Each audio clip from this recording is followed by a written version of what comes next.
To you by Discount Diesel Parts. On September 1st, 1996, a 20-year-old golfer named Tiger Woods made his professional debut at the Greater Milwaukee Open. While he tied for 60th place that weekend, it marked the beginning of one of the most dominant careers in sports history, with 82 PGA Tour wins and 15 majors. His journey began there, changing the face of professional golf forever. Hi, folks. This is Big Al from Discount Diesel Parts. With over 70 years' experience, Interstate McVie is a leader in the heavy-duty diesel engine parts industry. And as an authorized dealer for over 20 years, we've been serving customers with those high-quality parts. Gasket kits, water and oil pumps, turbos, fuel injectors, heads, in-frame kits, and at a great price, too. Reach us at discountdiesel.ca and know that Discount Diesel's got the parts to get it done. Sports 1440, Stingray radio station. CKJR broadcasts from West Edmonton Mall and Wetaskiwin. Download the free Stingray music app and listen wherever you go. Have your sports curiosity cured. Now Montgomery, he's going to break. David Montgomery is in for the touchdown. A veteran of the sports reporting game for over 25 years. This ball, torch, tie game. Down zone. Breaking down Edmonton's favorite teams. We saw Nugent Hopkins to Lepidin. Lepidin to Nugent Hopkins. Over to Howard and shot. Scores! High Coward! One-time shot from the right wing. And the Edmonton Oilers are up 2-1. This is Sports 1440 and the Kevin Karius Show.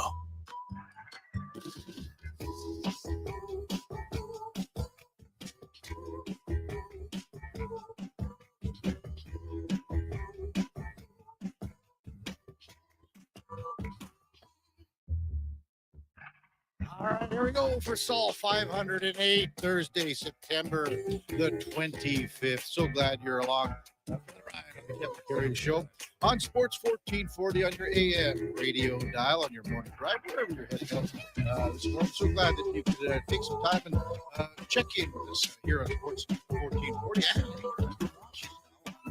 YouTube at Sports 1440 AM. And as always, we're streaming on iHeartRadio, the Radio Player Canada app, the TuneIn app, even sports1440.ca. And if you miss any part of any show, well, just find where the old podcasts hang out. There's many, many places to check. Apple, Spotify, Google, even Amazon. Just subscribe. It's free. Select the auto download. You'll never miss a second of the show. Same thing with YouTube at Sports 1440 AM. Give us a little like and a subscribe. Check it off. You'll be along for the ride. Also on X. So we are pretty near everywhere. Thanks so much for checking in with us this morning. Where the Oilers lost last night 4-1 to Seattle at Rogers Place. And I was at the game, and there's really not much to report, to be honest with you. Really nothing happened at all in the first period besides that late goal. There was a little flurry by the Oilers when they were shorthanded. There was a Leon and Connor 2-on-1 was broken up by Tyson Jugnoth, the Juggernaut. And then it was kind of funny, to be honest with you. There was another 2-on-1 down low very quickly after that with Matthias Ekholm and Connor McDavid. And I think Ekholm was just he's going like, okay, there were several opportunities where Connor had the chance to shoot. Some other guys had a chance to shoot, not a lot, but most specifically Connor. And Ekholm's going, okay, enough's enough. Someone's going to shoot the puck here. And he had Connor with a wide open one-timer on a 2-on-1. There wasn't anything even close to being in the way as far as a stick check. And that was Tyson Jugnoth again. Anyway, Ekholm looks off 97 and tries a little drag move and gets a weak backhander off. And I don't know, 15, 20 seconds later, the puck was in the back of the net on a power play goal by Jaeger Furcus, the Irma guy. No chance for Stu Skinner on that one. The other two goals that Skinner let in, I think he would definitely like back. And we'll talk about those two goals as the morning progresses. But there wasn't a whole heck of a lot. And maybe, the news earlier in the day unfortunate and tragic news with Vasily Podkolzin. That took some wind out of the sails, I'm sure, within the locker room. And it was maybe tougher to play. But again, that's the validation of having 4 preseason games. I told Mark Spector that after the first period when we were having a little chit chat up in the media area. I mean, it was just absolutely hard to watch. And yes, this isn't even remotely close, but you think about the last time you were in the barn, it was game number 5 of the Stanley Cup final. And I mean, you're basically getting blown out of your seat in the building. And what was there? I don't know, 9,000 people there last night, 10,000, maybe max. You just want to get on to the regular season here already. You didn't really notice a whole heck of a lot of anyone else on the ice either. The line of McDavid, Draisaitl, and Trent Frederick were -3. One of the goals was an empty net goal, but the 2 goals they did not look particularly good on, if you want to call it that. Baseball last night, basically, an historic night for Cal Raleigh. Hits the 60 home run mark, 7th player to do so. The Mariners clinch the American League West Division. This MVP race is going to be unreal between Cal Raleigh and Aaron Judge. There's going to be an East-West thing here. I talked with Gregor about it up top. How do you vote against Cal Raleigh? But how do you not see the magnificence of what Aaron Judge has done this year as well? With a batting title and 50-plus home runs. This is going to be a race for the ages, and it's going to be debated for a long time, and there's going to be so many pros, so many cons, but I don't recall us having a race like this for an MVP, AL, NL that we've had like we're going to see here with Cal Raleigh and Aaron Judge. Boston Red Sox give it to the Blue Jays again, 7-1. Vladdy was tossed. Dave Popkins was tossed. Guerrero gets thrown out, and you got to really do something. If you're going to throw out the team's best hitter as an umpire, and that was a strike. It technically was a strike if you're going to look at the box. But I think the Jays had just had enough with the umpiring. That's what the thing was for me. Popkins deserved to be tossed last night, and then probably could have got tossed again for another game because he just kept going on and on. But, John Schneider was great post-game, saying, umpiring isn't why we're losing these games. It's because our bats have gone cold. We're not hitting the ball. We're not scoring any runs. But he calmed the waters with a nice post-game comment saying, everyone's got to relax here. We're in a good position still here. We got 4 games to go. We're leading the American League East. We still are, with the tiebreaker over the Yankees. So no big deal. Let's just get going and get back to work here and have some fun again. I mean, you always have fun when you're winning. You never have fun when you're losing. It goes without saying, but they just, they're playing tighter. They're playing tighter right now. You can see it. So we'll see how that progresses in the finale of this series with Boston. And then the 3 games that close out the season with Tampa Bay. Yankees pound the White Sox 8-1, tied for the American League East, but with that tiebreaker, the Jays are ahead of them. Jays have the better head-to-head series. Judge, home runs 50 and 51 last night, just the 4th player to have 4 consecutive 50 home run games. The story in the American League continues to be the Cleveland Guardians. Unbelievable. Beat Detroit 5-1. The difference that we've talked about over the last several days about being 12.5 back, 14.5 back, 15.5 back at certain points, to win this division would be monumental for Cleveland. So one more game left in this series. It's going to be Parker Messick up against Keeter Montero. Where Detroit, they just can't regroup. They can't seem to find anything. They can't stop the bleeding. They thought they had that stopped with a really good outing for 6 innings yesterday.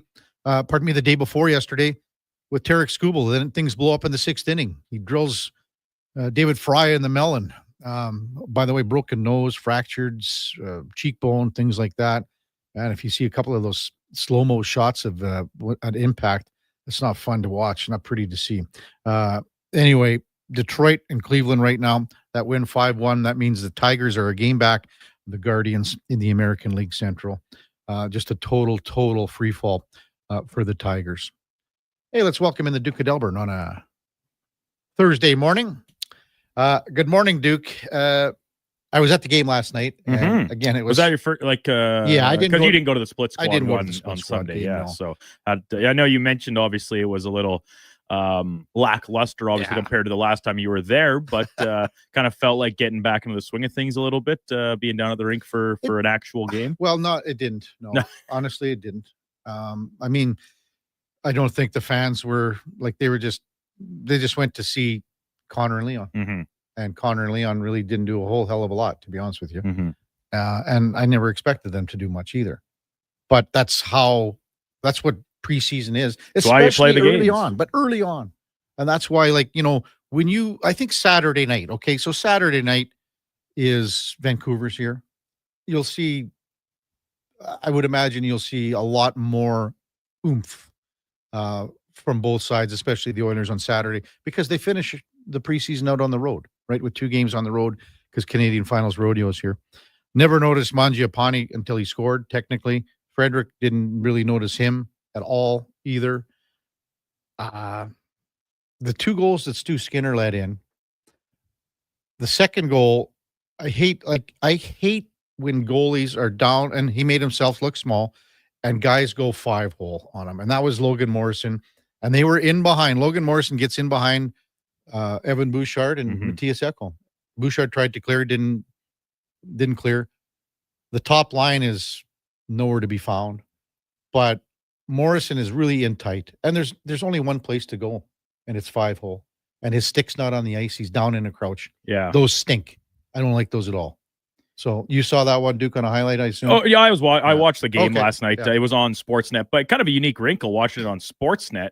You got the Seattle Kraken broadcast. And if you were watching on Oilers Plus, I presume you heard Cam Moon and Stoff on the call. So it was kind of a unique wrinkle to watch an Oilers game. We don't see very many with the away team calling it. But no, I'm with you. I thought, you talk about McDavid and Draisaitl not doing a lot during the game. I certainly didn't think Stuart Skinner looked particularly sharp through the contest. He made a good save or two for sure. The pad save in the second period, right? Is when that one was it was definitely on Ben Myers. His best of the night for sure. And then the Ben Meyer goal, right? Yeah. It's kind of like the play buff coming out from behind the goal line, clearly not tracking it, following it well. He's still standing on his right post. And he goes 7-hole, taken. Right? Goes between his arm and body. But to me, you look at that. So it's 2-on-2 below the goal line, right? And everything is fine. Evan Bouchard is probably in the right position where he's supposed to be, right on the goal line. Connor McDavid is puck watching and hoping that the team can win the battle down low. And he is technically skating towards, right beside Ben Myers. But not close enough to make a check on him or interrupt anything. That is such simple defensive coverage, too. Yeah. Think about, go back to the last game that they played. The last game with the goal that, where he went to the puck instead of turning his head and looking for Tkachuk, against Florida. These are tiny, tiny little things.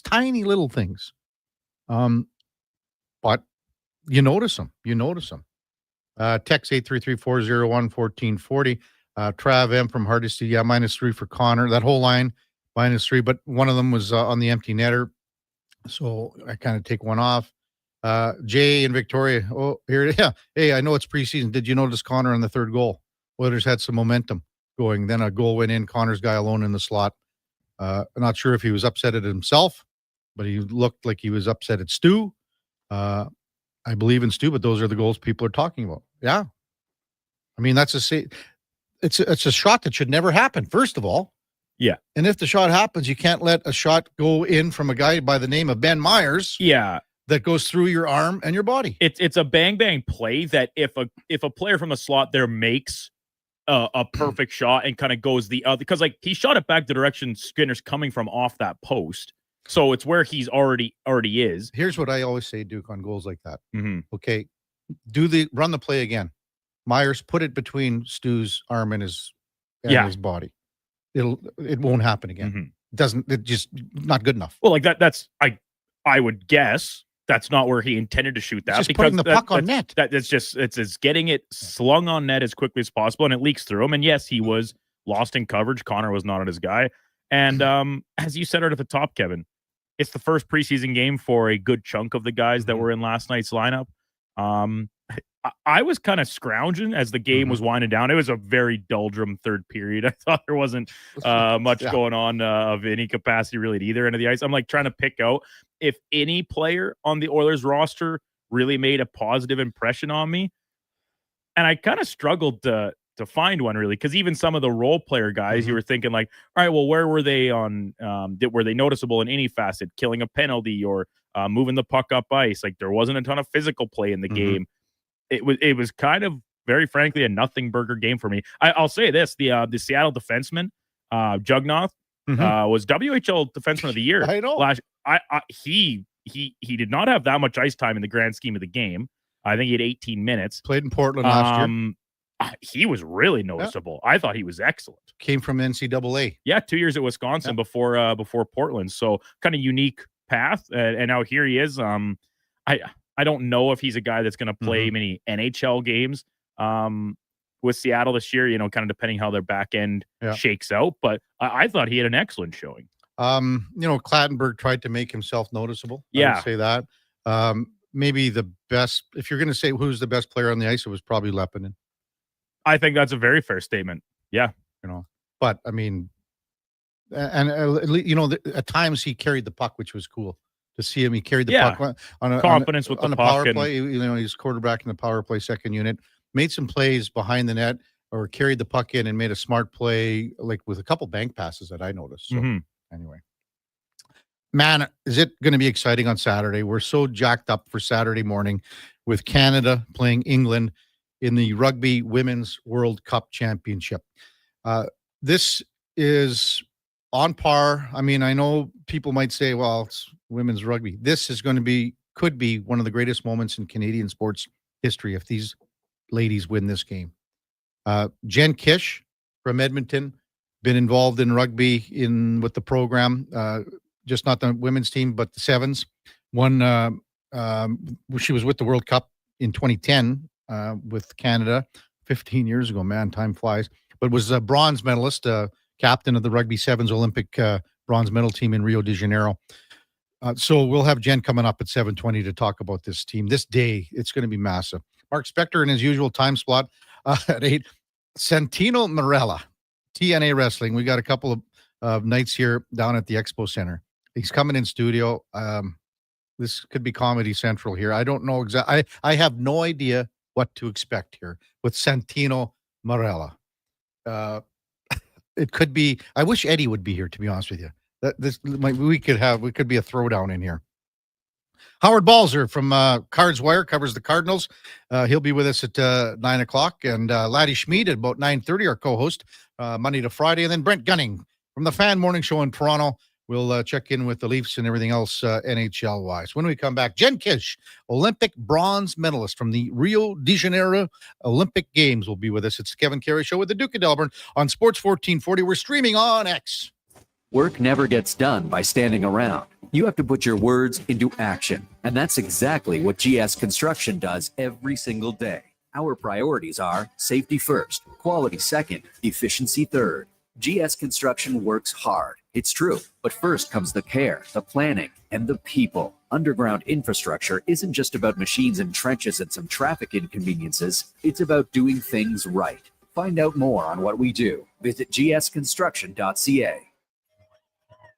Listen up, because you're not going to want to miss this. Right now is your chance to get in on Play Alberta's biggest offer ever. For a limited time only, new players can get up to a $1,000 casino bonus when they sign up. There's never been a better time to join the fun. Visit playalberta.ca today to get started with casino, sports, and lottery all in one app. Must be 18 plus to play. Remember, if you gamble, use your game sense.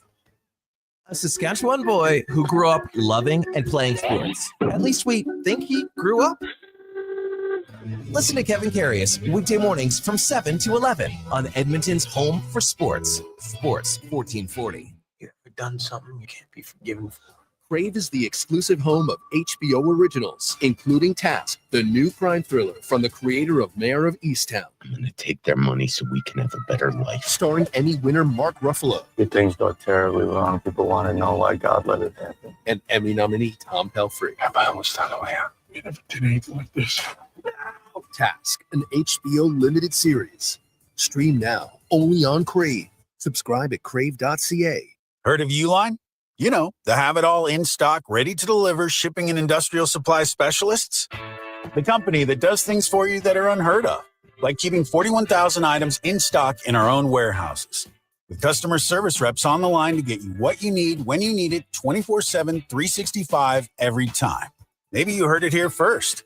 Want to hear more? Visit uline.ca. ULINE, your shipping and industrial supply specialists.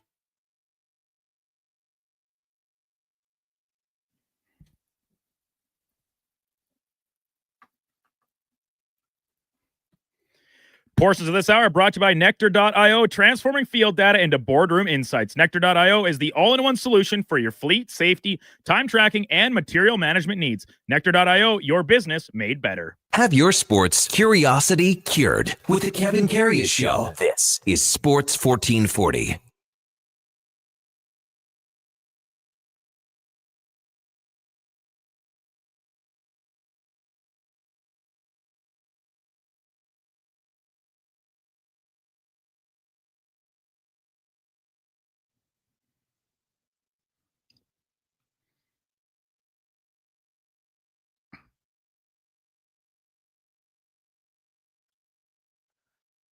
All right, welcome back to the big program, 720 in Edmonton. Duke, how do you do it? How do you do it? Like, I mean, just to have that song all queued up in the back of your mind after we talked about it last week with Shania Twain and her support of Canadian women's rugby and the rugby women's team getting ready for the World Championship this Saturday. Tragically hip in there, too, trying to get more money raised for this program. Hey, let's talk about this big game. And who better to talk about it than Edmonton product Jen Kish, who played with the bronze medal team in the rugby sevens for the Olympics in Rio de Janeiro World Cup Rugby 2010. Morning, Jen. How are you doing? Nice to see you again the other day when you're zipping into the Stingray studios. Too bad you didn't stop in this studio. I know. I'm so sorry. I was there with my wife. She was doing her thing. Yeah. So, but it was really good to see you through the window. So first, so you came in with Shawnee and she was singing. This is while we were on the air, but she was singing down in our little kind of sales pit, we call it. So what was that like? I mean, we heard a little bit about it. Yeah. She met Jackie at the CCMAs. Mm-hmm. And then she invited Shawnee down just to showcase a bit and talk about Truth and Reconciliation that's coming up September 30th. So it was really good. Everybody there is so kind and gracious, and it was a great fun time. Well, I haven't seen you for a couple of years. I looked at you through the just passing by the door in the window. I thought maybe you could still play on Saturday here. I am so inspired by these women who are putting on an absolute clinic at the World Cup. Let's be honest. Like, they have gotten Canada's attention now, which is amazing. They had Canada's attention in 2014. It seems as though these pinnacle events, when there's headlines like crowdfunding involved, it gets people's attention. And, you know, this isn't new for Canadian women's rugby, but what is new is the outrage that Canadians are showing, knowing that these women had to fundraise $1 million to take them there. Yeah, and we talked about that with that song of Shania, Tragically Hip, being involved. I think Russell Crowe as well. I mean, I think it's just simply amazing that they've captured that spirit of our country. And I mean, and they're still not getting enough, I don't think. Would you say that too, Jen? I would agree. They deserve way more respect. You know, England players are paid professionals. They sign 3-year contracts. You know, they make anywhere from, I think, 40 to 60,000 pounds a year. This is very much a David versus Goliath. Yeah. Goliath final because, you know, one side has contracts and the other side has community funding. And you know, Canada's players are crowd-funded warriors. They have this narrative that they are the underdogs, but I want, Canadians to know that these women went in ranked second in the world. And they're doing that with a lot of grit and passion and with having side jobs as well. They don't get to train full time. So that is incredibly hard to be on a world stage performing in the top two of the, in the world while having to maintain schooling or whatever it may be on the side. Jen Kish with us on the Kevin Karius Show on Sports 1440. Well, maybe just touch on this magical run that these ladies are on right now, Jen. I watched the last game, but maybe just touch on what you've seen so far in this tournament to set this up with as you said, it's David versus Goliath here. Even though, they last played Canada and England, they played earlier, and it was a closer match than maybe some thought, but maybe just talk about Canada's journey here. Yeah, Canada, like I said, went into the World Cup as ranked number 2 in the world. They faced England last year in all in the last encounters that they played England, they have lost. I think the last score was 14-15. They lost by 1 point. So historically, England has beaten Canada. However, we saw during this World Cup, Canada was again the underdog title, wearing that title against New Zealand, and they put on an absolute clinic against New Zealand. Like, New Zealand could not get the ball because Canada was too disciplined, too fast, too skilled, and they absolutely ran over New Zealand, and that shocked the world because historically, when we talk about the World Cup, it doesn't matter how you get there or where you're ranked. It matters how you perform in that moment. And you have players like Sophie de Goody, they're number 8. Yeah. She is an absolute powerhouse. She's a goal kicker. She's a defensive leader. You have Canada's number 9, Justine, who's, quick with the delivery, tactical kicking, links the forwards to the backs. You have their fly half number 10, Julia, she's a great decision maker. She controls attack with kicks and passes. They have so much talent. And I think if when they play England, if they can keep the pace and keep ball retention, I think they're going to absolutely beat England. If they play into England's tactics, and England plays a very tight forward dominant game, and then swing it out to the backs, Canada's going to be in a bit of trouble. But they have shown up this tournament, and I'm just so happy that it's all over TV. Canadians are talking about it. But we also have to be mindful that, long after this tournament is done, that Canadians keep talking about it. These women work incredibly hard on the world stage, and they deserve a lot more respect than just the headlines that get them the attention. Well, like Lorianne Munzers was a co-host with me for a good year. She comes on this show every Tuesday. She's with Jason Greger on Fridays. It's something we talk about with her because she was the same thing as these ladies are. Same thing as you were, Jen, because it's a cyclical thing, and people, they get behind it. A lot of these athletes every 4th year or 2nd year or whatever it is, and then it just goes by the wayside. I don't know how to change that. I just don't know how to change that. People have the power. These women, even when I was playing, you have people in power who are running the organizations telling you things like women's sport doesn't sell and sponsors don't want to jump on board. But we have seen time and time again, in 2016, you put women's rugby in the front of Canadians and they back it, and opportunities come and sponsors get excited and everybody wants what's hot. But we, in order to keep that momentum, we need to keep them on TV. We need to keep women's sport on TV, specifically rugby, because it really seems like Canadians are really enjoying it. And Canada is historically, a hockey nation, but Canadian rugby is slowly changing that. We are getting kids who are starting younger, and now, rugby in Canada is a rugby nation. We are strong. we are fast, we are talented. And so it's just about keeping rugby in front of Canadians to remind them that this doesn't just go on every 4 years or at pinnacle events. This goes on every single year. There's tournaments and world-class players playing in big stadiums. Jen Kish with us on the Kevin Karius Show on Sports 1440. You mentioned Sophie DeGoody, Jen, and there was a change in captaincy with Alex Tessier taking over. And now DeGoody seems to have risen above all of that. And maybe it was something she needed that she didn't have to worry about. Is there something there, or am I just looking into something that isn't there? You know what? You make a good point. This happened to us in the sevens program. Kelly Russell, we went through a few captains before I ended up having that title. And sometimes, the captaincy is a lot of pressure.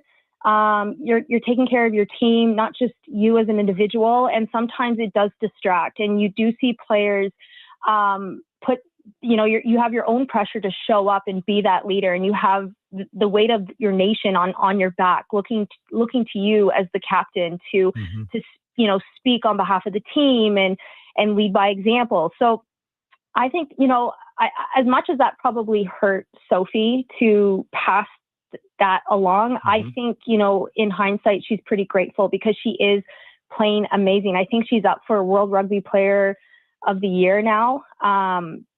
But yeah, I don't think you're making that out of thin air. Yeah. Leadership is hard, and on a world stage with all the pressures, sometimes you rise and then sometimes you struggle, and it has nothing to do with them as a person, but it is hard. Captaincy is very, very hard. For sure, and it's obviously worked for her.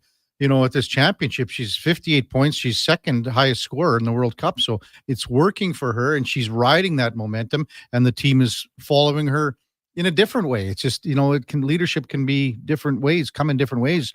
As you know, Jen Kish with us on Sports 1440. What do you remember about 2010? And I was looking at how the pools were, and 3 pools, and technically you guys were just on the outside looking in, I guess.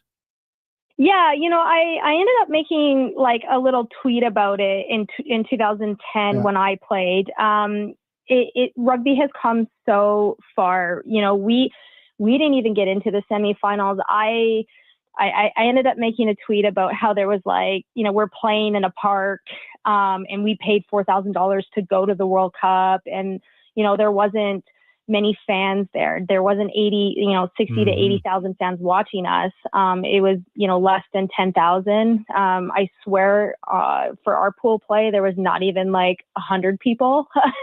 But Google might tell you different. They might say there was 3,000 people, but I don't remember that. Yeah. But yeah, it was, rugby has come so far. So to see women's rugby, I think in 2018, the women's 15s team had finally stopped having to pay to play, which is amazing. But it doesn't negate that they're still having to fundraise to fund them to go to these pinnacle events. And I just remember back in 2010, our jerseys were coming from the men's program, and we just weren't well funded at all. But that's part of being a trailblazer in sport. You go through all of that in hopes that, 15 years from now, that the girls after you have it better. And the girls before me had it even worse. But that's the evolution of sport. Yeah. And again, I sort of did a little research last night, and I was looking how, as you said, you guys ended up into the 5th and 8th place bracket after the top 4 teams. And I mean, the top 4 teams are, you have France that I see, England, and then there was one pool where 2 teams had to come out, and that was New Zealand and Australia. And I'm guessing it was on points differential. That's how the only way I could figure it out. So, but what about your last game in your pool against France? That was to decide. And I mean, France is obviously a rugby powerhouse. So what about that game? What do you remember about that? The girls were crying. There's a lot of tears. I was young. I was 18, and I was there for rugby. But it was the first time I was in England, and I was just excited to be a part of it.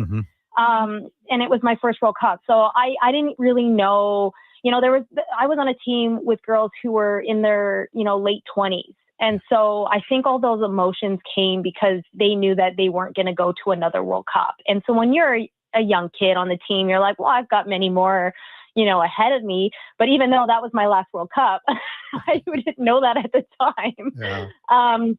It was sad because it was based off of points. And I remember us watching the game and praying that they would not score and the point differential. And we just watched that dream go away. And I had this belief at that time that this was the team. We were going to win a World Cup, but I was super naive, and I was just had this undeniable belief in my teammates and our team and et cetera, that, I really had no idea about the other country and how good they were. But then think of how things went for you, Jen, to go, to rugby sevens and then be captain in Rio de Janeiro and to continue to grow the program. Like, you are a trendsetter in Canadian rugby. There's no denying that. And you still are like that right now, supporting the program. But I mean, just kudos in 2016. We've talked about it before, but maybe just to look back to that bronze medal at the Olympics in Rio.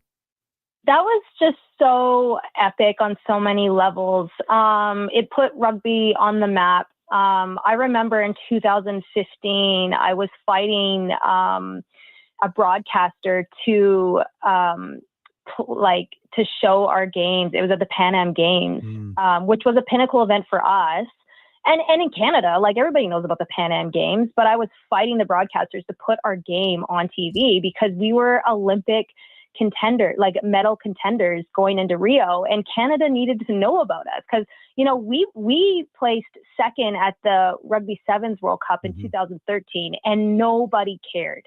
And that hurt, and I was like, wow, we're Canada's biggest kept secret, because like being in the dark, but doing something so historical in rugby in Canada meant so much to us, but it's like, it wasn't shown on TV and nobody knew about it. So it was like, sometimes you're like, why am I doing this? But then, fast forward to 2015 when they put our game on TV, Canadians started to notice. And then leading in 2016, we got beat by Great Britain, like absolutely embarrassed by Great Britain. And we're playing them again for bronze. And the headlines were like, there's no way Canada's going to win. We just saw how this game goes, and we're very much the underdogs in that game. But to have flipped the script and beat them by the same amount that they beat us, prior, it was just so monumental. And Canadians love a big underdog story.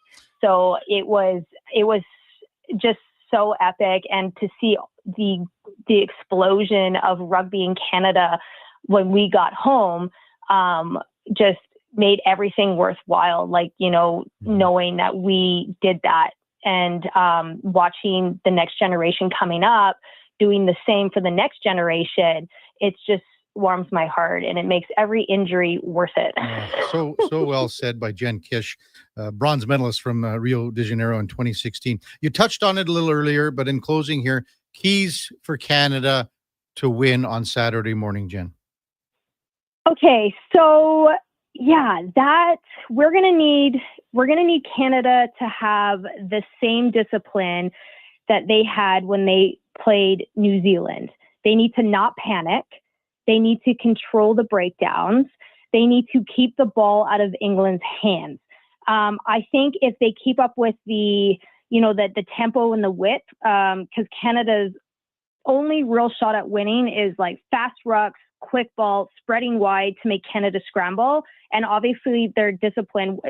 I think historically when they play England, they get a lot of penalties. And I think it's because England plays a tight game, and those breakdowns can be very, very messy. And England is very technical with their game. So they're going to go for 3 points whenever they can because they have an amazing kicker. The set piece battles are going to be hard because England's scrums and lineouts are clinical and they're suffocating. So Canada must disrupt, enough to give their backs clean ball. And so basically they're both skilled. They're both fast. They're all professionals. The only difference is just going to be discipline, who can maintain ball, and who wants it, who really, really wants it, because the fitness that is going to require to win is astronomical. And I know that when we went into big games like this, it was like, we're both tired, but who's going to dig down and go through that burning pain that you're going to feel in the first 5 minutes? You got to play 80 minutes. And you're doing it in front of 82,000 people this Saturday at Twickenham Stadium. And I played in that stadium full of people before, and you can't hear anything. So everybody on the Canadian team needs to be dialed in on the same page and make minimal mistakes. And if they can do that, they will walk away with their first ever World Cup, which is going to be a historic. I'm getting goosebumps talking about this. It is going to be so historic, and I hope they go around Canada sharing the trophy like we do with the Stanley Cup. You know what I mean? Like that's how big this is going to be. Well, they should play your little speech here before the game for these girls. I mean, holy. Well, Saturday morning. Tell me this. What if Shawnee had a gig somewhere 9:00 in the morning on Saturday? Where would you? She's going alone, Kevin. She's going alone. I told her, I said, listen, Saturday, she does actually have a show on Saturday, but it's at night. Thank God. But I told her, I said, listen, rugby's on Saturday. I need to watch it. You have to we have a daughter who's 14 months old. I was like, you got to keep her busy. Like I'm off mom duty here. Like I am full on rugby mode. Do not bother me. And she's like, I get it. Okay. I have to ask you one more then. Just how's your life changed here in the last year and a half? So now with a 14-month-old daughter. Oh my, it's just, I never thought parenthood would be so rewarding. I specifically grew up not wanting kids, and I said it to my teammates, I am never having kids, but here I am with a 14-month-old, and it's absolutely amazing. Waking up every morning and seeing her smiley little face and her teaching me things on the daily. I literally, you blink and then they've learned something new within the 12 hours that, they've slept, and you're like, wait a minute, are you the same person? But it's been it is a new challenge for me. It is, parenting is very, very hard. There's no manual, but I absolutely love it. It's been life-changing for me, and I'm very grateful. So great. I always enjoy our conversations, and I think I might have been one of the first person that ever interviewed you. I remember going to your house, and I don't know how old you were, maybe 17 or 18. 16. 16? 16. I was like, okay, what's going on here? And I saw this, with a tattoo on her calf with Canada Rugby, and I was like, okay, well, I guess she's pretty passionate about this. I was like, oh, and here we are, like 20 some years later. So crazy, right? Yeah, exactly. Jen, all the very best, and I know you'll be cheering harder than anyone when it comes on Saturday morning. Take care, and hope to talk to you soon. You bet, Kevin. Talk to you later. All right. That's Jen Kish, bronze medalist from Rio de Janeiro 2016, the Rugby Sevens. Again, played in England for the Rugby World Cup in 2010, but as an 18-year-old. So, I mean, you think about, she was just going into the program at that point on the national level. Obviously, she was, the juniors and everything like that. But, man, it's been, I think at that point when we conducted that interview so long ago, she was just with the Alberta under-17 team, and she said, obviously 16, but Edmonton Rockers back in the day. It's been a long journey and a rewarding one, and no one promotes Canadian rugby like Jen Kish, men or women's, and it's such a wonderful sport that, and again, same thing as we talked about with when Lori-Ann Munzer, and we discussed this several times in the last 2 years. Unfortunately, every 2-4 years, whatever the cycle is, whether it be a World Cup, Olympics, we get on board with so many great Canadian athletes. Just off the top of my head, that, someone that's been in studio here, Marco Arope, amazing performances at the Worlds, at the Olympics. And then, all of a sudden, you lose the people that support them on the highest stage, seem to just go, we'll get you, see you in 2 or 4 years. And it's wrong. I don't know how it can get fixed. As Jen said, you got to keep them in the news cycle. You got to keep them talking about it. I mean, but if Canada can win this game on Saturday morning, this is one of the best moments, greatest moments in Canadian sports history. And there's no denying that, because this is the top of the heap when it comes to worldwide sports. When we come back, maybe we'll hear from Stu Skinner from last night after the Oilers lose to Seattle 4-1. Skinner gave up 3 goals. The last one was an empty netter, but he was had a little bit of a scrum around him last night after the game. That'll be coming up after the break. Kevin Karius, Duke of Delburne on Sports 1440. We're streaming on YouTube and X. At Fountain Tire, get up to 25% off select tires, up to $125 off a set of 4 select Goodyear tires, and $50 off a $150 service until October 18th. Restrictions apply. Book today. Fountain Tire. We're on this road together, Canada. Yeah, can I get a... yes. A common reaction from a veggie lover. Always scanning, searching, longing. But wait, what is this we see? The new McVeggie. Now at McDonald's. Blue Jays fans, this weekend and every weekend, you can catch Toronto Blue Jays ball games right here on Sports 1440. Ben Schulman provides the play-by-play. You provide the chips and beer. Check out the Blue Jays this weekend on Edmonton's home for sports. Sports 1440. While the players gear up for the new season, make sure you gear up your snack game with Will Hawk Beef Jerky. Okay, this jumbo bag of beef jerky should last the preseason. Whoa. Will Hawk has more than just beef jerky. There's smoked sausage and pepperoni products, too. Well, how about we have jerky for Eastern opponents and pepperoni sticks when we face the Western teams? Now that sounds like a Will Hockey game plan. Will Hawk Beef Jerky, because you don't win games with salad. Only available in Leduc. Great news! Metal Supermarkets now offers convenient welding services for their customers. Simple Weld, steel, stainless, and aluminum welding. TIG, MIG, and stick are all available. TIG, MIG, and stick. Sounds like my old garage band with their kooky nicknames. Yeah, we were huge in Japan, but never really caught on here. Your loss, Edmonton. Metal Supermarkets, your local convenience stores for... and welding. Southside, West End, metalsupermarkets.com.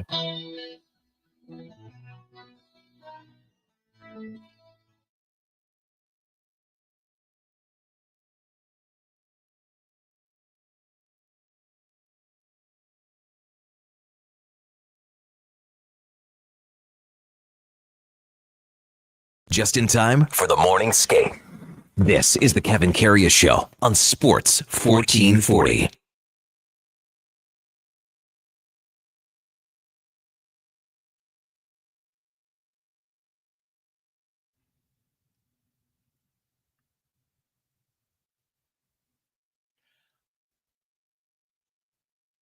All right, welcome back to the big program. 747 in Edmonton. That could be my favorite BA song, Duke, out of all of them. And I've heard them all in 2 years. Can't be true. Yeah. Oh, yeah. It's not the summer of 69. And I've heard 508. Well, Bryan Adams. That's not true, because you haven't been here all 500. Okay. In 8 days. I've And heard- also there's been a rare occurrence where okay, stop it. An intern has maybe forgotten the order of operations, and very rare circumstances where I myself have 450. subbed out. Okay, 450 times. How's that sound? Yeah, you've taken about 50 vacation days. No, I would say, no. too. Okay, first of all, I believe I've taken 30 in 2 years. I added them up, Duke. Standard. No. I've taken 33 days. That's pretty good. That's below my allotted deal with Gregor. That was written in? Oh, what are you talking about, man? Yes. No such things were discussed upon my hiring. It was like, hey, you want to work here? He was like, yeah, this sounds great. Exactly. No, And I just showed up. Yeah. Well, when I was at Global, I was at 5 weeks per year. Wow. And obviously, What a gig. Well, you got to put your time in, man. I guess so. I just didn't start there yesterday, man. But anyway, text rolling in about Jen Kish. Brian, the fan, says, great interview. Outstanding. Hey, if they lose, it's still silver. I know that's a tough thing, Brian, but And he likes talking about rugby too. So, yeah, I get that. I get that you're still going to get a silver, but it just feels empty, I guess. And you know what? You're doing something right. You're doing something right, Duke. When one Jason Strudwick texts in and says, "What a great interview," and he goes, "I am going to watch that game now." I hope a lot of people that maybe heard that interview that go, maybe it's starting right at 9:00. You got maybe the Triple S on. You're watching the game in the background. Duke, that's what you guys will be doing in here, if you're here. I won't be here this Saturday, but I have to assume that's what'll be on in the studio when the rest of the Young Bucks are in here trolling around. What do you got again? What wedding is it this week? No, this week I'm squeezing in one of what I have to assume will be the final golf games of the year this Saturday morning down in Colonial. Oh, really? Mm-hmm. With who? Big Cebolla? Couple boys that I play hockey with from the Trops. Oh, really? One guy lives right in Beaumont, so we'll go play around. Maybe go grab some lunch and a beer or two afterwards. Cody texts in, "I'm invested now. We'll be watching with my 3-year-old. Go Canada." Something if they were to win. Last night, the Oilers lost to Seattle 4-1. I'm just kind of going over some game notes. Connor Clattenburg had an opportunity early on in the game. Evan Bouchard fired the puck, sort of looking for a tip at the side of the net. It was wide. He didn't get all of it, Clattenburg, but Joey Decourt did slide across quite quickly. Not sure if there was anything there as well. We talked about those 2-on-1 shorthanded, Leon and Connor. And again, Tyson Jugnath goes from Wisconsin to Portland. He's played as an overager. Maybe there's something there as a defenseman. Maybe there's something there. And then Matthias Ekholm looked off 97 and tried a little dipsy-do drag move. Didn't work out there as well. Jager Furcus, good for him. Local product, Irma. Scored on the power play to make it 1-0. The second goal by Stu, we discussed it in the first segment. Logan Morrison in behind, but it's a 5-hole. He's in behind coverage, in behind the D, but it's a 5-hole goal where Stu's accordioned up. Can't have that. There's nowhere else for the puck to go except for 4 inches between his legs, and his stick is up off the ice. Those are just technical things that need to be eliminated. And then the third goal, Connor McDavid, that's his check right in the slot. Puck goes past Bouchard, past McDavid, one-timer from Ben Myers under the arm between the body of Stu Skinner. Following the game, Stu Skinner had a little chat with some members of the media, including Jason Gregor, and here are some of those comments. Yeah, I think one of the biggest things is just my attitude. I think, just trying to stay cool, calm, and collected. I mean, goals are going to go in. Some are going to be bad and some are going to be good. And as a goalie, you kind of just got to be able to, bounce back off of those. So I think that's a big one. And then besides that, just my movement in my crease, how I'm seeing the game. I'm trying to make the game slower for myself. Some guys will split games in exhibition. Sometimes you want to go the full distance. Is it kind of your call? And what do you put into that? Why'd you go the full distance? Yeah. Honestly, it was a little bit of talk before the preseason, and then it kind of just rolls how it rolls. But being able to get the full 60, honestly, I'm good with that. Dive right in head first. And again, I mean, it's kind of like I took half the game because I had 3 shots after 20 minutes. So. Do you have a new mask or is it just glossier? Glossy. Yeah, I went glossier. You had to think of a question there, eh? I knew I wanted to ask. No, yeah, I went away from the matte look. It was actually David Gunner's call, and I like it. I think it looks good. Did you feel different being 10 pounds light? Yeah, I mean, I feel way lighter out there, so I just feel like my movements are a lot sharper. A lot easier on my knees. I feel like I'm landing a lot better on my knees and just, feel strong out there. So I feel fast, and obviously didn't feel amazing out there today. I can definitely, I believe I can certainly stop the second and third goal. But yeah, I feel good, but I'm looking forward to getting tested a little more. When you say, didn't feel great, what is it that's missing from a goal? Yeah, sometimes it's just feel. I think I didn't get a lot of open looks, didn't get a lot of open shots. You don't get a lot of shots, and then you get, a chance that's a quick little insight breakaway. So it's just, and you get scored on. So it's just like not really a feel good for a goalie.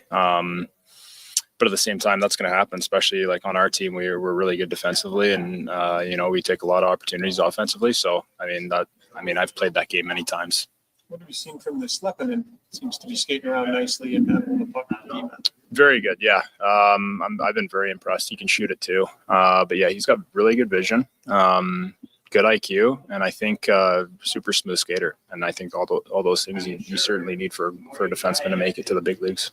With the new penalty kill in place, how much do those tweaks affect you in net? Maybe anticipation, those sorts of things. How big a change is it for you? Yeah, I think it's huge. That's why you got to do so much video, I think, and you got to, these games are very important. So getting on the PK is never a bad thing, just to feel it out.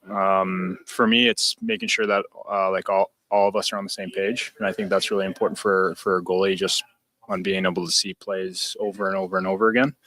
And I have my job. I know the D's job, the forwards have their job. So if we're all in sync and we're all in the one mind all together, and then it's a lot easier for me. Last year you said that where's Tom Seck shot coming? Oh, same. Yeah, he's got a bullet. He's got a very, very hard shot. I've been very impressed with his game too. Wonderful human being. But yeah, him and Cappy, when I see them come down and practices, it's hard to tell who's who. They both skate extremely fast, and they both have bullets, so it's good for me to practice. Skinner, following last night's 4-1 loss.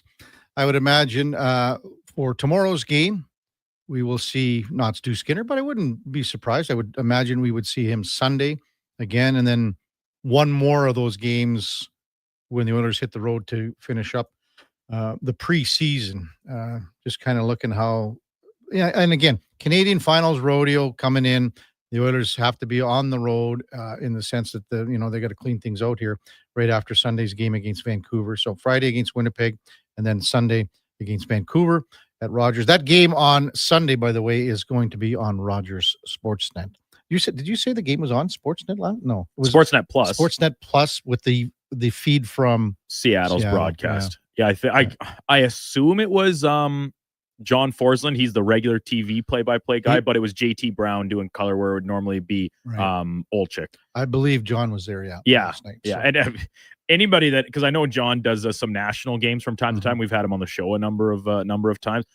If people have never listened to him call a game, he is one of the best. Some of the turns of phrase he uses and things like that. It's a real treat to listen to. I'm a big fan of his. Yeah. So again, I would expect to see Stu Skinner Sunday against Vancouver, and then I guess Friday in Vancouver, possibly Wednesday in Seattle. But they got a couple days off in between games here. So top of the hour, we got Mark Spector from Rogers Sportsnet. He was spinning some yarns. Had a funky T-shirt on last night in the press box, showing everybody his, I don't know if you want to call it, his acumen when it comes to fashion. Maybe we can talk about that. Before that, time now for a Sports 1440 update brought to you by Nectar.io. Learn more about how we can help your business automate processes, streamline operations, and save money at Nectar.io. That is Nectar.io, your business made better. Here is the Duke. This is a Sports 1440 update.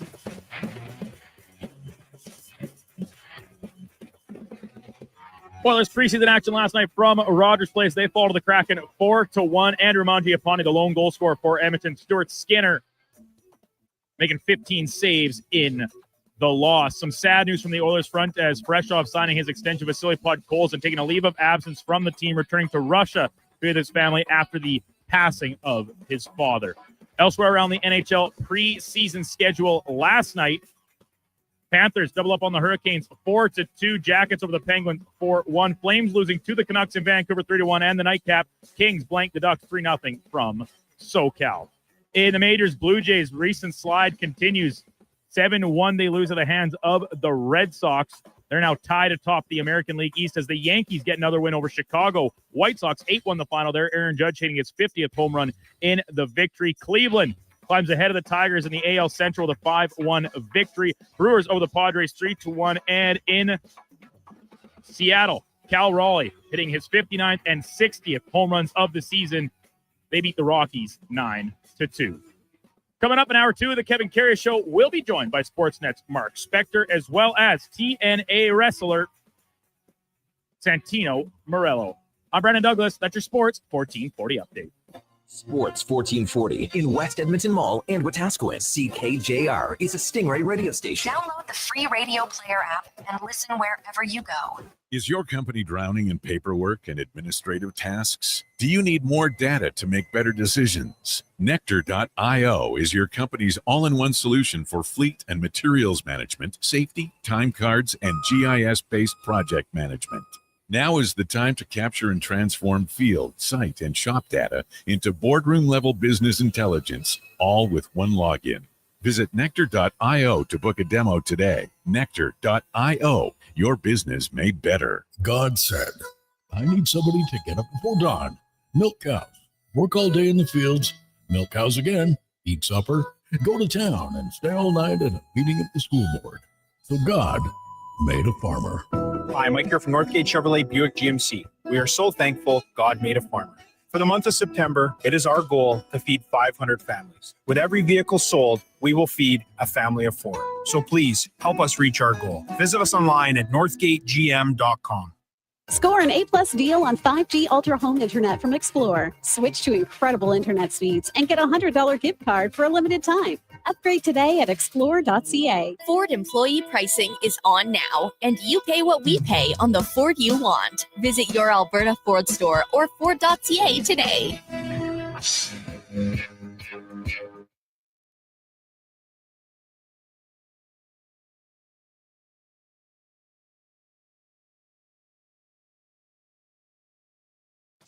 Stories, guests, and insights. This is Sports 1440 and the Kevin Karius Show.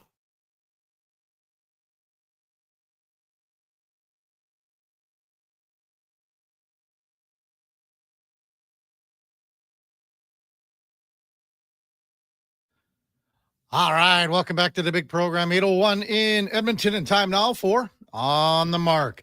Brought to you by Northgate Chevrolet Buick GMC. Buy a new vehicle and help feed families. It's that simple. In September, for every truck sold, Northgate will feed a family of 4. See all their vehicles at northgategm.com. This truck's for you at Northgate Chevrolet Buick GMC. As we welcome in Mark Spector from Rogers Sportsnet. Good morning, Spec. Morning, Kev. How are you, man? Oh, not too bad. What time did you finally no see? I missed you. Get home, get into the rack after the game last night. Yeah, that's it. Straight home. Straight home. No shenanigans for me. Had to write. Well, get home, get to bed. Want to be fresh for the show. That's my priority every night. To be fresh for the show? Fresh for this show, yeah. Oh. And do you feel fresh? Oh, that's a daisy. Come on, man. Fresh as a daisy. Well, you could have fallen asleep last night at the game. You probably wouldn't have missed anything. Ooh, yeah, that was not great. You know, you got to play that game. Like Draisaitl and McDavid come out and play, and they skated around a lot and got nothing done. That line, their top line, we all come to watch the Draisaitl, McDavid, Frederick line. They go -3 as a line. You know, Skinner wasn't any good. The team was average. Best line was the Lazar line. Any game where you play where the best line is Lazar's line, nothing against the Lazar line, but you're probably not a great team that night if the rest of your lines aren't that good. So, you know what? Let's put it in the rearview mirror and get to the next one. Again, I said to you right after the first period there, that's the validation of having 4 preseason games. Yeah, I think I stole that line and used it in my copy. I hope you Not don't mind. surprising. Did I get any credit? No, none. Absolutely. That's what I thought. Yeah. I looked at it, I saw it, and I was like, okay, where'd you hear that from before? It was your first good line ever, so I thought I might be able to give you credit, but didn't turn out. Phone Rogers, file your complaints at the 1-800 number, buddy. Well, I also, and I mean, there's no way you can compare this, but I was thinking about, the very beginning of the game, and I was thinking about the last time that we were in the building for a game, not including the split squad games, I guess you could say on the Sunday, but the last time it was in, game 5 in June, and it was a little different compared to last night. What, like 9,000 people in there, and people are just, I think they just wanted to see Connor and Leon, and that's about it, and then go home and have a pricey beer and go home kind of thing. I don't know. Yeah. Hey, listen, again, it's even if you only play 4 of these games, and we're going to start doing that next year, they're still going to suck. Like, find me, you ever go to a party and stand around, you having a beer with a guy, and a guy says to you, I love preseason hockey. Like, that person doesn't exist, okay? Yeah. So it's preseason hockey. It's like going to the doctor, man. No one wants to do it, or the dentist, but you have to at some point here. And every year we get a little preseason hockey, we get past it, and let's start the season like ASAP here. Yeah. There were a couple things like, Duke kind of asked me, who did you think the best player might have been on the ice? I thought if you were to say who the best Oiler was, would it have been Lepinen? Who was the best Oiler? Lepinen. Yeah, I still like the way Clattenburg plays. I get it. He's going to the minors, and he needs to go to the minors. He's probably going to play there for 2 or 3 years, but I like the way he makes almost every shift he goes out and does something. Lepinen is way slicker than, I'm thinking a lot about Lepinen. Like, I read a guy say on Twitter the other day that he could crack the lineup, and honestly, no. He's not cracking lineup. Like, you got 7 defensemen that would all get picked up on waivers. So you can't carry, you're not carrying 8 guys. It doesn't do Lepinen any good to sit up here as a 7th guy and not play. That'd be stupid. So that means he's got to make your top 6. Well, you tell me, like, because he beating out Ty Emberson, I guess. And then are you waiving Emberson or Stetcher? Is that what you're doing at the end of camp? Like, that's not happening. So he needs to go to the minors and play, but there's a slick player there. He's very small, and I would like to see how he defends. Like, the games this team plays in October and January don't matter, Kev. It's the games they play in April, May, and June. And can he play against a hard charging team like Vegas and defend properly? I don't know. I'd question that. Well, here's one for you, Spec. And we all do it. And every time there's a Finnish player that comes through town or with the Oilers, what do all the reporters do? Who do they go talk to? I guess if he's good, the Finnish guy, sure. No. I mean, Yoni. We go talk to Yoni. We go talk to Yoni Niemann. Yeah. What did we do last night? You kind of branched away there. You went and talked to another reporter from. Was that guy from? Who was that guy that you were talking to after the first period intermission? Oh, no, that's a young guy that's trying to make his way here. I was just trying to scare him out of the business, actually. Yeah, well, let's try harder. So anyway, I end up talking to Yoni about Arturo Lepinen. I wanted to kind of get a little more about him after watching him just in the first period. And, he told me some great stuff. Just the fact that, he could have commanded quite likely $1 million salary to stay and play in Europe. Maybe it's Switzerland, maybe wherever you want to call it. He was with Liga last year. Had 63 points, top scoring player. But he wants, and as Yoni said last night to me, and you might have been around for that, nobody has dreams of that. No one has. His dream is to play in the NHL. So he's decided to take this leap of faith, take this chance, and he's going to go down in Baco, and he's going to make $80,000 a year instead of staying over in Europe for a comfy, cool meal and a car and an apartment, because he wants to realize his dream. Now, that's the kind of guy I want in the organization.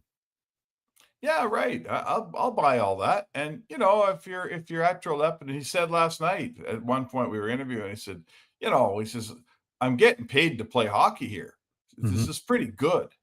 Like, my life's okay. Don't feel sorry for me.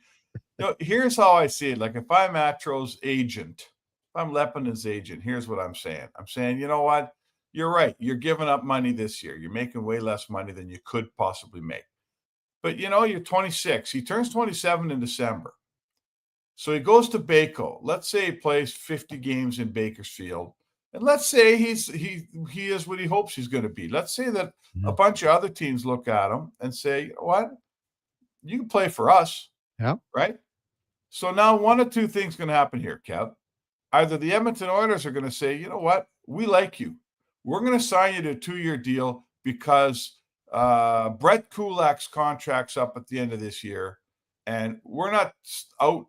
This isn't me replacing Brett Kulak. Don't get me wrong. But if they think that he can get the job done for $1.2 million instead of paying Brett Kulak $3 million or more, maybe the Oilers say, we'll sign you. And we're not going to renew on Kulak just for fun. Or another team says, you can play for us next year. And the minute July 1st comes along, he gets a contract and plays somewhere else next year. So he's investing a year. He's, what do they all say? Betting on himself. Yeah. And if he's as good as he wants to be, there's going to be NHL money for him somewhere next season. And if he's not, that Swift's contract's still going to be there. He's only 27 years old. Yeah. Mark Spector with us on Sports 1440. We were also watching a little bit of baseball up there too, Spec. All of a sudden, I mean, you look at, before we talk about Jays, I want to get your thoughts on the American League MVP race right now.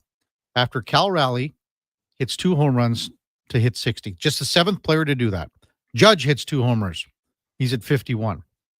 I don't know if you had a vote. I don't know which way you were going, but Jeff Passan, who is as plugged in baseball as it gets, his comment about the MVP, and he has a vote. He goes, if I had a vote right now, I would go Aaron Judge, and I would feel terrible about it. I'm going to bet, first of all, I mean, the catcher has more, Cal Raleigh has more home runs. So check that box, right? Yep. Being a catcher is far more influential on a game than being a right fielder. Check that box. Being a catcher is way harder than being a right fielder, right? No one would disagree with that. A catcher's influence on a game, the physical rigors of being a catcher, it's all way harder than being a right fielder. Like, this isn't opinion, it's just fact. Mm-hmm. I don't see how you could possibly pick Judge over Raleigh in that instance. I don't see it. He set records for home runs by a catcher. That's notable. 60 home runs is a once in a lifetime thing. That's notable. I'm not plugged in like Jeff Passan. Don't get me wrong, but as a guy that likes the game and knows the game and played the game, I don't have a hard time with that decision. Do you? I think it's going to be as close of a race as we're going to see, and I think there's going to be East-West bias. I can see that happening.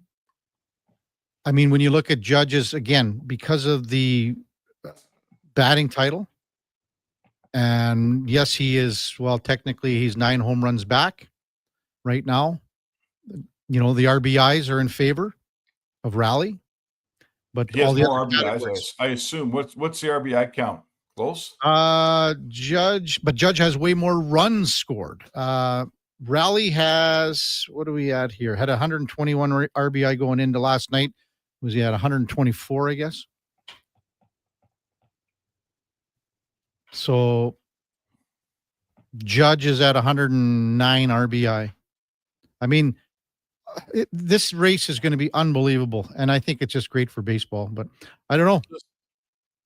Baseball is so analytics driven now that I guarantee you can go into the numbers and find 5 reasons that Judge should get the vote over Cal Raleigh, and you could find 5 reasons why Cal Raleigh gets it over Judge. Like, you can make those. I know in hockey you can make the analytics convince you whatever you want to be convinced of, and baseball's 10 times worse.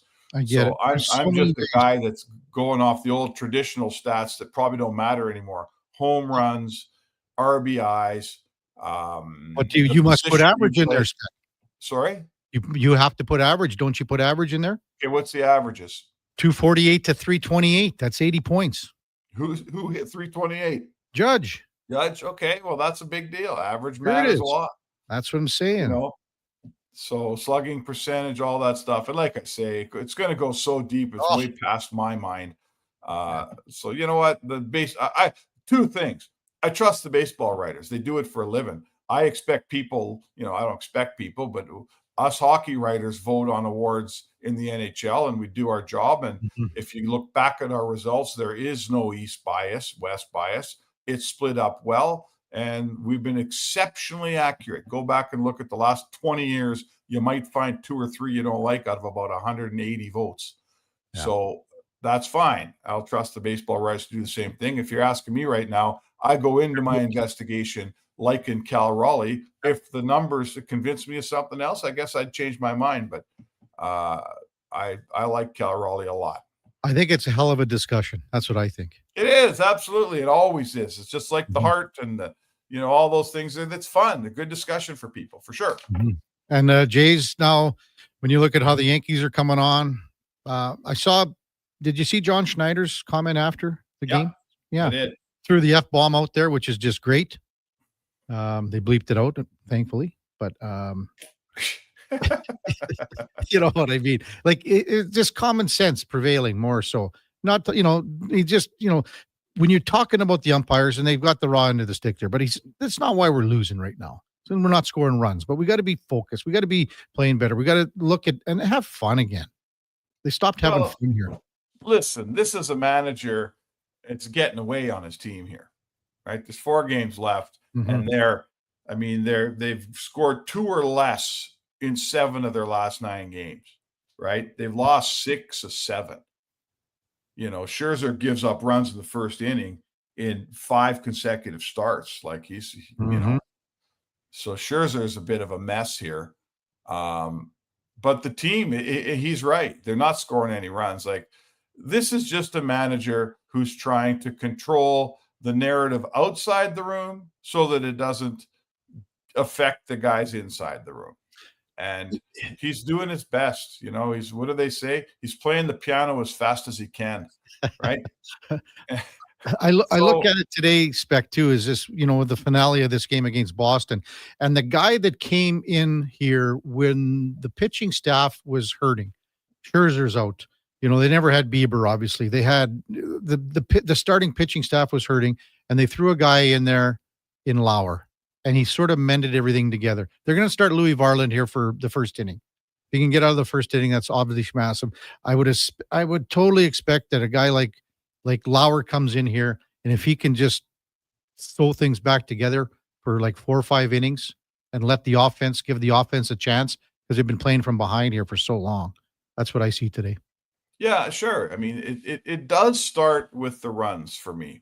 Like, sometimes your pitcher lets in 5 or 6, and you got to win 7-6 or 8-7. Like, that's baseball. It's a long season, and the Jays have been masterful at that all year. But you can't, you can't go out every day saying, okay, pitcher, we might give you 2 runs, so you got to hold the other guys to 3. That's not successful baseball. I was reading Shai Davidi today on sportsnet.ca. I urge everybody else to, because he's such a good baseball writer and he knows the Jays better than anybody. He was talking about how they're trying to set up their pitching for these last 4 games. And they got Gossman saved for Sunday, the last game of the year. And the issue here is, like, if you pitch him on Sunday and you don't win and you got a wild card series, now you can't use him probably in the wild card series because you pitched him on Sunday. No, and they've got this Trey Savage, the young kid doesn't he have 1 start? He has 1 start, went 4+ innings, but really he's good. likely going to go Saturday, Spec. He's in play again in the most important games of the year. He's in play, and that's, I love the story, but that's a lot. I mean, that's a lot to put on a kid. Spec, good stuff. We'll yak at you tomorrow. All right, sounds good. That's Mark Spector for On the Mark, brought to you by Northgate Chevrolet, powered by Northgate Chevrolet. This truck's for you. When we come back, the Director of Authority, Santino Marella, is in studio. We'll check in with some TNA wrestling that's happening in our city down at the Expo Center the next couple of nights. Right after the break, Kevin Karius Show with the Duke of Delburne on Sports 1440. We're streaming on YouTube and X. Today on Hey Culligan, how smart is your water? Here's Tracy. Hey, Culligan. I think my water might be dumb. Good news, Tracy. Your water's not dumb. It's just not talking to you. You can make my water talk. No, but the new Culligan Smart Drinking Water System can talk to your phone to tell you when your water filters need changing and help you meet drinking water goals. Now that's some brilliant H2O. You said it, Tracy, and we're already on the way. Let us help you out with a free in-home water test from a local Culligan water expert at culligan.ca. Hey, sports fans, we've got a clear choice for you. At Crystal Glass, we provide customers with the perfect glass for any job. From home to auto and even commercial, installation or repairs, we're your team. Call 310 Glass or visit crystalglass.ca. Crystal Glass. He's a legend in the booth and a master on the mic. Low Tide brings the banter weekdays from noon to 2. Sports 1440 is where Edmonton talks sports. Get in the game. Text 833-401-1440. Some people wake up and get dressed for work in a suit and tie or a nice dress. At GS Construction, we're less fashion forward and more putting our best foot forward. We wear hard hats and steel toe boots, and most importantly, we wear 50 years of experience with pride. It's not glamorous, it's definitely not easy, but it matters. We do it well. So if you'd like to be part of something where your work matters, GS Construction is hiring. Just remember, when you come for an interview, ditch the tie. See more at gsconstruction.ca. When you have lifting and material handling needs, Northwest Crane delivers. Western Canada's Sandy dealer, backed by the industry's toughest one. 3 years, 3,000 hours, no compromises. They service all crane makes and models with skilled technicians and deep industry expertise. Alberta owned with locations in Leduc and Grand Prairie and fully equipped service trucks. Northwest Crane keeps your operation lifting.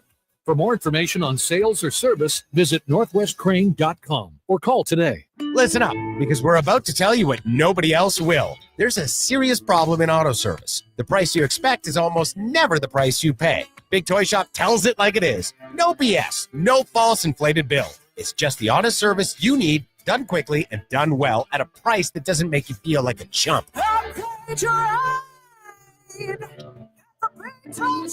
Take your ride to Big Toy Shop, 8315 Argyle Road. Call 780-298-2797. October 24th and 25th, hit the courts for Feisty Pickles, the first ever 24 hours of continuous pickleball action. Starts Friday night at Brace Athletics in St. Albert. It puts the fun in fundraising for Breathing Space, a groundbreaking lung transplant house. Recruit your team of 4 to 20 players and get your paddles ready to play. Feisty Pickles, Alberta Lung's 24-hour pickleball challenge. Register by October 15th at ablung.ca.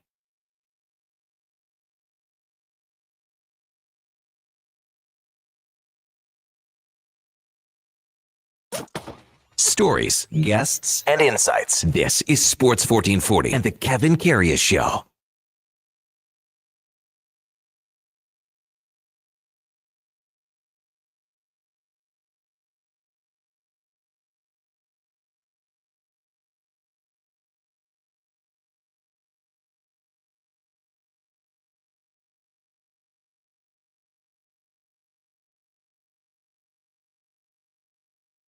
All right, welcome back to the big program, 8:21 in Edmonton.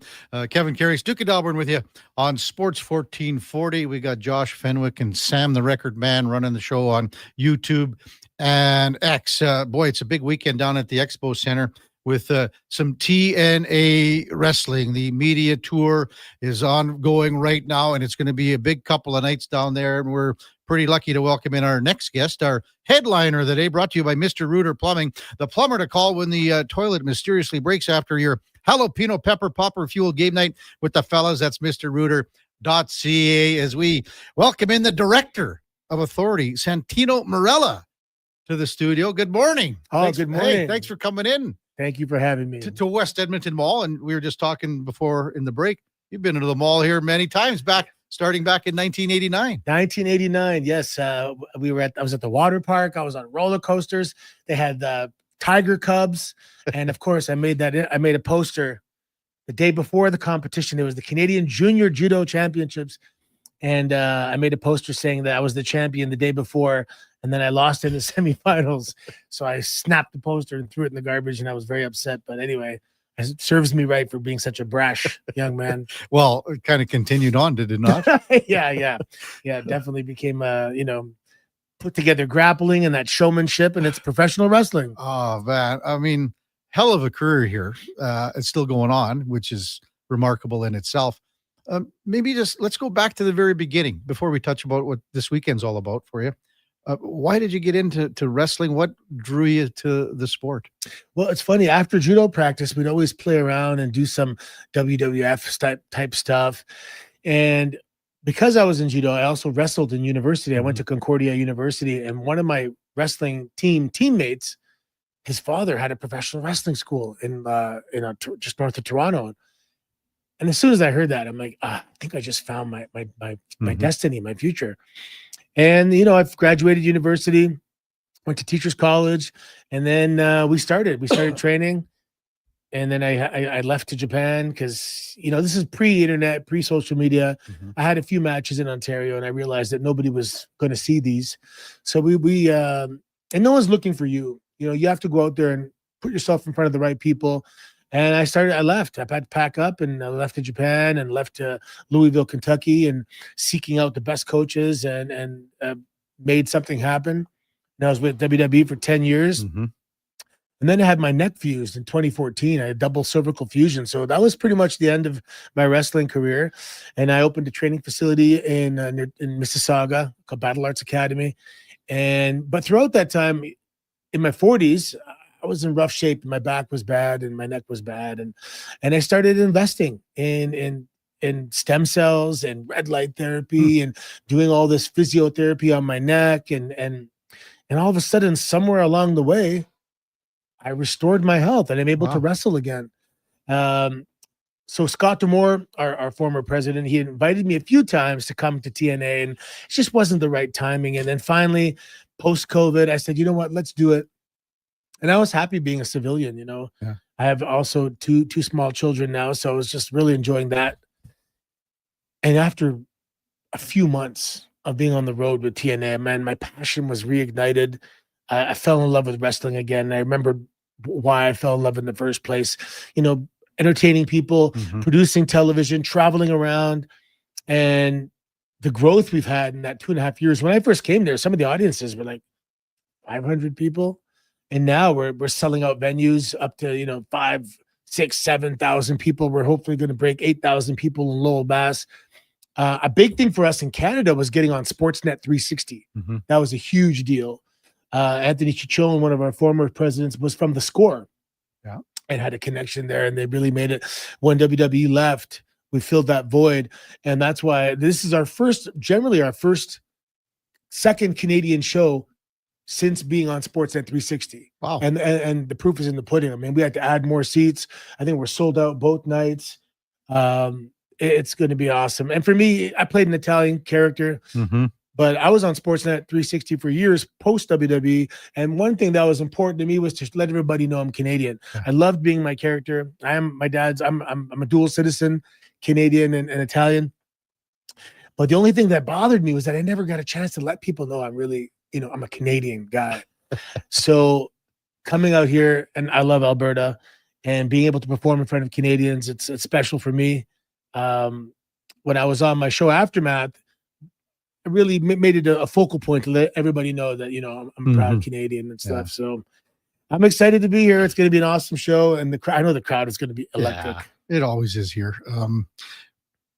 When you go back to the start, do you remember, or could you put your finger on what your first big break was? Like, what was the bait where you went, okay, this is the break, and now I'm on my way?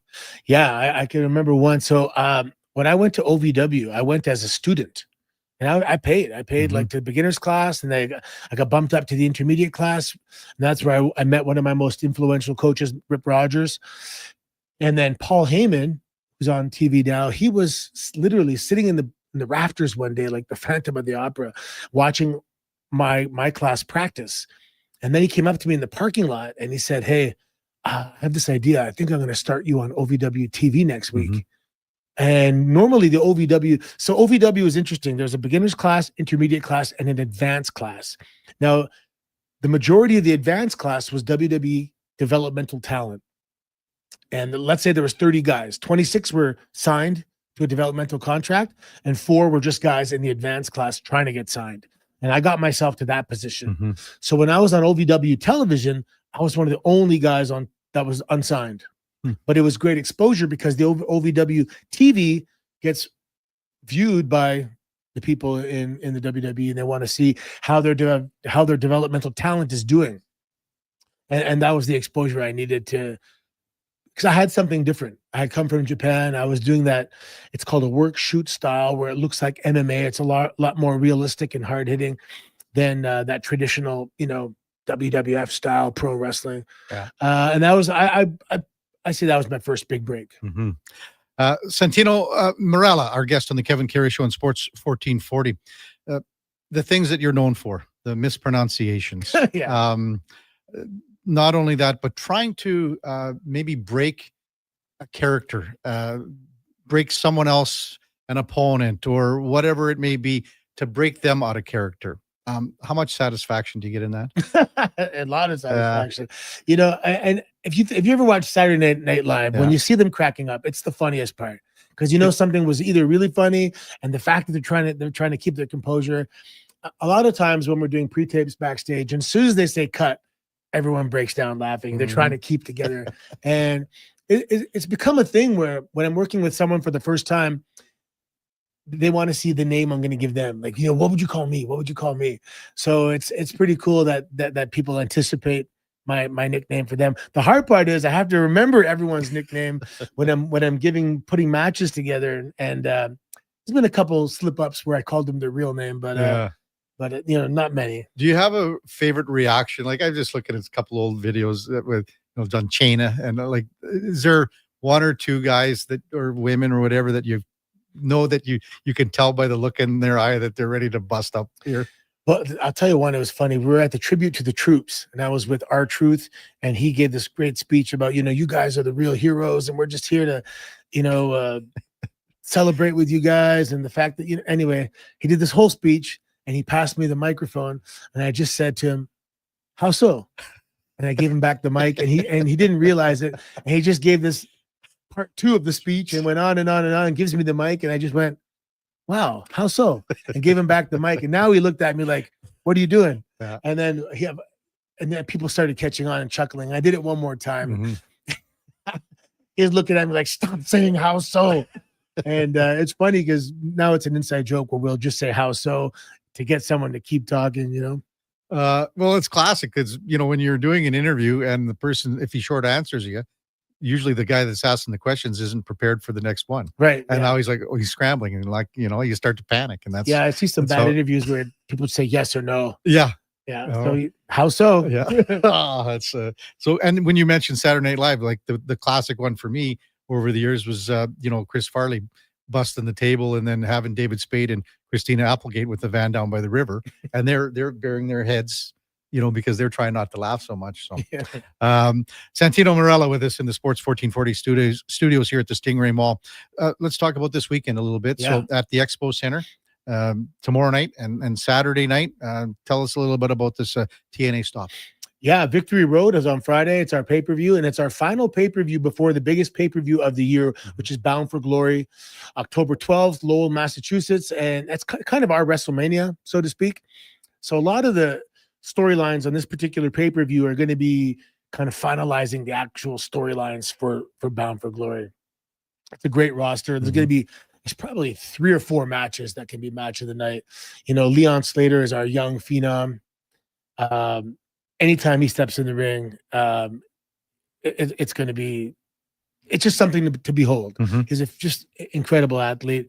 Frankie Kazarian, and he's going for the international championship against Macklin. This is going to be 2 veterans, 2 hard-hitting guys that can steal the show. Ali versus Moose, both step up for pay-per-view. That actually might be the one. Yeah. That might be the one, So anyway, there's a lot of options with regards to which match could steal the show. It's gonna people. Every time we have an opportunity like this where we have a large audience, we don't drop the ball. We deliver. Yeah. People always go home wanting more, and they can't wait to see more. It's called TNA for a reason. Total nonstop action. Right. And that's what we deliver. Wanted to just get back to a few more things with your career, and you got your finishing move called the Cobra. How did that come about for you? Man, well, I was living in Japan in 2004, and a friend of mine named Taro, he showed me this little funny thing he used to do with his hand, where he transformed it into this little wooden puppet looking thing, and I didn't really get it, at the time. And he showed me, and he got me to do it, and it was just funny. It was after a show. We were having, everyone goes out in Japan, they all drink together and celebrate after a big show, and that was really it. And there was nothing more to it. Then, like 5 years later, I was at a show in Atlanta, and it just popped into my head. And I remember I said to John Cena, I'm like, "Hey, watch my match. I'm going to try something." And so I did it. And this is a live event. It was not a non-televised event. And the audience immediately laughed. And and as soon as I came back through the curtain, he's like, "Yeah, I would keep that if I were you." So I was only doing it on live events. I wasn't doing it on television. But the producers that are on the live events, they write reports. And Vince was seeing these reports about this thing called the Cobra. And I went to Monday Night Raw one day, and I remember it was Ricky Steamboat was my producer. He said, "Yeah, you're going to face Zack Ryder. You're going to go over with the Cobra." And I'm like, "The Cobra?" And he goes, "Yeah, Vince wants to see the Cobra." I'm like, "How does Vince even know about the Cobra?" And he goes, "He reads the reports." So anyway, that was once it was all done on TV, within about 3 weeks, it just caught on like wildfire, and it took on a life of its own. And I did it for about a year, I think, without the sleeve on. And then we introduced the snakeskin kind of Cobra sleeve. And it caught on. When I do conventions, I've had people from 4 different countries, Canada, America, England, and Australia, both tell me that the Cobra was banned in their elementary school. And I'm like, damn, that means a lot of kids were doing it. So that's pretty good. It became a little bit of pop culture. Exactly. I've seen athletes score touchdowns, do the Cobra, hit in soccer, do the Cobra, basketball, celebrating points, doing the Cobra. So it's pretty cool when you see something kind of really kind of filter into that mainstream pop culture stuff. Santino Marella, our guest in the Sports 1440 studios. You still got lots of runway here left, it sounds like. But if you look back, what would you say, top highs of your career would be? Well, one was recently tag teaming with my daughter. Okay. So NXT and TNA have a historical relationship where it started off as a roster exchange. We'd have a couple guys from their show on our show, and they would have a couple guys from our show on their show, and it was really cool to see the two worlds collide. Ratings immediately went up because people wanted to see how the two rosters were going to interact. My daughter works for NXT, which is a WWE brand, and I mean, it's never happened before, and I don't know how long she's going to be there, and I don't know how long I'm going to be here. I mean, the fact that we were able to work together during this particular time was incredible, and it was pretty much a universal feel-good moment by the professional wrestling universe that father and daughter got to work together and not only appear on pre-tapes, we actually got to tag team together in Brampton, Ontario, and that was our first Canadian show since Sportnet 360. So it was really good. And my parents were able to come down. My wife and my younger kids were able to come. So it was really a special moment for us to be able to wrestle together. So you tag team with your daughter and your other character, your twin sister, Santina. Keep her away. God, she's embarrassing. She's embarrassing. Text line 833-401-1440 from Blair. Asked Santino who he called John Laryngitis. Oh yeah, John Laurinaitis. One of his nicknames was John Laryngitis. Yeah, which is funny too because he did have a trachea injury. He has a voice like this, so it sounds like he he has laryngitis, but his name is Laurinaitis. Yeah. Any other funny stories that come to mind? I mean, I went through a quick little 6-minute montage of all this stuff, and honestly, I was laughing last night and a little bit this morning too. So yeah. Well, there was a time when we had celebrity special guest managers on Raw, and I got to do so many fun vignettes and pre-tapes and stuff backstage with so many Hollywood celebrities, and they were all fun. I mean, Mrs. Brady, Bob Barker, what's the guy from Knight Rider? David Hasselhoff. And guys like that, Don Johnson. What Pee Wee about Herman? What about Shaq? Oh, Shaq, yeah. So he's actually a big wrestling fan, like legitimate. And I remember the first time I saw him, he's like, "Hey, Santino," and I'm like, you know me? Like what? And then, you give the bro hug, like the hand and the tap the back. He just engulfed me. Like I think I disappeared for a minute. He's just so humongous and such a nice guy. We did a bunch of stuff with him. There's a pre-tape. If you put Santino and Shaq playing Scrabble, it's a funny. I think that was part of the thing. Yeah, he's an awesome guy. The rap, you did a rap, and he was, because he's a big rap guy too, so he enjoys that stuff. Yeah, that was cool. And actually, in that pre-tape is Shad Gaspard, who's no longer with us, and that makes it extra special because he was a good friend of mine. Did you have favorite wrestlers growing up? Because we've been talking about Stampede Wrestling, and I'm going to get to another subject here in a moment, but did you have favorite wrestlers? Yeah, so my original coach, Don Koloff, was a Stampede wrestler. And at Battle Arts Academy, my gym, we have the Don Koloff Arena where we have our wrestling shows and our MMA events and boxing, etc. And when WWE kind of acquired Stampede Wrestling, my coach kind of came over in that acquisition along with Brett and the Bulldogs. So I had three kind of favorites. My first favorite was Jimmy Superfly Snuka. Yeah. After that was probably Davey Boy Smith. And finally, like everybody else in the 80s, I was a Hulkamaniac. And man, all three of them are gone. Actually, now I think about it, that's pretty sad. Yeah, it is. But I got to work with Jimmy Superfly Snuka's daughter. I got to work with Davey Boy Smith's son. So it's pretty cool, even though they're no longer here, the legacy they leave behind is still strong and still involved in wrestling. Last night, and the reason I wanted to bring this up, we had Shane Fennessy, producer of Sings in the Ring. I'm not sure if you've heard about this, but the premiere was yesterday in Calgary. So this is Sings in the Ring. Yeah. So tonight in Edmonton at the Edmonton International Film Festival, it's the Edmonton premiere. Oh wow! So this afternoon in the studio is Gama Singh is coming in studio. Oh no way! He's awesome. He's coming in studio to be with Jason Greger, and obviously this was the documentary that has been aired last night in Calgary. So and then tonight in Edmonton. So pretty neat that all this is kind of coming together here. Yeah, his son works with Bus Champagne Singh. Yeah, he's awesome too. So I haven't been able to see the documentary yet, but it's just they have Raj and it's obviously Gama. So I think it's kind of a neat storyline that everything's and the family and Jinder Mahal's a family member as well. And I just saw him at a wedding a couple weeks ago. Yeah, the family has a rich history. And then even in Toronto, there's Tiger Jit Singh as well, Tiger Ali Singh. So the Singh family has a rich history in the professional wrestling industry. Yeah. Anything I'm missing here at all that you wanted to maybe mention? To yeah, fans no, and just, stuff? just TNA, the upward trajectory over the years has been something incredible to be a part of. The locker room, we're known, and it's true, we do have the greatest locker room in professional wrestling. The camaraderie, we bleed together, we sweat together, we after shows we'll often get together in the lobby and have a few drinks together, and it's really a brotherhood and sisterhood, and we look out for each other. And it stemmed because we were the underdogs. We didn't have these billion-dollar marketing budgets. It was grassroots level wrestling, people slowly etching a name for themselves, and that chip on our shoulder has got us this far. And sometimes when you have that kind of success, the chip falls off, but not for us. But we're still hungry. We haven't had that fulfillment yet. And we're still climbing and climbing and climbing. And the climb has been like, they say focused on the journey, not the destination. Right. Well, the journey has been amazing.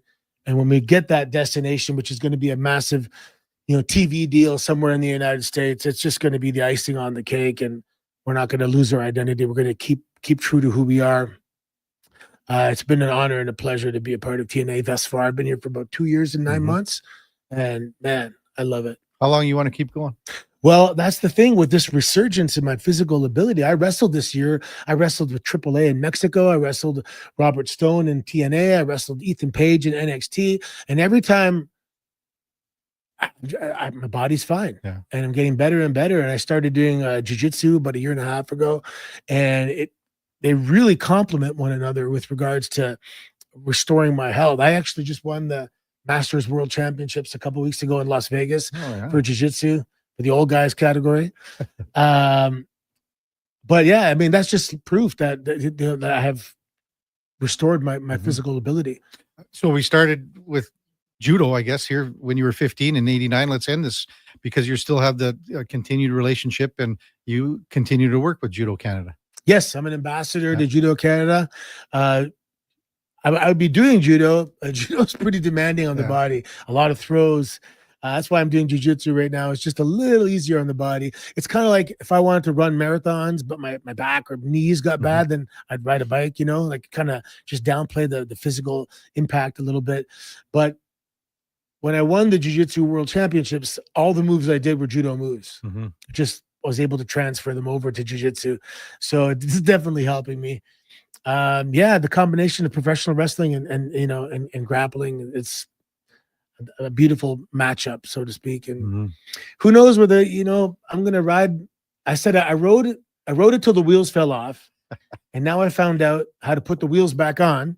So we're going to ride it again. My thing, I'm looking forward to, and I'm 51. So the year of 50 and the year of 51 have been some of the greatest years of my life, which I just did not think, when you're 30, you don't think that's going to be the case, but I'm just looking forward to the next several years. And I want to continue this awesome streak that I'm having. And when your physical health is taken away from you and you get it back, you're so much more grateful.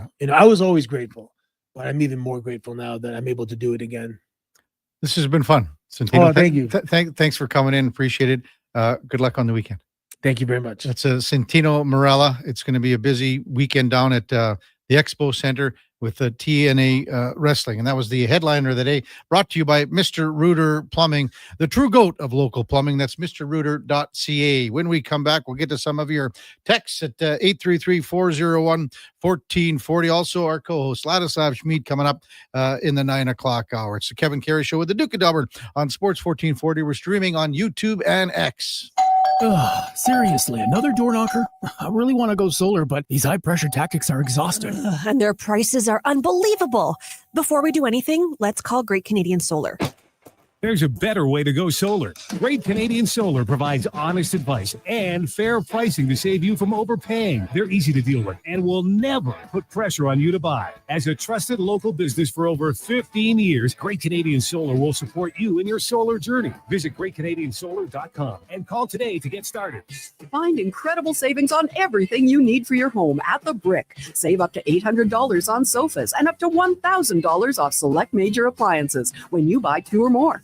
Whether you're furnishing a new space or refreshing your current one, The Brick has designs to fit any style and budget, all backed by their exceptional service. Visit one of their 4 locations in Edmonton, downtown, South Common, West Edmonton Mall, or 137th on the north side. See in-store for details and exclusions. The Brick, saving you more.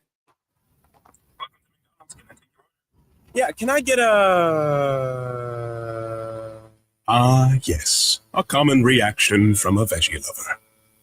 Always scanning, searching, longing. But wait, what is this we see? The new McVeggie, now at McDonald's. Blue Jays fans, this weekend and every weekend, you can catch Toronto Blue Jays ball games right here on Sports 1440. Ben Schulman provides the play-by-play. You provide the chips and beer. Check out the Blue Jays this weekend on Edmonton's home for sports. Sports 1440. The bad news, winter will be here in a flash. But the really good news, right now during the Nissan Flash Sale, you can get a set of free winter tires. You might just look forward to winter coming back, and you still get 0% financing and $500 Nissan bonus. September 23rd to 27th only. Act fast. This flash won't last. See your local Nissan dealer or Nissan.ca for details. Offer available on select 2025 models. Conditions apply. Visit your local Edmonton and area Nissan dealer for more information.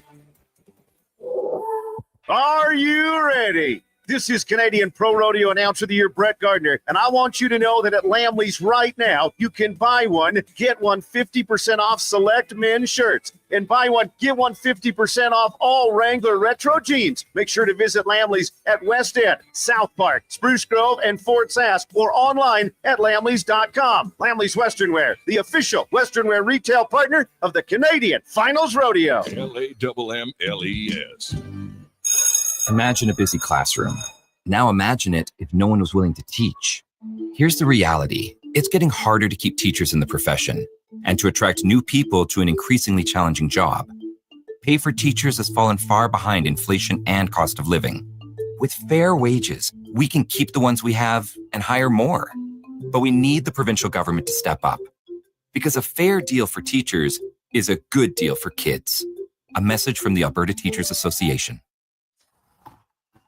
Come for Canada's largest trade shows, the biggest names in entertainment, exhilarating sporting events, and more. Stay for the experience at the Edmonton Expo Centre. TNA Wrestling makes its explosive debut at the Expo Center on Friday, September 26th and Saturday, September 27th for back-to-back nights. Buy your tickets online today. Learn more about what's happening at the Expo Center by visiting the calendar of events online at edmontonexpocenter.com today. Weekly NFL giveaways, drink specials, huge screen TVs. The hits keep coming at First Round, Edmonton's NFL headquarters. Watch NFL football at First Round, and you could win a trip to your favorite NFL city for a regular season game next season. Catch NFL action Thursday nights, all day Sunday, starting with the Pro Bowl brunch from 10:30 to 2. Then Monday night with half-price boneless wings after 6 p.m. First Round, burgers, beer, sports. Downtown and Bourbon Street, West Edmonton Mall. Are you looking for safe and professional travel options? Look no further than Silent Rides, one of Alberta's premier bus charter companies. Whether your group is big or small, Silent Rides has you covered. We offer state-of-the-art motor coaches, first-class service, and affordable rates. Get your quote today.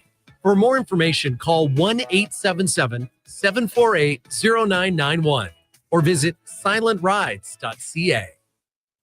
At Leading Edge Physiotherapy, we believe that life shouldn't hurt. Now, that doesn't mean that we don't know that sometimes it really hurts. I mean, we've seen people at their worst moments in life, when they feel they have nowhere to turn, or at a time when they felt like their problem just wouldn't ever go away. We've also seen people who thought to themselves, it'll just go away on its own, or this is no big deal. I don't want to bother anyone about this. Don't know where to turn to, or think it's no big deal. Either way, we have the technology, techniques, and skills to help you get back to it, whatever your it may be. Life shouldn't hurt. LeadingEdgePhysio.com.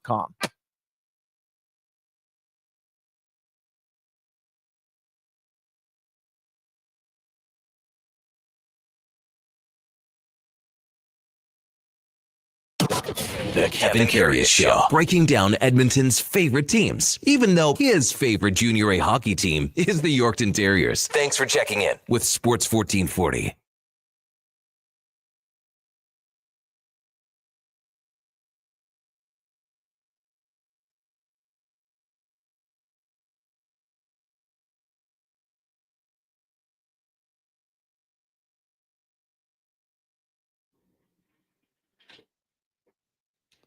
All right. Welcome back to the big program, 851 in Edmonton.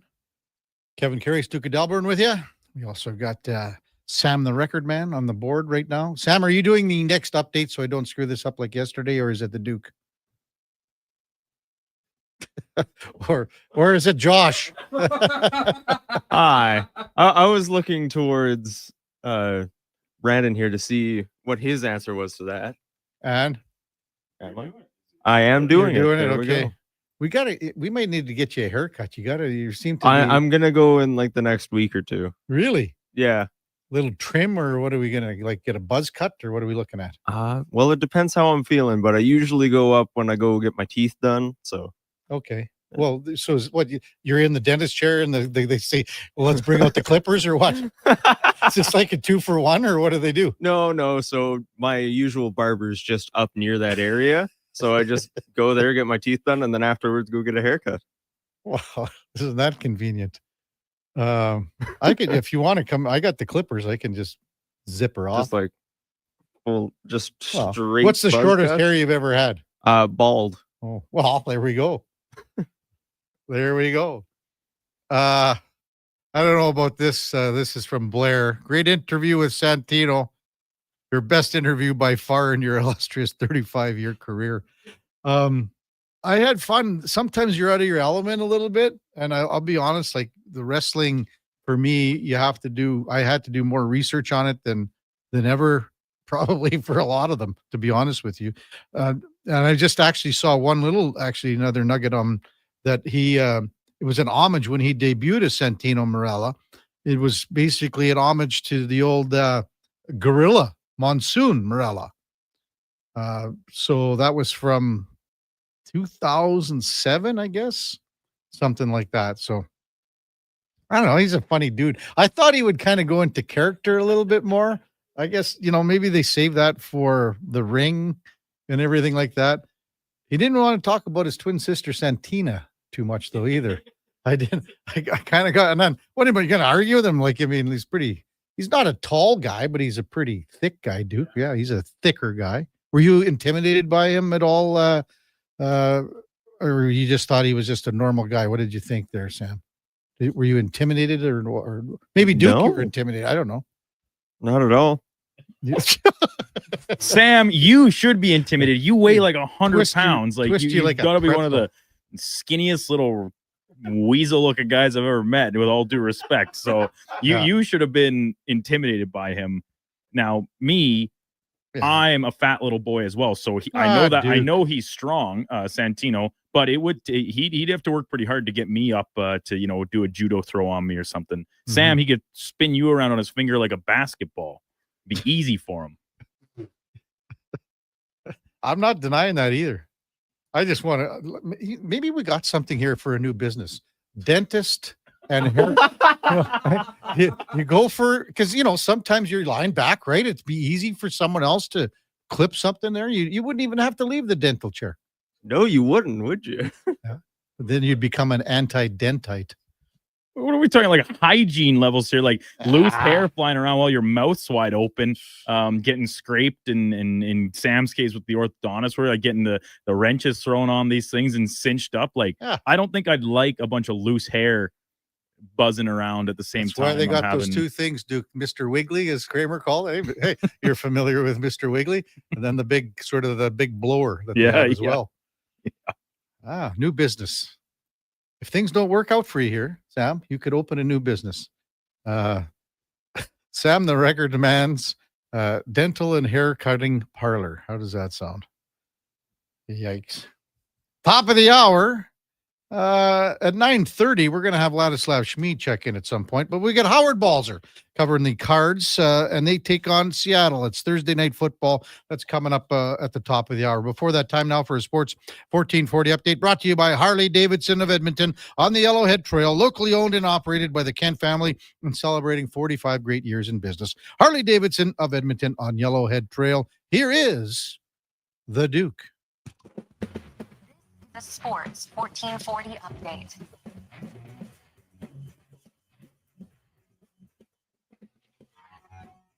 Oilers preseason action last night. They fall at the hands of the Kraken 4-1 from Rogers Place. Andrew Mangiapane scoring the lone goal for Edmonton in the loss. And some sad news on the Oilers front as forward Vasily Podkolzin taking a leave of absence from the team fresh off signing his extension.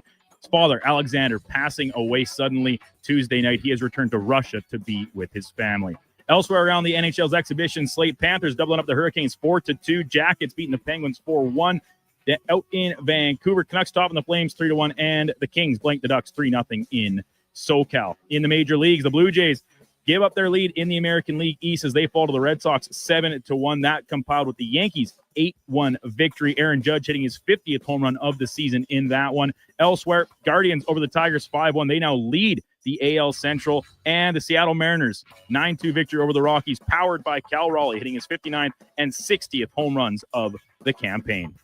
Coming up in hour 3 of the Kevin Karius Show, we'll be joined by Howard Balzer from Cards Wire covering the Arizona Cardinals, and our Thursday co-host, former NHL defenseman Ladislav Schmid. I'm Brandon Douglas. That's your Sports 1440 update. Sports 1440, a Stingray radio station broadcasting on Treaty 6 territory. Download the free iHeartRadio app and listen to CKJR wherever you go. Mr. Rooter goes for a fall stroll. Ah, the beauty of fall.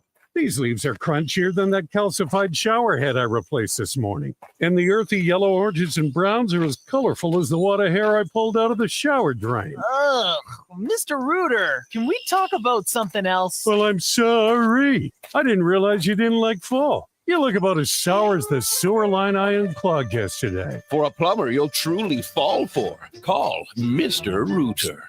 Want some good news? St. Albert Dodge is holding the biggest sale of the year on their in-stock Ram 1500 Sports. Every single one on the lot is discounted by a whopping $14,000. Yeah, 14 grand. And St. Albert Dodge has the best selection in Alberta. Over 90 Ram 1500 Sports to choose from with great packages, including the Night Edition and GT models, all $14,000 off the ticket price. Get down there and see how easy it is to do business at St. Albert Dodge. Wanted local sports on weekends. Saturday mornings at 9. Check out the Saturday Sports Setup, where we'll tee up what's happening on the weekend sports scene. Tune in Saturday morning at 9 on Sports 1440. At Fountain Tire, you can save $50 off tire storage with the purchase of 4 select tires now until September 30th at participating locations. Okay. Or you could squeeze them into your backseat, possibly causing upholstery damage, drive them home, struggle, sweating buckets trying to get them out of your vehicle, resulting in you feeling guilty for not going to the gym more often, or at all. But at the end of the day, it's your choice. Totally up to you. Definitely $50 off the tire storage. You got it. Book your appointment today at fountaintire.com. Fountain Tire. We're on this road together, Canada. Farm, ranch, acreage, or lake lot. They're here to help at Bashaw Concrete Products. Family owned and operated for 60 years. They continue to provide the best products and service, period. Call now for your free quote on the highest quality ready mix and gravel, a new septic tank, or an outhouse pad and tank. Plus precast cattle water pads, garage sumps, and more. Call 780-372-3854 for prompt delivery. Bashaw Concrete Products. 780-372-3854. BashawConcrete.com. You ever done something you can't be forgiven for? Crave is the exclusive home of HBO originals, including Task, the new crime thriller from the creator of Mayor of Easttown. I'm going to take their money so we can have a better life. Starring Emmy winner Mark Ruffalo. If things go terribly wrong, people want to know why God let it happen. And Emmy nominee Tom Pelfrey. Have I almost found a way out? We never did anything like this. Task, an HBO limited series. Stream now, only on Crave. Subscribe at crave.ca.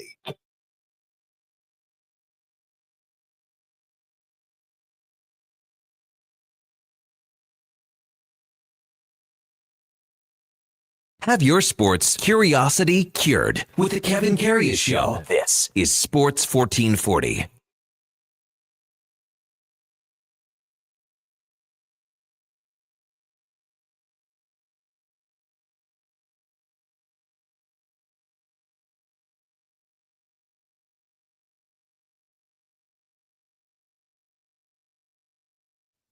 All right, welcome back to the big program. 9 o'clock in Edmonton. Kevin Karius, Duke of Delburne with you on Sports 1440 on a Thursday morning, which means Thursday night football in the NFL. And time now for the game of the day, brought to you by St. Albert Dodge, where 2025 Jeep Wrangler 1500s have 0% financing for up to 72 months. Great selection with all the new colors. The Sport Willys, Sahara, Rubicons are on the lot at stalbertdodge.com. As we welcome back Howard Balzer from Cards Wire in Arizona, covers the Arizona Cardinals. Good morning, Howard. You're with Kevin Karius once again. Thanks for jumping on Sports 1440. Really appreciate it.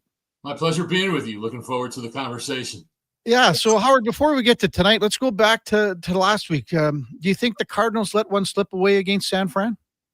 Well, there's no doubt they did. I mean, it was a close game, certainly all the way, but when they took the lead on a safety with not a whole lot of time left on the clock, it was looking pretty good for them. But they weren't, after getting the kick, obviously after the safety, they weren't able to do anything with a quick 3 and out. And then the 49ers, took over on their own 20, and the Cardinals needed to stop. And so the interesting thing, Kevin, is that all 3 games this year, the Cardinals have had leads late and kind of let other teams get back in. The first 2 weeks, they had big enough leads where they did make a play late in the game, which, secured the victory. The week before, they led 27-3 over Carolina and then needed a big sack after the Panthers scored and cut that lead to 5. So here they just needed to stop. And this defense is very improved for the Cardinals this year. But they've had an issue stopping teams when, they're trying to come back on them. And that bit them on Sunday. And now, of course, we have the quick turnaround for tonight's Seahawks. Yeah, always Thursday nights. You never know really what you're going to get. Howard Balzer with us on Sports 1440. Let's start with the running back, James Conner, now on IR and gone for the year. And I think Cardinal fans are hoping that Trey Benson is the guy that can fill the shoes. Do you think he can, Howard? You always say you think someone can, but until they really have that opportunity to be in that role and see how it works, that's the big question. But, the real issue, Kevin, for all 3 games this year, and certainly Sunday it was also, even with Connor, who only played, he played 2 plays in the second half, so he didn't have that many plays before he got injured. But he had 9 carries in the game, and 6 of them were for 1 yard and another for 0. And Benson has had some of the same issues. He's had a couple, big plays in there, but except for some big plays, he's had 17 carries of his 21 for just 26 yards. So there's issues going on the offensive line. And a lot of times with the running game, it's not just the line. It's also, the running back finding the hole and making adjustments and all those things. But you just have to be more productive. And what's happened is with the Cardinals not being able to run the ball, and a lot of that's on first down, you end up with 2nd and long, 3rd and long, and then you don't convert on 3rd down. And so you're unable to really establish a rhythm on offense. And that's been the story of these 3 games for the Cardinals, where they really haven't been able to run the ball effectively. In fact, they've had 55 runs by running backs in the first 3 games, and 36 have been for 3 yards or less, and 30 for 2 yards or less. So that's not a recipe for success on offense. So, they have Benson, they've got Amari DiMercato behind him. We'll probably see Bam Knight active. He looked, pretty good in preseason. Michael could be elevated from the practice squad today, but they just need a team effort to be able to run the ball very, productively. And they've had struggles with it. And here they are against the Seattle team, which is pretty darn good against the run. I was looking at this the other day. Last season, the Cardinals were in first place going into their bye with a record of 6-4, came back to play the Seahawks with that 6-4 record, and they just couldn't get anything going offensively as Leonard Williams, the Seahawks defensive lineman, just wrecked the game. And James Conner in that game, believe it or not, had 7 carries for 8 yards. And so somehow they've got to find a way to generate some more offense to take the pressure off, that defense, which is very shorthanded at the defensive back situation now with Garrett Williams on injury reserve. Will Johnson, the 2nd-round pick, probably won't play tonight for the 2nd straight game. So they've got some issues there. And back to the offense, they've got banged up offensive linemen. So this is going to be a tough one for them against the Seahawks, a team that has swept them the last 3 seasons. And since 2012, the Cardinals have won 2 games at home over the Seahawks. So it doesn't bode well, but hey, long answer to a short question, but we'll see what happens tonight, and if this team can rebound in a very short week, obviously after Sunday's disappointment. Howard Balzer from Cards Wire, our guest on the Kevin Carey Show on Sports 1440.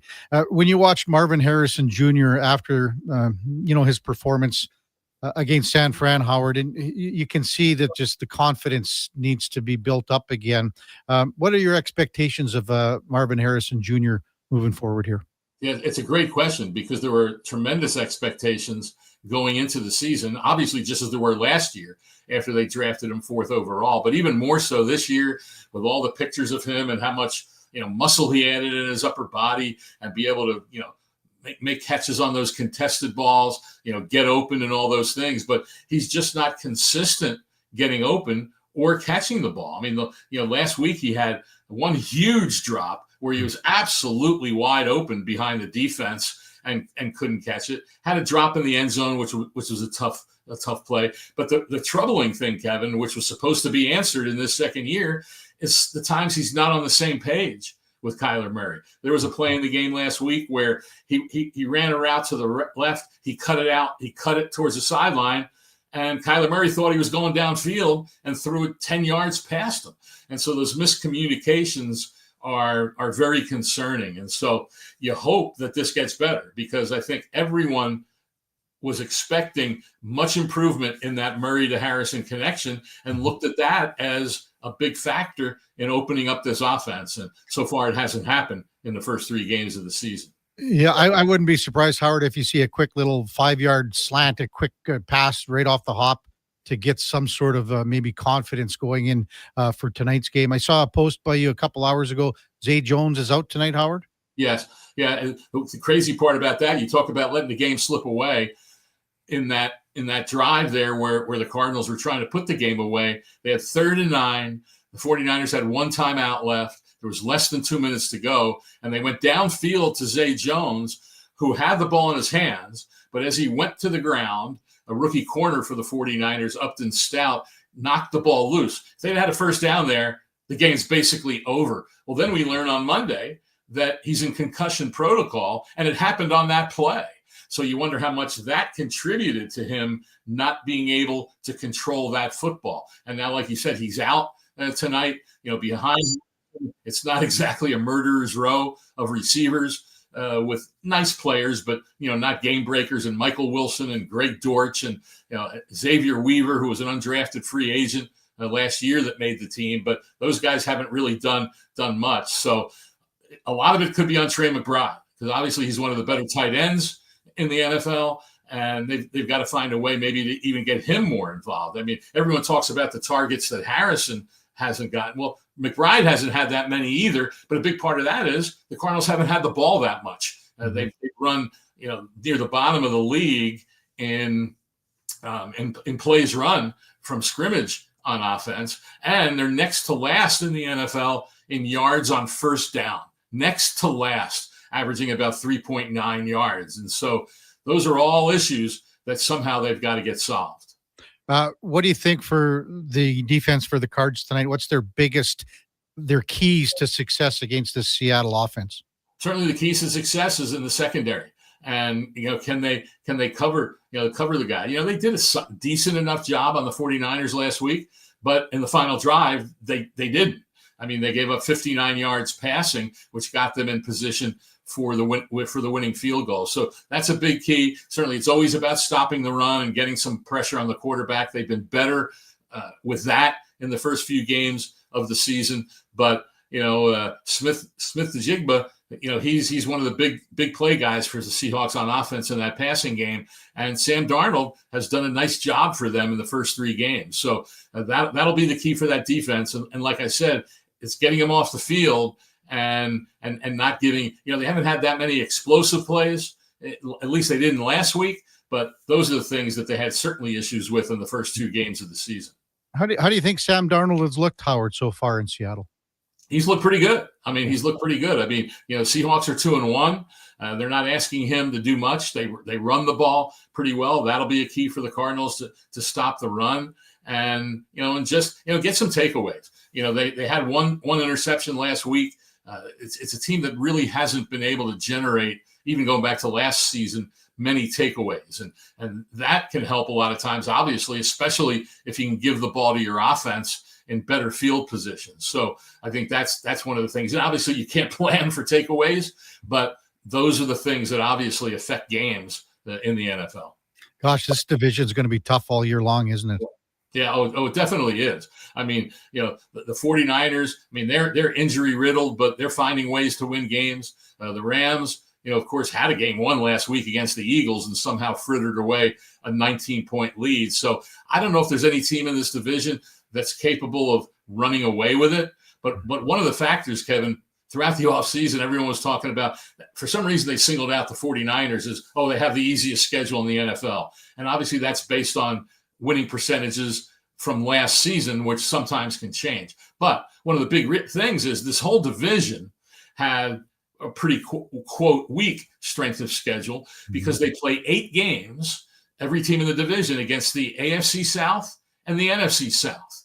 And so a lot of that will determine who probably ends up winning this division. And by the way, so far in the first 3 games, the 4 teams in the division are 5-0 in those games against those 2 other divisions. And so this one obviously isn't, but the Cardinals need a win, certainly. I mean, last year they got into the race by being 4-2 in the division. if they lose tonight, they're already 0-2. And so that's another factor here, obviously, and what's going to happen throughout the rest of the season. Howard Balls are with us on Sports 1440. Also, Hall of Fame selector. Howard, you're coming up to 50 years covering pro football. Simply amazing. But they had the 2026 nominations come out, and some big-time first-year guys that are eligible for the Pro Football Hall of Fame. And a couple of shoo-ins, would you say, like guys like Drew Brees, kind of automatic? Is he at the top of the list, Howard? He probably would be, perhaps along with Larry Fitzgerald. But like you said, with some of the guys that are eligible for the first time, it's pretty amazing. You throw Greg Olson in there, Jason Witten, Frank Gore, who's the top 5 all time in rushing yards. And so in terms of shoo-ins, I don't know what to say about that anymore, because the way the Hall of Fame changed their voting process last year, it created a situation where there were only 3 modern day players that were elected instead of the 5 that had been for the previous 2 decades. Mm-hmm. And so now, if you have those 2 guys get in, does that mean there's only room for 1 more? There could be more, but it's very difficult to get 80% of the vote in terms of the way they're doing things. So I'm hesitant anymore to even say there are absolute slam dunk first-time eligible guys, because the committee could look at it and say, hey, we've got a whole lot of guys who have been coming back as finalists year after year after year, and we need to get some of those guys in instead of the first-time guys. But it's just hard to ignore guys like that, like you said. And guess what? Oh, and Phillip Rivers is another guy who's a first-time eligible. Next year, Ben Roethlisberger becomes first-time eligible. And last year, Eli Manning was, and didn't even survive the reduction from 15 to 10 in the voting. And so that's just showing it's always been really hard to get into the Pro Football Hall of Fame, but the new way of doing things, and we could talk about this for do a whole show on it, but the way they're doing it now is just making it even harder. And that has a lot of people concerned. Yeah, and again, the players from the last couple of decades are so good compared to the guys way back there. I can't imagine how difficult it is for you and your counterparts. It's very difficult, and one of the things I try to point out all the time is the pure math of it. When you have 15 finalists and only 3 get in, then you have 12 guys coming back who were finalists last year. Do all of them get in? It's not automatic, but a lot of them will. And then you have your semifinalists from the year before, from the top 25, 10 of them that didn't make it to the 15. And so now 12 spots are not automatically taken, but pretty close to. Then you only have 3 more spots for the finalist group, which get discussed by the whole committee in January. And look at all those first-time eligible guys. And so what ends up happening, Kevin, when you look at that list of nominees, is guys that have been on the outside. It's almost impossible to break into that group because of all the guys returning each year, and then added to it the guys who become first-time eligible. I texted you last night, Howard, about a guy that's been up here and, for many years, and he played down in the States a little bit, Henry Gizmo Williams. Did you have a chance to check him out a little bit, Howard? I did. I know you asked me about him, and I remembered the name. I didn't remember a whole lot about him, but yeah, I did, check it out last night and saw, all the things that he had done with, being in the NFL, being in the CFL, and the different things that, he had done, along the way. Pretty impressive, And, looks like it was a fun guy to watch. I kind of recall watching him a little bit, but of course he wasn't in the NFL for that long. I will say this in terms of the CFL. I moved to Arizona 5 years ago, and I had a basement full of stuff I didn't even know I had, in boxes everywhere.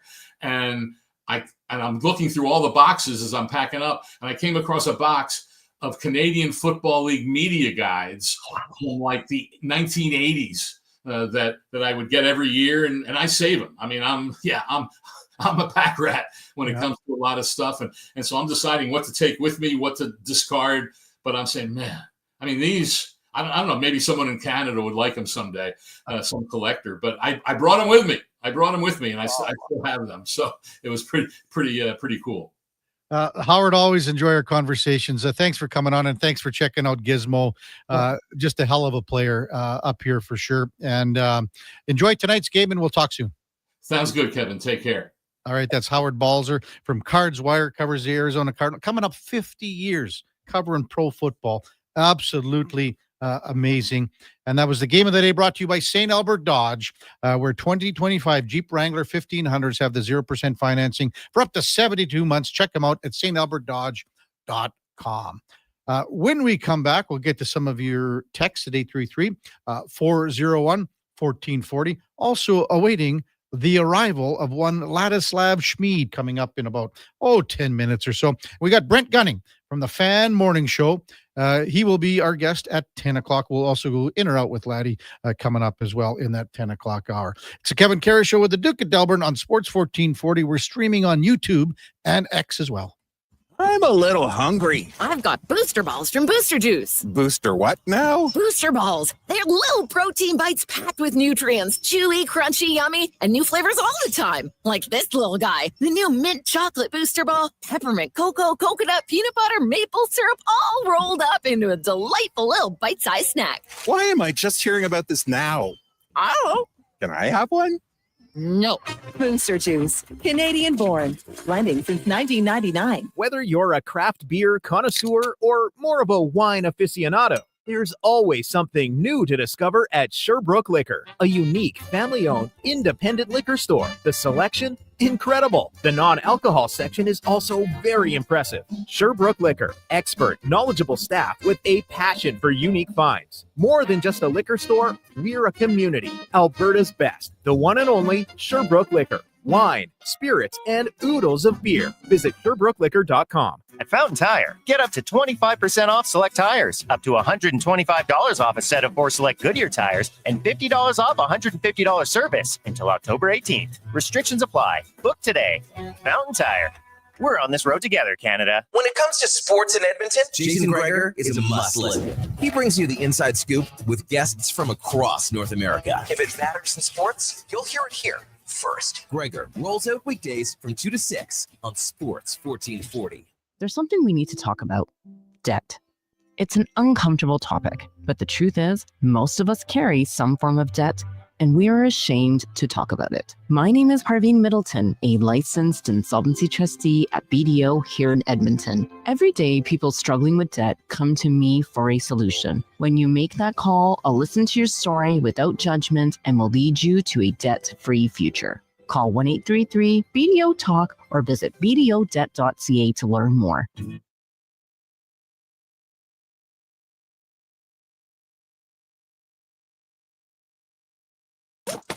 Stories, guests, and insights. This is Sports 1440 and the Kevin Karius Show.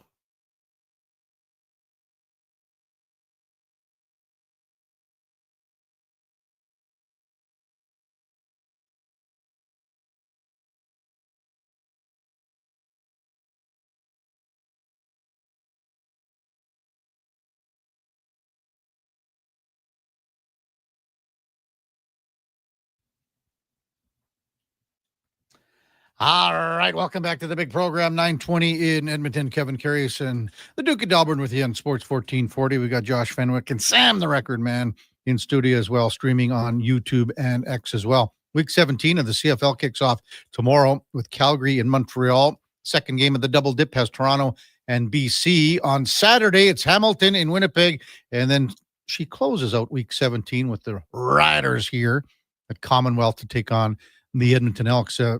CFL, there was more talk about the CFL this week than, if you go back in recent memory, than a long, long time, with the rule changes that were announced on Monday by the new commissioner. Some people hate them. Some people don't like them. Some people say, yeah, it's time. Some people say, I'm going to wait to see exactly how they are implemented, what happens. One thing that is certain, it's going to change the kicking game. Without question. That's if you're talking about two players on the roster where their game plan changes, maybe the most. Is it not the kickers? Well, because again, if you're on the 35-yard line and you're 3rd and 5, before you were setting up for a field goal. Now you're not. 3rd and 5, you might gamble, but you might punt as well. For punters, Now where are you looking at? The coffin corner on a punt that maybe if you aren't going for a field goal from the 35-yard line, which would technically be a 57-yarder. Not a lot of guys have that leg in the league. Are you punting? Are you gambling? If you're punting, well, you're going for the coffin corner kick. Jake Julian returned to the Edmonton Elks after a quick stint down south in the NFL. On Tuesday, I had a quick little discussion with the Elks punter. Big day yesterday with all the announcements, Jake, and I mean we're still a ways away here, but what did you make of it? Because down the road, it's probably going to affect a guy like yourself. Yeah, just looking at the changes, it's going to be a couple more punts, short field punts. I think it's going to be good. Change is good. I trust the league and trust what they're doing.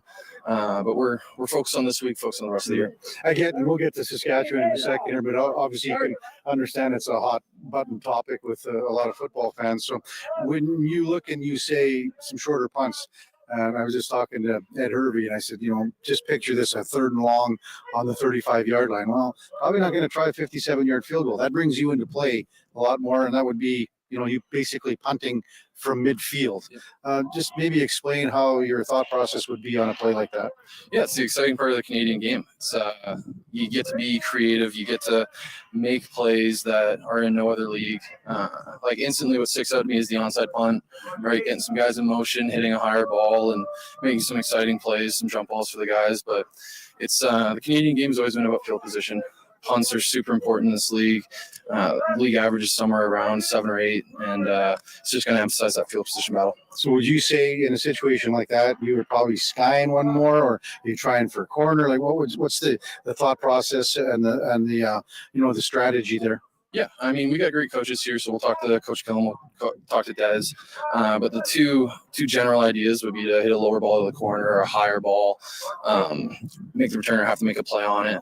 And past couple of years, I've been working on different things, right? The banana style punt, the higher hang punt, right? So just stuff it's exciting. There's some game changing plays that can happen. I know the field goal return's been taken away from the game a bit, but if we can create a turnover on a punt, that's always exciting. Explain that banana style punt for us. Yeah, so just making it spin on a different axis. Traditional punts will turn over and they'll fall out to the returner's left, my right. These banana punts, they'll go up, it'll look like it's going one way and fall out another, and it's just a different picture for the returner. It's like a change up. Sort of like a draw or whatever in golf. Can you also be able to have like that backspin that you're looking for if it lands in a certain way? Yeah, it's kind of funny. That backspin ball, it's luck, right? It's 50% chance. It's either going to jump forward or jump back. That's why I've gotten away from it in the Canadian game, just because field position, the rouge, it's all so important to the game, right? So taking a shot at the sideline is more important to me right now. But yeah, those backspin balls, it'll be interesting how the league goes about it. How have you found things since you returned from down south? And I mean, you can't get two tougher losses than what you guys had the last 2 weeks, but what's it been like for you returning here? I'm just so happy to be back in the locker room, be with the guys. It's a lot of new guys, but it's still the same bones. And it's just so nice to be with the guys. And I know the results haven't been great, but it's being with a group of guys like this who care about the game so much. That's been great. Do you feel a different leadership is, I mean, right from ownership and, Chris and Ed, do you feel that compared to, when you were here before? Yeah, it's organized, right? It feels very, how do I say this? Like we have a really solid plan going into every week, every day. You know what to expect. It's practice. We'll meet at 9. We'll practice around 11, and it'll be very sharp, very clean. It's a great change. You saw the atmosphere in here against Calgary. It's going to be just like that with Saskatchewan on Saturday. Maybe just express how much that means to you and the guys when you have, a good crowd in here and everyone's behind you. Yeah, it's the best part about playing in the West. It's just the fans. They love the game out here, and it's so exciting to play when it's a stadium full of green and gold. Jake, thanks for this. Good luck against Saskatchewan. Awesome. Appreciate it. It's Elks kicker, Jake Julian, a little conversation we had on Tuesday. And you can see exactly how the wheels are starting to turn already. And we're 2 years too full, next year things get implemented. And then in 2027, more dimension of the fields are going to go. Hey, Duke, can you throw the mic on over there, Sam? I was just, I was talking to a couple guys down there and about the reconfiguration of fields. So you know how a lot of people said, okay, well, you're taking the 10 yards out in the middle, Mhm. and then you'll just eat up 5 yards from either end zone, right? Right. But again, when you have that area at Commonwealth, so when you're in the press box, north side to your left, right? Mhm. That's all tarped off. Right. Okay. Why would you want that? You would want everything pulled back to the south. Yeah, I guess that because, like I said, maybe each individual field will reconfigure to their best specifications. I would say so. Kind of hear me out here in the sense that if you're buying season tickets or tickets, whatever, that area, the north side of the field, you're going to have to just bite the bullet. You'll have less tickets, less people down there because you are selling more revenue. You're creating more revenue with things at the other end on the south side of the end zone. Like up on the party deck. Yeah, where the low seating is. You've got people coming up there in suites. They buy suites. You can't move that further away from those people. To me, the back end of the end zone at Commonwealth, where the back end is right now, that's where it stays. You understand what I mean? Yeah. No, I'm picking. That's what I'm. And so like, that's what I mean. Like the Elks aren't going to just automatically shrink the same distance from each end. Yeah. They will take more from one side because it's more conducive to utilizing the space they have best. Where you're generating revenue and having more people in the building on those suites and in the loge area. So the back end of the end zone, once it's 15 yards, is going to be where it is right now. Yeah. Yeah. And they'll just pull the whole distance. Everything back else from the moves other back. side. So if you were watching a game right now in whatever the letter of the section is on the north side of the stadium, either east or west, that's probably not where you want to watch games now anymore because you're going to be missing out on 20 yards. Mm-hmm. If you get my drift. I absolutely get your drift. I should have been an architect, dude. What would have your name been? Costanza. Art Vandelay, architect. Yeah, I guess that's what it was. Yeah. Yeah. What's your name? Yeah. Art Vandelay.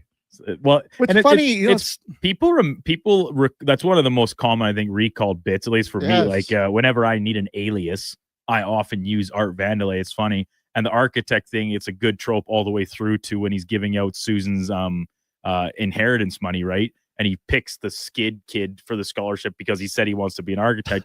But originally, and it's in the first or second episode when they're doing the stakeout, that he's an importer-exporter, not an architect, even though he still is, and he like workshops the name. It's originally Cordelay, and then it's Vandelay. It's kind of that progressed throughout the entire course of the series. It wasn't just like a one-off. Just a one-off. And then you know who the judge was, right? At the end, the judge in the final episode was Vandelay. No, I don't recall. Yeah. Oh, right, his name was Art Vandelay. Yeah, sorry, I thought you meant. I don't like know the who it was. actor It was or just something. Judge. Yeah. Well, it's Judge. good. Yeah, they've got a good vibe here, Vandelay. Yeah. You never know. Never know. Hot Salsa says, "Slow down, guys. Art Vandelay was a latex salesman, not an architect." Well, he was both. Yes, he was both. Because they were sitting around, they were waiting for the woman that Jerry had met at the dinner in the business lobby, right? Yeah. That's how. What are we doing here? And George said, "Well, I'm an architect." Well, what's your name? No, but like he says, he's like, no, I could have been the architect, but they go with importer exporter. He's like, oh, what is the friend they're meeting in the building is an importer exporter? Is maybe that what it was? Yeah, there's lots of angles to it. Yeah. Lots of angles to it. Yeah. Well, Hot Salsa says, KK, why couldn't the punter just sky one about 25 yards in front of them, get your hands team out there and go for a jump ball? Don't see how that is not going to be in place. Well, for one, Hot Salsa, you can't do that on a punt. You can do it on a kickoff. Punts are different than kickoffs in the sense that you have to give 5 yards and you do not have the ability to just go and have your hands team out and grab the ball. The ball turns dead until, the 5 yards. The punter can go down and get on it if you want, but that very rarely happens. I don't even know if I can remember the last time it's happened. Hot Salsa says, if they are onside, you sure as hell can. Like, you mean if the the Gunners are onside? If the Gunners are onside, you sure as hell can, he says. What if they're behind the punter, Blake says.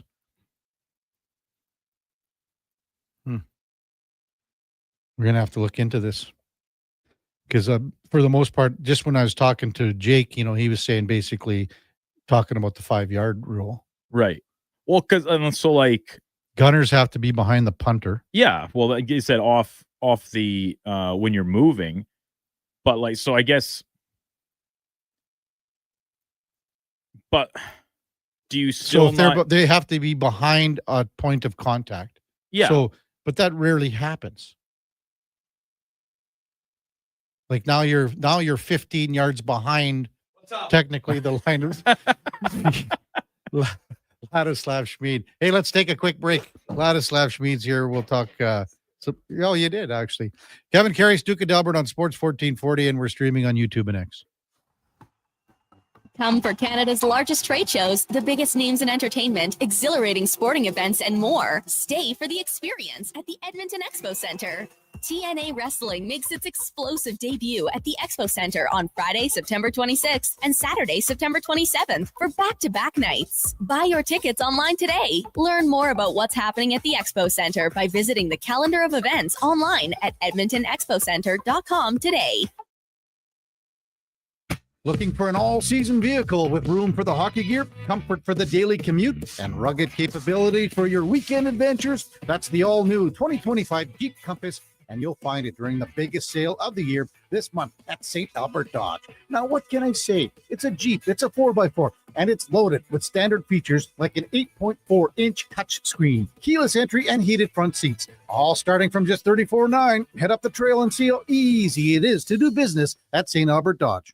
Edmonton Elks Indigenous Celebration is back, presented by No Frills. September 27th versus the Saskatchewan Roughriders, featuring Indigenous dance and drum halftime performances, pregame makers market, and the unveiling of our brand new Indigenous gear. Tickets at goelks.com. Blue Jays fans, this weekend and every weekend, you can catch Toronto Blue Jays ball games right here on Sports 1440. Ben Schulman provides the play-by-play. You provide the chips and beer. Check out the Blue Jays this weekend on Edmonton's home for sports. Sports 1440. Groceries, mortgage payments, family holidays, a new car. That's what profit shares look like for Vision Credit Union members. Each year, we return about 75% of our profits, $35 million last year, to the people who bank with us. Because at Vision Credit Union, when you're an owner, you get your share. Why not get yours? Learn how at whatsyourshare.ca. That's whatsyourshare.ca. At jackpotcity.net, you can do amazing things with just one casino chip. Discover a world of incredible casino games with over 500 high-quality online slot games, including the world-renowned progressive jackpot slot Mega Moolah. Play for free at jackpotcity.net and get treated as a VIP 24/7. So visit jackpotcity.net today on your tablet, laptop, or mobile. Jackpot City, a whole world of casino games. 18 plus, please play responsibly. This is not a gambling website.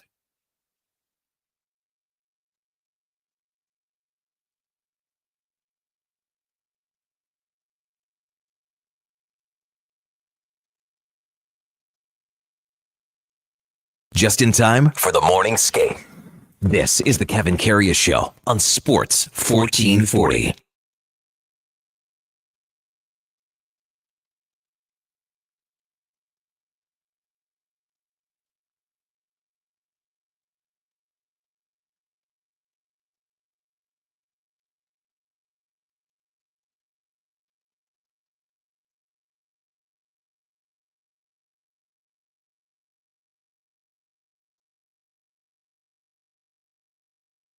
Yeah, this is your kind of song, laddie. It is. That's Sam the Record Man is on back to the big program.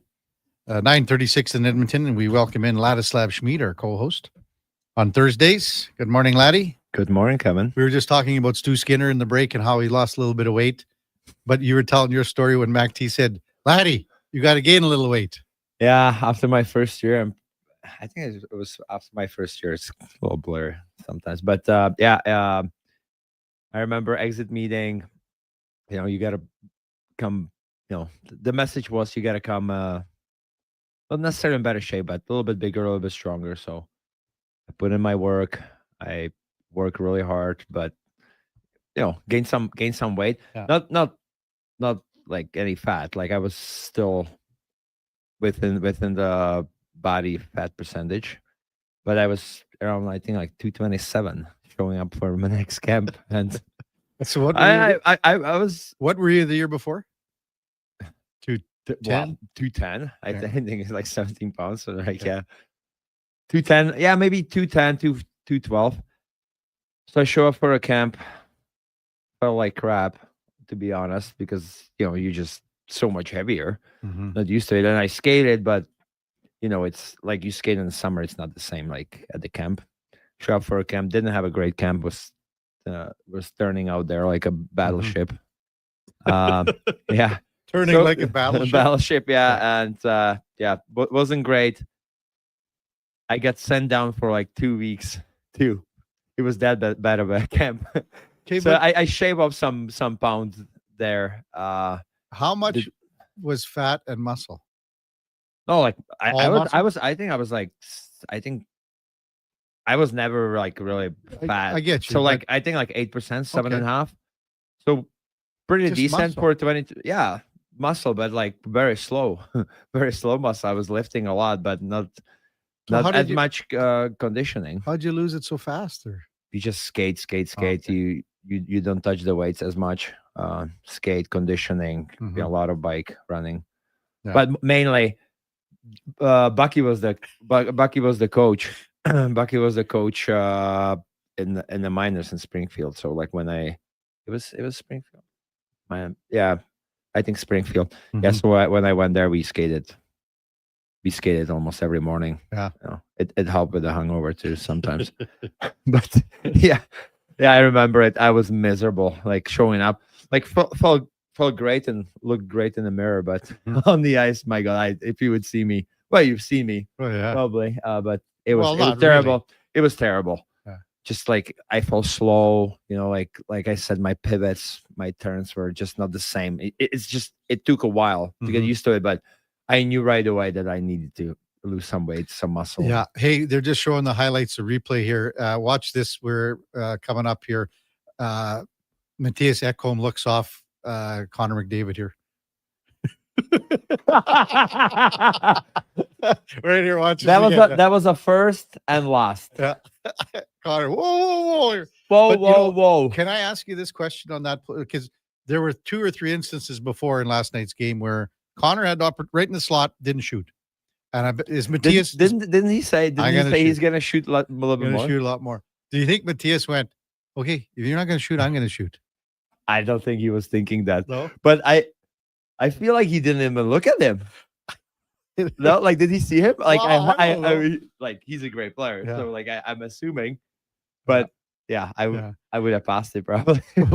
we were just watching the highlights of last night's 4-1 Seattle win over the Oilers. Manji scored. Well, you didn't notice him doing anything else last night.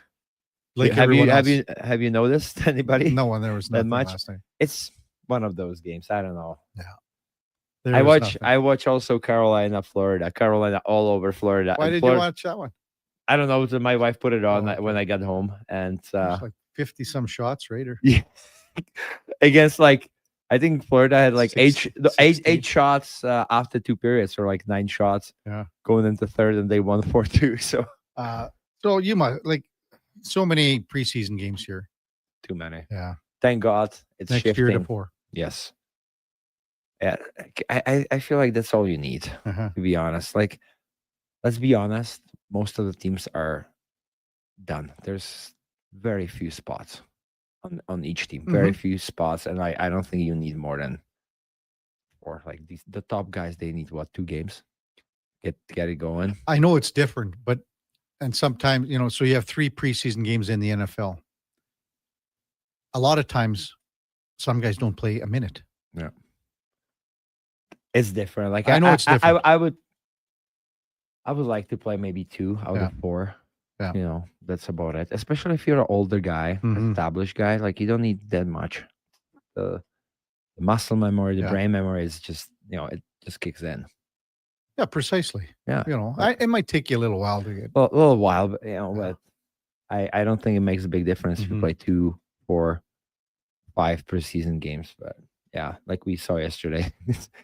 and the boys have been skating for a while now too. It's not just the camp. They have been here for 2-3 weeks prior. Been skating all summer. Yeah, all summer.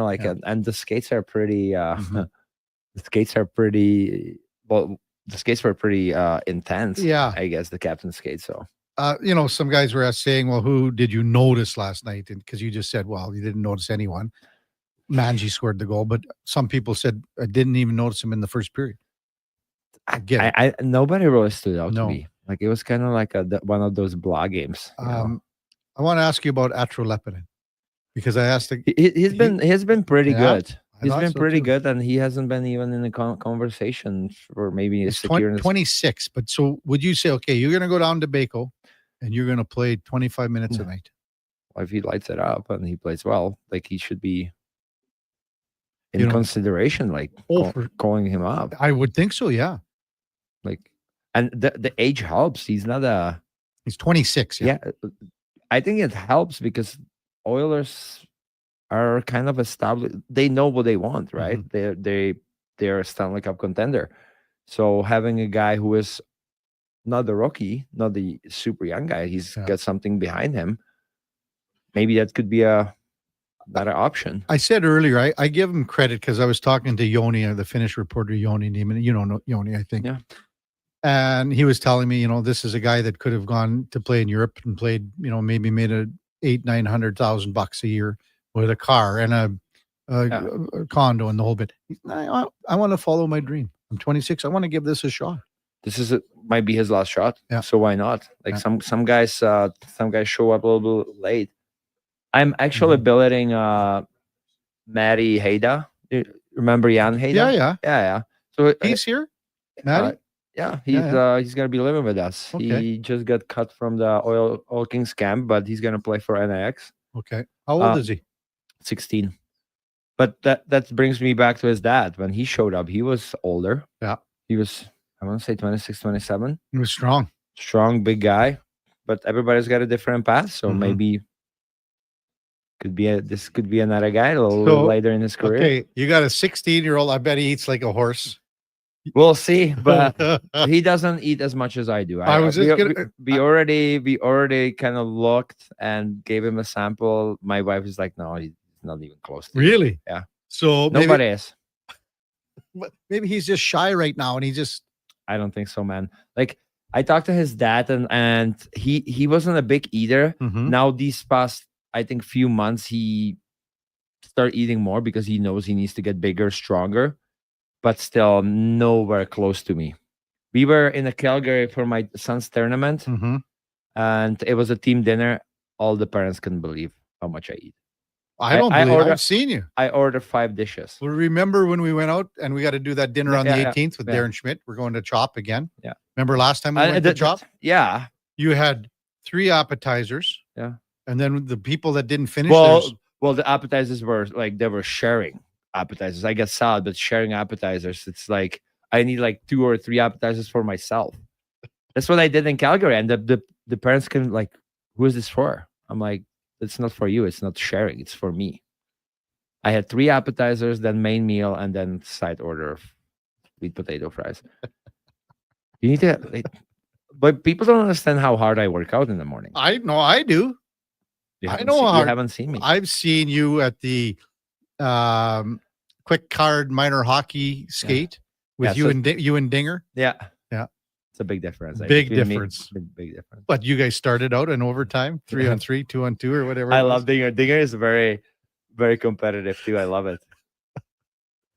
Why are you laughing and looking at Duke? Duke, he said, wasn't because Duke didn't belong there, right? That's why you're that's why you're laughing. No, we were talking about quick card minor hockey week and how Laddie and Dinger started. Well, they were so desperate for bodies, they call me, and it's like, or sure, I'll show up and hang out. And then all of a sudden, I look across the ice and I see a couple of the biggest hardos I've ever seen going at it, playing with the junior Oilers. Oh, wow, hardos! Oh, wow, look, it's Laddie Schmid and Chris Dingman. just going at Well, like who else would you want to start? let the kids play. Overtime. So Well, our have you team- seen how played? They didn't deserve it. Our team was a couple of us media dummies, and then the junior lady. We had the Oilers. ladies, yeah. And Are you cutting down the ladies? No, now? they were the better. They best were, players. they were the best players. Yeah, so, exactly. So we ran them out there to start the overtime, as we should.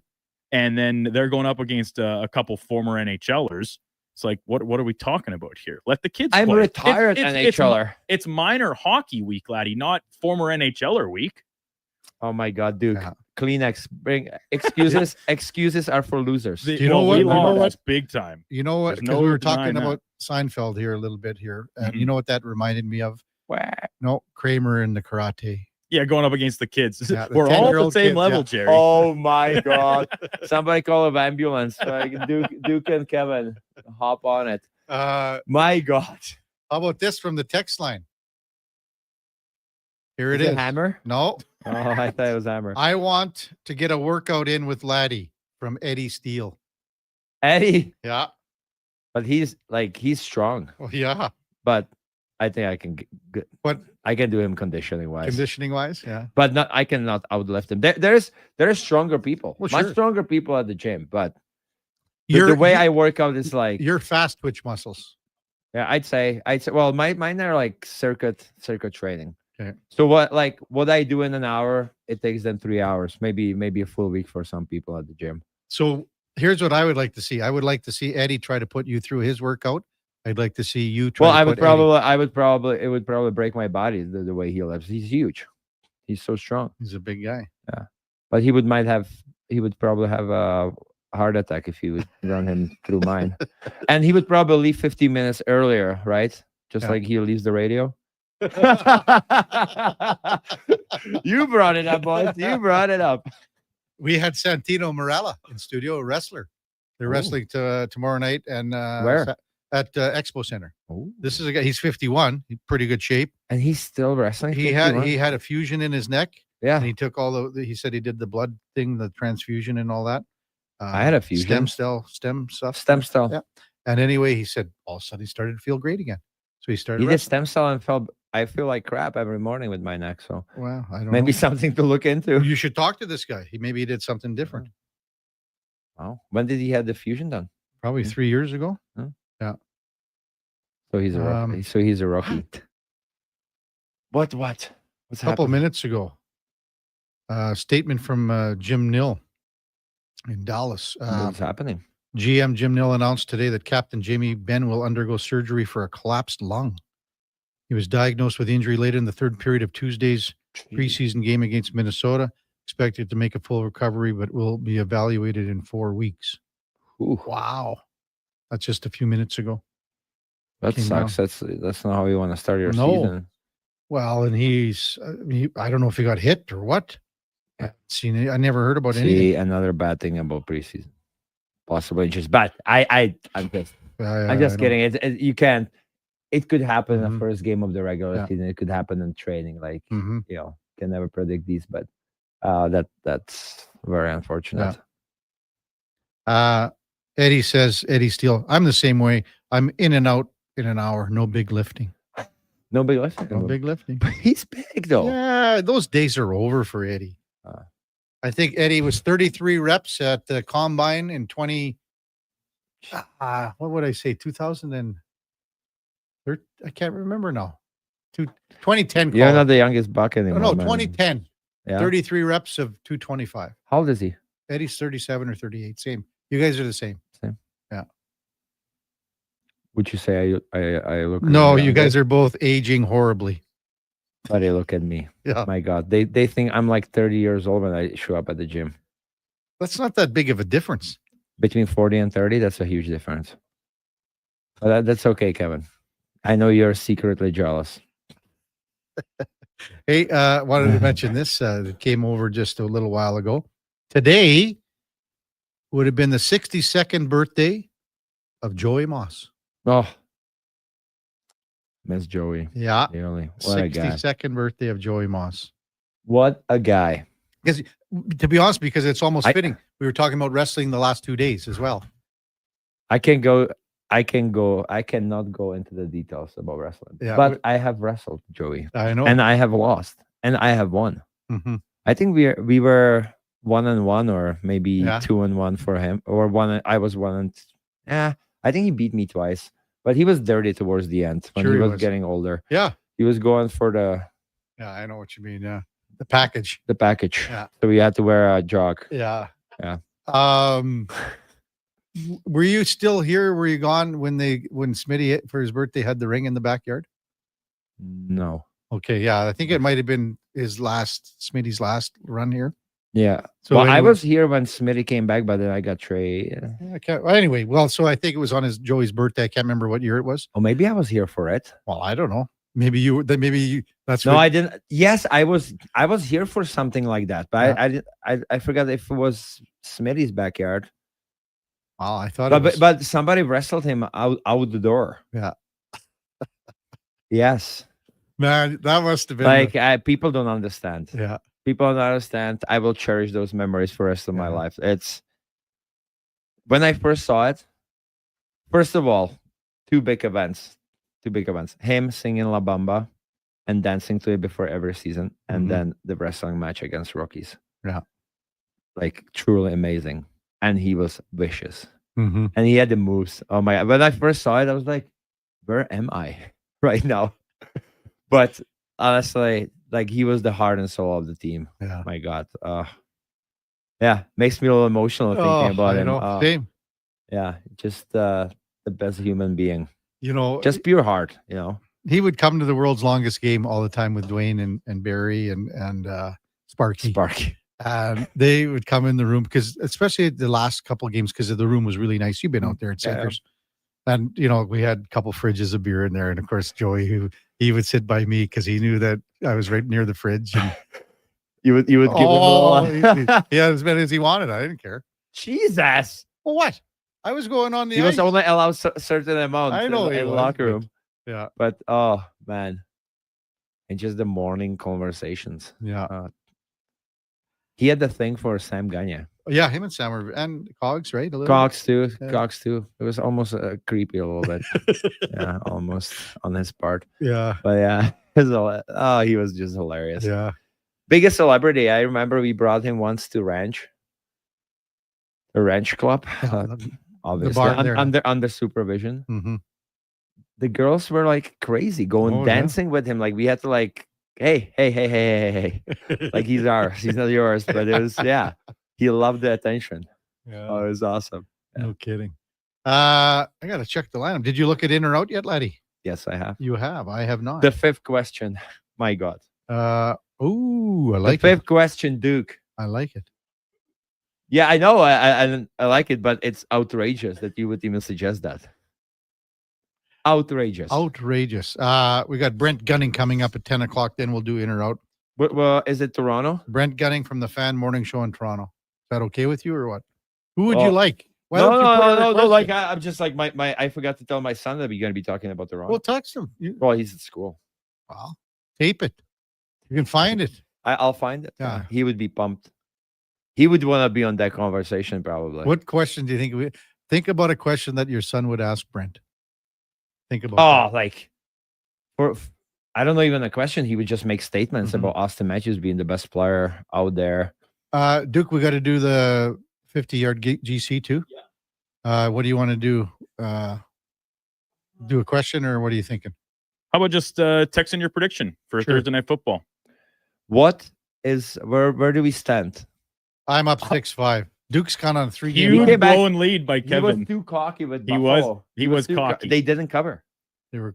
You know what? It was 10. What was it? What was the line? It was like 11 and a half. Never mind points. this. I think I would have covered. Would I not covered if Russell Wilson wouldn't have crapped the bed there on? He had first and goal on the 5-yard line. If they get 7 there, then I cover. Correct? 'Cause it was Yeah. 6 Oh, yeah. There you go. That's So Russell Wilson. Russell Wilson. Well, now he's benched. Yeah. See you later, Russie. Donkey. Is he? Wow, tough crowd here. Top of the hour, we got Brent Gunning from the Fan Morning Show in Toronto. Before that, time now for a Sports 1440 update brought to you by First Round. Tonight's the night. Get down to First Round, and you can win an NFL jersey tonight at both locations and get 50% off boneless wings. First Round, Edmonton's NFL headquarters. Here is Sam the Record Man. This is a Sports 1440 update. Blue Jays looking to avoid the series sweep against the Red Sox tonight with Louis Varland taking the mound at 5 p.m. Some other games around the MLB tonight sees the Yankees trying to take the lead in the American League as they face off against the White Sox. The Guardians continue their series with the Tigers. The Pirates take the field against the Reds. The Mets face off against the Cubs. And the Mariners wrap up their series with the Rockies. Week 4 kicking off in the NFL with Thursday night football taking place in Arizona as they go up against the Cardinals. Kickoff at 6:15. NHL preseason continuing tonight as the Canadians go up against the Leafs. The Golden Knights host the Mammoth, and a battle in New York as the Rangers play the Islanders. Off the ice, Dallas Stars GM Jim Nill announced that Captain Jamie Benn will undergo surgery for a collapsed lung. Coming up in hour 4, we will be joined by Brett Gunning from the Fan Morning Show in Toronto. And this has been your Sports 1440 update with Sam Wilness. Sports 1440, Stingray radio station. CHJR broadcasts from West Edmonton Mall and Wetaskiwin. Download the free Stingray music app and listen wherever you go. Mr. Rooter goes for a fall stroke. Ah, the beauty of fall.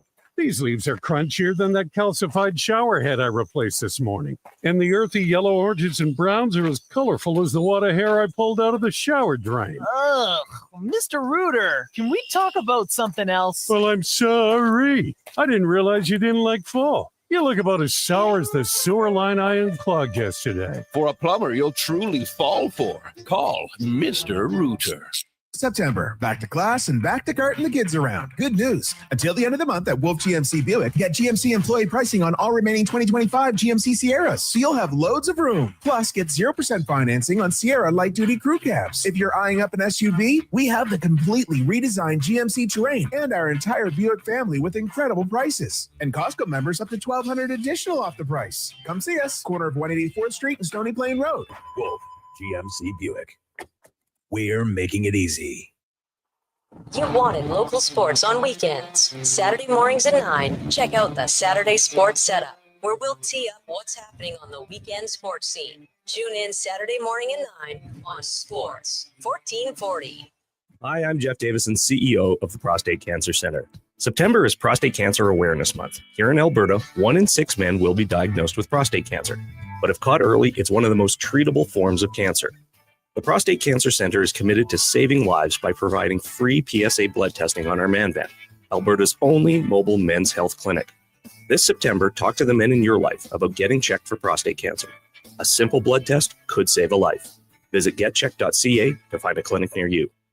Hey, Gary, is that your dad? No, this is Evan, the new sales rep I hired. Oh. First impressions matter, but when hair loss takes over, it can feel like you're not being seen for the maverick you truly are. Hi, I'm Dr. Vance Elliott. At Advanced Hair and Skin Surgery, we know that hair loss is more than just a cosmetic issue. It's personal. Let's discuss all the cutting-edge options available so you can make a great impression every time. Book a free consultation today at drvanceelliott.com.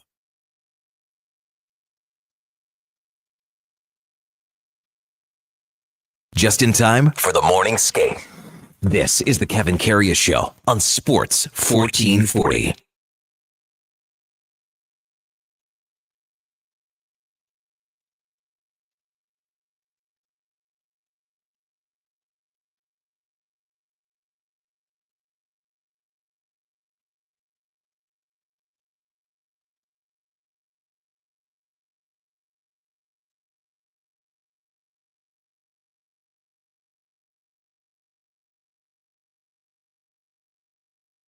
All right, welcome back to the big program. 10:01 in Edmonton, and time now for the Puck Report, brought to you by Fountain Tire. If you need tires right now, but your wallet isn't ready, well, Fountain Tire is the place to be. We got you covered with 0% financing for 6 months, easy equal payments over 12, both with no interest, because road ready should also mean wallet ready. See us today at fountaintire.com as we welcome in Brent Gunning from the Fan Morning Show in Toronto. Morning, Brent. You're with Kevin Karius and the former NHLer, defenseman, Ladislav Schmid. Thanks for jumping on Sports 1440 this morning. Appreciate it, man. Yeah, happy to be here. And anytime I get to talk to a guy who did the Alberta double dip, that's always fun too. So yeah, thanks for having me, boys. The double dip, laddie. You like The that? double dip. Calgary and Edmonton. Yep. Yeah. He has Good no old days. memories. No memories of Calgary. Of Calgary, I blacked out for that one for 3 years. So how's Leafs camp going? Just in a general perspective here, Brent. I just like a lot of teams. There's not a lot of spots out there, but how's it going with the Leafs here? Yeah, it's going as to be expected. You had we're a week into camp today, I think, is when they actually got on the ice a week ago. You had your 3-4 days of Marner questions, and then like 2 or 3 more days after that. But I think we finally have got that all out of our system. Everyone's thought of all the ways they could phrase it and ask it, and it's been asked and it's been answered. So I think just kind of settling in. And as you said, there aren't many jobs. There are no jobs up for grabs. I think they know the 12 forwards that they're going to start the season with, and that doesn't mean there can't be some infighting between the 14th and 13th guy there, or maybe a fringe 7th, 8th defenseman spot. But yeah, it really does seem like they kind of know the 12 forwards they're going into the season with, and that doesn't mean other guys won't find a way to make their mark on the team. But yeah, it is. And I've noticed the same thing across the league as you guys have. Like, it's just remarkable how little competition there is. You have your Chicagos of the world, where I imagine there are some jobs up for grabs, but outside of that, it does seem like a lot of these jobs are spoken for, even as camp started. Is Easton Cowan a guy that is on that fringe side that could possibly bust through? No, the way I've been framing it on my show is that they are making sure that Easton Cowan at no point gets to go back, or well, not back because he's never been there before, but gets to go to the AHL saying, they didn't give me a chance. They didn't give me a shot. They're giving them all the shots and all the chances. And I don't know that it's going to matter. Max Domi was a guy who missed camp for first couple days. Easton Cowan got to skate on a third line there. He has played in every preseason game so far. He has got second power play time in both of those games. They're giving him every opportunity to make his mark, but it feels like outside of, and again, I don't even know that a earth-shatteringly good camp would do it. Outside of that, he's going to start the season with the Marlies, and I think that's what they want for him. I think part of it is they don't want to throw the world at him right away. I think part of it is like coming out of the fishbowl a little bit that can be London, Ontario, and playing for the Knights, one of the bigger junior teams. I think they want to just kind of get his feet wet as a pro, as opposed to going right into the big market in Toronto there. So, he is fighting for one of those jobs, but not really, because if this is a guy you think of as one of your highly touted prospects, do you want him playing on a fourth line for 10 minutes a night? Probably not. So I think they're going to get him to go play, 17 a night with the Marlies and see how that goes to start. Yeah, I agree. I agree. For those young guys, I'm a big believer they have to go through the process, especially in a market like Toronto, like throwing a young kid into it and not putting him in a spot where he can succeed. It's I think Brad Treliving knows better. So I agree with you that probably the route of going through the Marlies, playing meaningful minutes, being in all kind of situation that's more beneficial for him. Question, obviously, with Marner leaving, there's going to be some some opportunities for other players. Just want to ask you about the Matthew Nice. Where do you see his ceiling? I heard some interviews. He's ready to take a next big step, obviously, with the extension. There's going to be a lot of pressure, but I liked his game last year. Where do you see him this year? Like, where is his ceiling really? Like, I'm pretty big fan of his. Yeah, I think everybody is. The ceiling is such an interesting question because unlike every other Leaf star forward that has rolled through here, it's not necessarily about what the back of the hockey card looks like. Like, there is a floor of production that you need for a guy that's going to be in your top six and honestly probably stapled to Matthews' wing all year. You need 25 goals. You need your 65 points, but he can have a year where his production is basically that exact same, but he's a more confident version of himself. He is a bigger player. He had a couple of devastating fights last year. He's sticking up for himself, sticking up for teammates. So I think it's just as much about all of those things. And then the areas where you would want to see the offensive growth for him, it's not that there's not an opportunity, but there's a lot of teams that would just plant Matthew Nyes in front of their net in the power play and say, go nuts, be as big a man as you can be. The problem is, John Tavares is there, and that's kind of his job. So Nyes is going to be on that unit. He's going to have to, find a way to create space for others. But he is the one guy that it's really not about the numbers that he puts up. It's just, can he continue to gain more confidence in the league and realize that, the Leafs had a good forward group for a long time, but nobody that's built quite like him, and definitely nobody that plays the game like him. And, the guys that have typically fared the best with Matthews, the best of them all, you guys would know well, Zach Hyman. He was a guy who went in there, dug out pucks, and then let the skilled player on his line be the real skilled players. And, obviously he's pretty talented himself with the goal totals he's had in Edmonton and in Toronto. But I think it won't look like Hyman because he is a different player, more of a kind of pure power forward. But I think that's the archetype that they're hoping to see out of him. Yeah. Do you think he could be kind of Milan Lucic in his prime, or even better? Like Milan Lucic in his prime was like every not as tough though. Maybe not as tough, but I think he skates better. Oh yeah, he gets on the forecheck pretty hard. He can finish checks. Another, he's not as physical, but I was thinking maybe Alex Tuch. Like he scores quite a few goals. He's not as physical as Matthew Nyes can be, but like having a player like that, scoring 30, 35 goals, I think you would be pretty happy with that, no?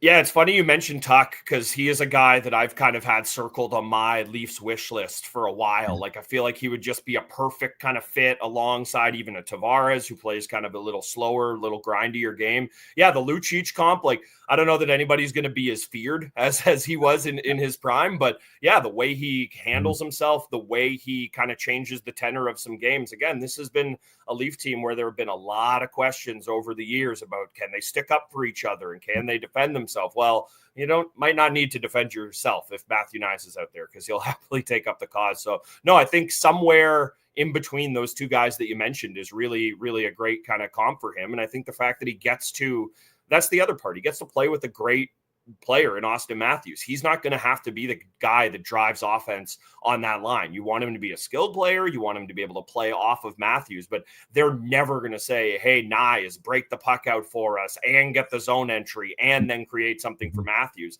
That's kind of going to be Matthews' job on that line. Brent Gunning from The Fan, our guest on the Kevin Karius Show with Ladislav Speen on Sports 1440. We love talking about local guys on the Leafs here, Brent. Bobby McMahon. Now, is there a better value contract right now in the NHL? Macklin Celebrini is all I got for you, and that ain't going to be value for much longer. Honestly, you got to go to that ilk of guys. I mean, this is a guy that they hit at exactly the right time.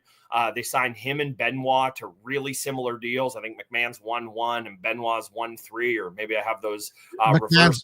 McMahon's 1-3, 3. Yeah, okay, right. So, and on a 3-year term. And the other part of it is it hasn't exactly worked out to fruition yet, but he is going to get this opportunity to play a top 6 role. He's not going to be, stapled there. If it's not working out, you can play him on a third line with a guy like Nick Waugh and Dakota Joshua. McMahon is such an important player for this team because it was the found money aspect of it. They have had great forwards rip through, but their first overall picks, their 4th overall picks, their 8 overall picks, and even Nyes, like a 2nd round pick. To have McMahon is just a guy that was complete found money and can give them a little offense. It's going to be so important for this group because a big part of where they've gone awry in the playoffs has been a lack of, I was going to say secondary, just any goal scoring. The offense has dried up completely. And if McMahon's a guy that can give you that, whether it's doing the job you expect of a top 6 guy playing alongside a Tavares or a Nylander, or he goes to that third line and can kind of really be part of a formidable check-in line that can give you a little offense. McMahon is a guy that's going to define the Leafs season in one way or another. We normally think of Matthews or Tavares or Nylander in that way, but if Bobby McMahon is the 25 goal version of himself as opposed to a 15 goal version, that's going to have a big change in how the Leafs go this year. 15 goals at 1.35. That's a bargain. That's a steal. I know. It helps that big time, right? But for how long they can. He's in his last year of his contract. He had 20 last year, laddie. He had 20 last year. Yeah, when people mention Toronto, everybody talks about offense. I would like to talk about defense. I was used to be a defenseman. Yeah. How are you happy with your defense? Do you think they can get the job done when it comes to play? Let's fast forward to the playoffs. There's going to be some tough matchups. We talk about it in previous shows, like the measure stick is really the Mhm. Florida Panthers, right? Do you think that they can handle themselves against team like Florida or like fast playing team like Carolina? Like I like their decor, but it's not the youngest, so I don't know about the toughness there too. Can you tell our listeners more about their defense? Yeah, there's some good names, but veteran names. But I would like to hear it from you. Yeah, no, I think you kind of hit the nail on the head. It's a very capable group, but what does that group look like by the time May rolls around and Oliver Ekman-Larsson's had a whole another season of miles on his body, and who knows what shape Chris Tanev's ankles is going to be after blocking 8,000 shots throughout the course of the year. They've done a really good job of adding solid defenders up and down that blue line. I think their goal is to have 3 pairs that they trust. But you're still going to come back to the question we have with every team. If you don't have a number one center, you talk about, okay, you like all these forwards. Where's the number one guy? I think that's kind of what you continue to fall back to with this Leafs team. And the reason it's complicated is because I think Chris Tanev at, I don't know, pick a number, 22 minutes a night, can mostly be that guy. He can mostly shut down people to the ilk of the guys we think of as shutdown defenders. It's just when you get into the playoffs and you're asking him to do it for 26 minutes a night, 28 minutes a night, and it's every other night. And I'm not just picking on Tanev. I think that's all the guys. It's been such a feature of this Leafs back end is that a lot of defenders you like, even Morgan Riley, you make him not the number one defenseman. I think a lot of people have time for that, but who is the guy that's going to eat the toughest minutes? And I'm sorry, Laddie, but this is where it does go back to the forwards, as it always does in Toronto. If Austin Matthews is the Selke guy and they're throwing, whatever the number one matchup it is at him, it makes the life of a Chris Tanev or an Oliver Ekman-Larsson or a Jake McCabe, Morgan Riley, those type of guys even easier. But the version you got out of him last year just wasn't quite that guy. So, yeah, I think the group is solid, but you're still missing that guy who is in the peak of his prime, who can just eat 28 minutes a night in the playoffs. And, Tanev can do it. I just don't know that he can do it 28 minutes a night. Same goes for OEL. Yeah. And not much of a veteran lineup tonight, I guess, in Montreal, Brent? No, not much at all. As I'm sure you've seen the pattern, although you guys do like the split squad games out there, so I don't know exactly how that works. But no. Okay, I won't get you going. I can tell that's a sore spot. But the way it's worked is, you go on the road, you bring David Kampf and Kelly Yarncroc and whoever else you need to reach the number of games threshold that you have to dress, valid NHLers in these lineups. And then you come home and all the stars play. Matthews has been on record. He thinks he needs 2 games. So you'll see him one more time. And so I think it's going to be a group of young kids and Nick Robertson, like this is always his time to shine as well. He seems to be perpetually stuck as the 12th or 13th forward for this team. But yeah, another young group. And the Leafs are in that weird spot where they have a bunch of kids that, the scouts like and the GM likes, but it's a long way to go from the scout and GM liking you to being an NHL regular. And that's where they're trying to get some of these guys, but the spot's not really there this year. Mm-hmm. You got one more, Laddie? Yeah, I got one more question about the power play, right? Is Morgan Riley the guy to run the power play there? Because last year I've seen Marner could do it, right? Like they would run him there at times, I want to say. So do you think they're sold on the Riley running the power play as number one defenseman, or would there be another option, somebody else to run it? They're sold on starting the year with that and giving Morgan Riley every opportunity to turn it into a good unit, like it's been through various times. It's not when you needed it the absolute most.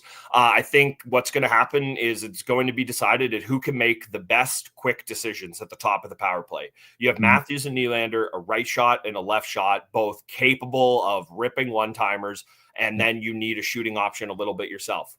Past versions of Morgan Riley has done that. He's going to get every opportunity. I do wonder about a kid like Matthias Michelli that they brought in from Utah. He's another playmaker type, and I don't think that's what they want to throw at him or, quite frankly, just hand it to him right away. But he's a guy that I could see taking up that role if it's strictly about making the best decision of who to pass it to between Nylander and Matthews, and then, of course, Tavares and Nyes in the bumper spots like we talked about. Hey, Brent, as always, thanks for your time. Really appreciate it. Thanks for coming on. Enjoy tonight's tilt, and let's get to the regular season already. Thanks, man. Please, let's get there. All right. Thanks, boys. All Thank right, you. that's Brent Gunning from The Fan in Toronto. And our Puck Report brought to you by Fountain Tire. And again, if you need tires right now, but your wallet's not ready, this is the place to be. 0% for 6 months, even 12 months, no interest. Check them out, fountaintire.com.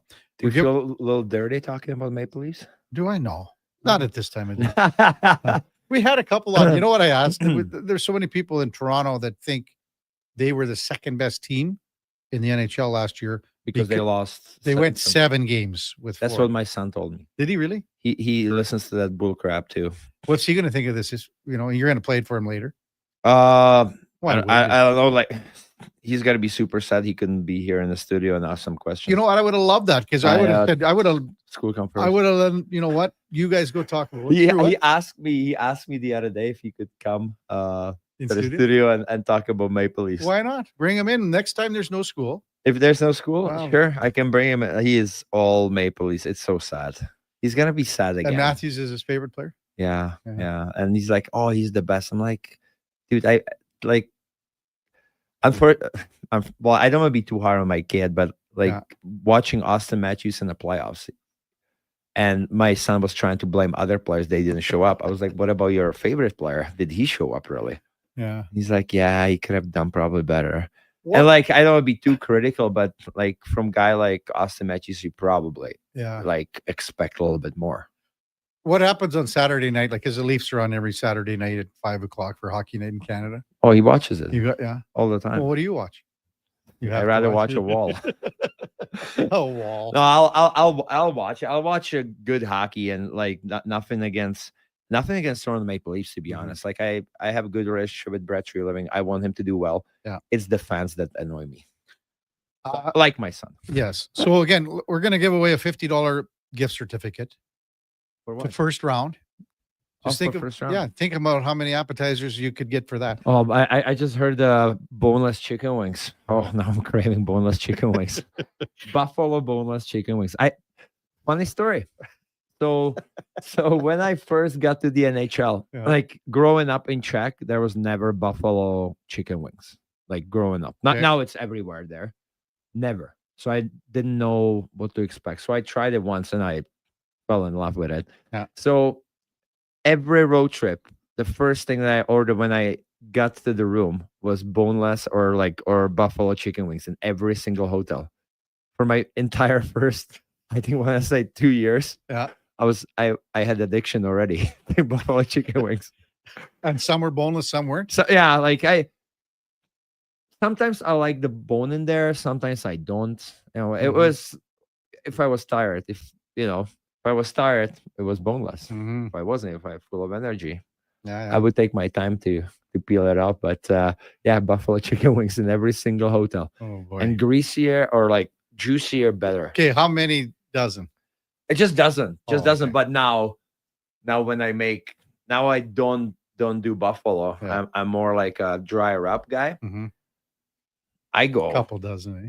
3? Oh, at least like 30, 36? 35. Yeah, something like in that range. Okay, so It's we're just doing chicken. It's just chicken meat. first round $50 gift certificate. Send a text in 833-401-1440. Give us a score on the game tonight. NFL, who do you think is going to win? Write down the score. We'll add a bonus in if someone Was it drills Seahawks? And in Arizona. Cardinals. In Arizona. Seahawks are favored by 2, Duke. And Seahawks are favorite, and it's in Arizona. It's in Arizona. They had both decent starts, eh? They're both 2-1. Arizona had San Fran dead to rights, but as we talked to Howard Balzer, there was a drop by what was the receiver's name again? Who? No, not that one. The one on the third down with a minute and a half left. So who are you picking? Now you're driving me nuts, Duke. Zay Jones. That was the drop by Zay Jones. It's your turn to pick. Do you know who you're picking? He doesn't know. Oh, he does know. No. He's nodding. He doesn't. Do you care? I know he's going to take Seattle because he's going to take because Seattle's had their way with Arizona. So historically speaking. Yeah. Also, you know what? I heard last night that the 2 guys from first round, Mark Levers and Mo Blaeways, have they were in a guillotine draft. So that's if you lose the first week, you're out. Oh. They chop you, you're out. But leavers pick both teams. What? Okay. Well, Blayways couldn't be around. Mo was gone. Leavers picked both teams, but apparently when it was getting around the horn and picking guys, he would not pick a certain guy for Mo's team to leave him for his own team. Could you imagine that? My God. Yeah. For real. For real. Unbelievable. I'm going to be in trouble for that. You will be, eh? Oh, yeah. Yeah. We won't get any free food. We won't be. We haven't got free food from them. Nothing. Remember, Levers said he was going to bring stuff in from the taco shop? He brought in what? He brought the five and dive. He did. The ones, but like this is the new year. So chips in a bag. Nothing from first round. Nothing not even the boneless chicken wings. I'll pay for it. Just bring it here. Come on, Levers. Wake up. Yeah. Wake up. When we come back, we're going to go in or out with Ladislav Schmid on the Kevin Karius Show with the Duke of Delburne on Sports 1440. We're streaming on YouTube and X. Edmonton Elks Indigenous Celebration is back, presented by No Frills. September 27th versus the Saskatchewan Roughriders, featuring Indigenous dance and drum halftime performances, pregame makers market, and the unveiling of our brand new Indigenous gear. Tickets at goelks.com. Well, get ready for a silly hockey fans. Your partner in power just skated onto the ice. EWEL.ca, the new e-commerce website for electrical wholesalers Edmonton, is ready for the power play 24/7, 365. UL skates to where the puck will be in 5 years. Now that's forward thinking. Killer selection, slamming products from the best brands, and legendary service. Don't sit on the bench. Get your account today at EWEL.ca and win that project. Plug into your partner in power. Get an EWEL.ca account today. 24 hours a day, 7 days a week. Edmonton sports fans, stay informed with Sports 1440. Stream us. Listen to us on the AM dial. However you consume this radio station, thanks for listening. Summit Restaurant, located in the heart of the Silent Ice Center and just minutes from South Edmonton Common. Summit is your destination for exceptional house-made pizza, delicious entrees, and expertly crafted cocktails. Experience the perfect blend of flavor and ambiance in a modern setting. Join us for a straightforward yet elevated dining experience where our commitment to quality speaks to every bite and sip. Make Summit Restaurant your next night on the town. At Fountain Tire, get up to 25% off select tires, up to $125 off a set of 4 select Goodyear tires, and $50 off $150 service until October 18th. Restrictions apply. Book today. Fountain Tire. We're on this road together, Canada. I'm a little hungry. I've got Booster Balls from Booster Juice. Booster what now? Booster Balls. They're little protein bites packed with nutrients. Chewy, crunchy, yummy, and new flavors all the time. Like this little guy, the new mint chocolate Booster Ball, peppermint cocoa, coconut, peanut butter, maple syrup, all rolled up into a delightful little bite-sized snack. Why am I just hearing about this now? Oh. Can I have one? No. Booster Juice, Canadian born, blending since 1999. Plan for success in 2026 with help from the Co-op Grow Team. With the latest on-farm technology, our agronomists will work with you to gather and interpret soil samples, analyze data, and gain more insight into your fields. We offer local expertise and trusted advice to help you plan your inputs and prepare for the unexpected. Get ready to make data-driven decisions with Co-op Egg Zone Fields. Make a successful 2026 crop plan to meet your field's potential. Talk to your Co-op Grow Team today.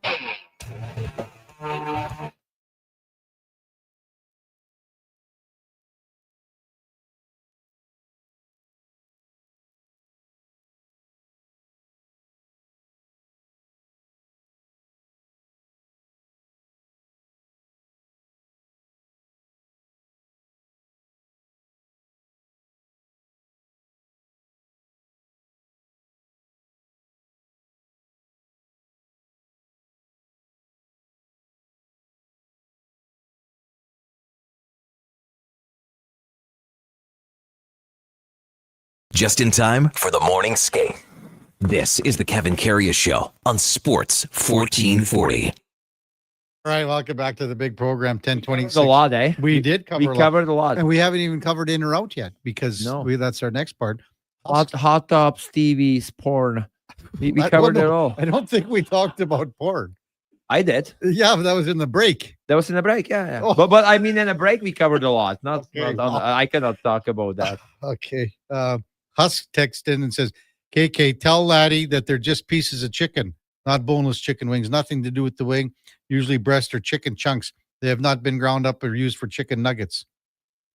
Get a wing. Get the bone in. Okay, I will get it. Sorry. And we got tons of texts in. I feel filthy now. For our $50 GC for first round. What do we got? About 30 texts in already. I think most people are kind of leaning towards Seattle, I think, or it could be more like 50-50. I don't know. Maybe 60-40 Seattle. What are you thinking, Duke? Ballpark? I think 60-40 would be a pretty good estimate. Which tells you where Duke's going to lean to when we have our pick. Oh, it's like he cannot make his own mind. No, he leans on other people. That's just not true. Yeah, it's terrible. Well, it is true. It's 2 against 1, so it's true. Time now for Are You In or Out? Okay, you know what? Moving too fast. Bottom line, are you in or you out? In or out of what? No time for questions, just action. In or out. Well, then I'm out. I'm sorry, Jet. Actually, you're already in. Are you in or are you out? On Sports 1440. I thought you would go, I'm in, Bob. We would have had a really cool moment, but you kind of ruined the whole thing. All right, dude. Looking at him here, Letterbuck. Edmonton Oilers freezing in action last night from downtown. Edmonton losing to the Kraken 4-1. This had to be on a bit. And I get it, 3 what's the Oilers iced a pretty decent lineup, including their projected top line. I don't think those Oilers really stood out in a positive manner. Go ahead. Well, I went to the game. How did you feel about it? Well, you know what? The popcorn wasn't bad. Okay, so you're in? Yeah, Fred. Okay, well, I'm just looking in. Frederick, no. Janmark, no. Yerventi, no. Lazar, I was going to say, I thought all of a sudden Lazar, and I like Curtis Lazar. I mean, he's as nice as a guy as it gets, but I thought he was falling on the ice like Victor Arvidsson, like just as much. Hudson had a moment or two. Leon, no. James Hamlin, I'll always go to bat for him. Clattenburg, no. Well, on the first power play goal, Hamlin on the zone entry, standing in no man's land. And like that's one play it cost you a goal though, so like it's worth noting. Clattenburg, Szymanski had that one block shot. Tomashik, you go Tomashik, right? Tomashik. Okay. People keep butchering his name. Manji, no. McDavid, no. Bush, no. Ekholm. Regula, no. Millman, no. Aki, no. Wow, this was so you're in on this one. Leppinen had moments that I didn't mind watching. So that's it. So I'm gonna just go out. I'll go no. So you're in or you're in. That nobody stood out. I'm in. Nobody. Yeah, same with me. There's 8,000 people. It's tough. It's tough. Like I don't want to be cutting guys down. No, it's a preseason. It's just yes. And like let's fast forward through this. Me saying this isn't necessarily like I'm not trying to crucify or indict any of these players. Like it was just both teams were on a back-to-back. Now the rosters weren't exactly back-to-back. That's why I say Leppinen played back-to-back. That's why I'll give him. So like there were a couple players, Leppinen, I guess to an extent Clattenburg, but I thought Clattenburg really got like he's been trying to make himself known physically, which if the other team isn't willing to engage with you on it, then you're kind of rented. But like the play by Bouchard to find him at the net side, can't catch that in. Even just like sometimes a stretch pass up the wall, like doesn't handle it cleanly. It bounces off a stick and runs. Like it's clear that the skill level isn't necessarily at that tier, but it is still preseason. I'm not saying this is set in rock, but it was just a total nothing burger game. And frankly, I felt like I wasted a couple hours in watching it. So at least I didn't have to be there in person. Sorry, Kev and Spec. That's okay. Oilers now 4 preseason games remaining, including they'll see the Kraken again here before it's all said and done. Players that are expected to be on the opening night roster, I think like based on last night and some of the rust that's still maybe kicking around, I think they need to play in 3 of them. I'll be out on this one too, Yeah, Duke. me too. Too many. One too many. I would say you play I'm looking forward to Sunday night against Vancouver. Okay, that's the game. Tomorrow, I don't really care about Winnipeg, to be honest with you. Then I care about the last game in Seattle. Or I'd say 2 out of 4 at most. Like I wouldn't, and I wouldn't even put number on it. If some of the like veteran guys want to play just one, it's like honestly, it should be like let's think about guys how short of the summer they had. Back-to-back heartbreaks, going all the way, not winning it. I wouldn't put too much pressure on these exhibition games. Like we know what the Oilers are. We know that. I know there's few spots. Let those kids fight for those spots. Let them play these games, but the rest, I don't know. I should say the last one's in Vancouver too. So the home game Sunday against Vancouver, last preseason game in Vancouver next Friday, and then you've got till Wednesday to figure it out. Yeah. Connor McDavid himself and others, the coach and GM and other players, like they've really been harping on this fact about the last 2 years the team has not gotten off to good starts, right? That they've been slow to the gate, slow through the first month, and then kind of find themselves as the season progresses. And Laddie, you can completely tell me, like, is there nothing to that getting more game reps, even if they're exhibition game reps, shortens that runway of ramping up to full speed in the regular season? Or like, and if not, why are they playing any exhibition games at all? Hey, I don't think the maybe the last game can prepare you a little bit more because it's usually almost the full lineups, but prior to that, it's all about puck touches, getting the timing for those veterans. I don't think it makes difference either way. Like they play what? They're gonna play Friday their last game, and then they don't start until Wednesday. Yeah, next Friday they play. Yeah, so if it would go back to not like if you would play 2 days later, it would make more sense. But you have almost the whole week again. It's more about like the mental preparation. I don't think the exhibition game's gonna make you successful or not. How you start the season, in my opinion, it's more about how the team is. Are they healthy? Or how they're mentally prepared? You know, all that stuff. I don't think the exhibition games can like really make that big of a difference, especially given the fact if the teams are not even like what you're usually playing against, 2 lines, 2 regular lines. So yeah, I wouldn't put too much. Too much to it. Our NHL around the league previews. We just chatted with Brent Gunning out in Toronto, talking a little Maple Leafs here during the preseason. This team undergoing some big changes. Of course, Mitch Marner no longer with the club. They shore up on the depth side. Dakota Joshua, Nicholas Waugh, Matthias Michelli now in the forward group. I think this team's X factor for the year is Matthew Nyes, and he was a player topic of conversation in your guys' conversation with Brent. But like, he doubled his goal total essentially from first full season to the next.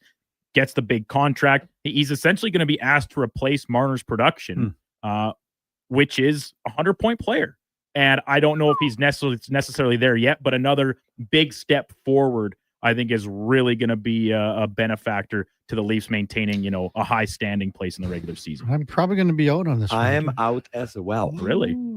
Okay. I'm gonna say X factor has to be Austin Matthews. I just said, I should have just. Did I just steal it from you? Yes, you did. Yeah. Sorry, but we didn't talk about it, so we think alike. Yeah, which like, is scary. He is your franchise player. He's your captain. He needs to step up. Like especially Marner leaving, he needs to step up. He needs to be your X factor, in my opinion. He's getting. I won't even get into how much he's getting paid. Like well deserved. But he didn't have a great season last year. He didn't have a great playoffs last year. He needs to step up. This is I don't wish bad to it, even though like I don't really like Toronto Maple Leafs because of the fans. But like I want him to succeed, and I want him to score 60 goals. But he needs to do it. He is that good that his goal going into the season is like, hey, I'm gonna carry this team. I am the leader. I'm gonna step up. I'm gonna show everyone that there was just a one-off. Last year. Agree with you too. 33 goals last year. And I mean, he is a 50 goal. He has to be every year he's got to be a 50 goal a year guy. Yeah. And if he's pushing 60, then that's the X factor. Yeah.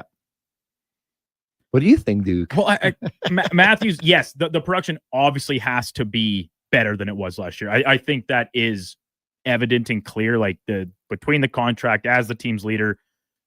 But he also does other things, right? And I know that sometimes gets blown out of proportion, maybe by some of the Toronto media. They're like, well, he's this good defensively, and he does all these, he kills penalties, all that stuff. That is true.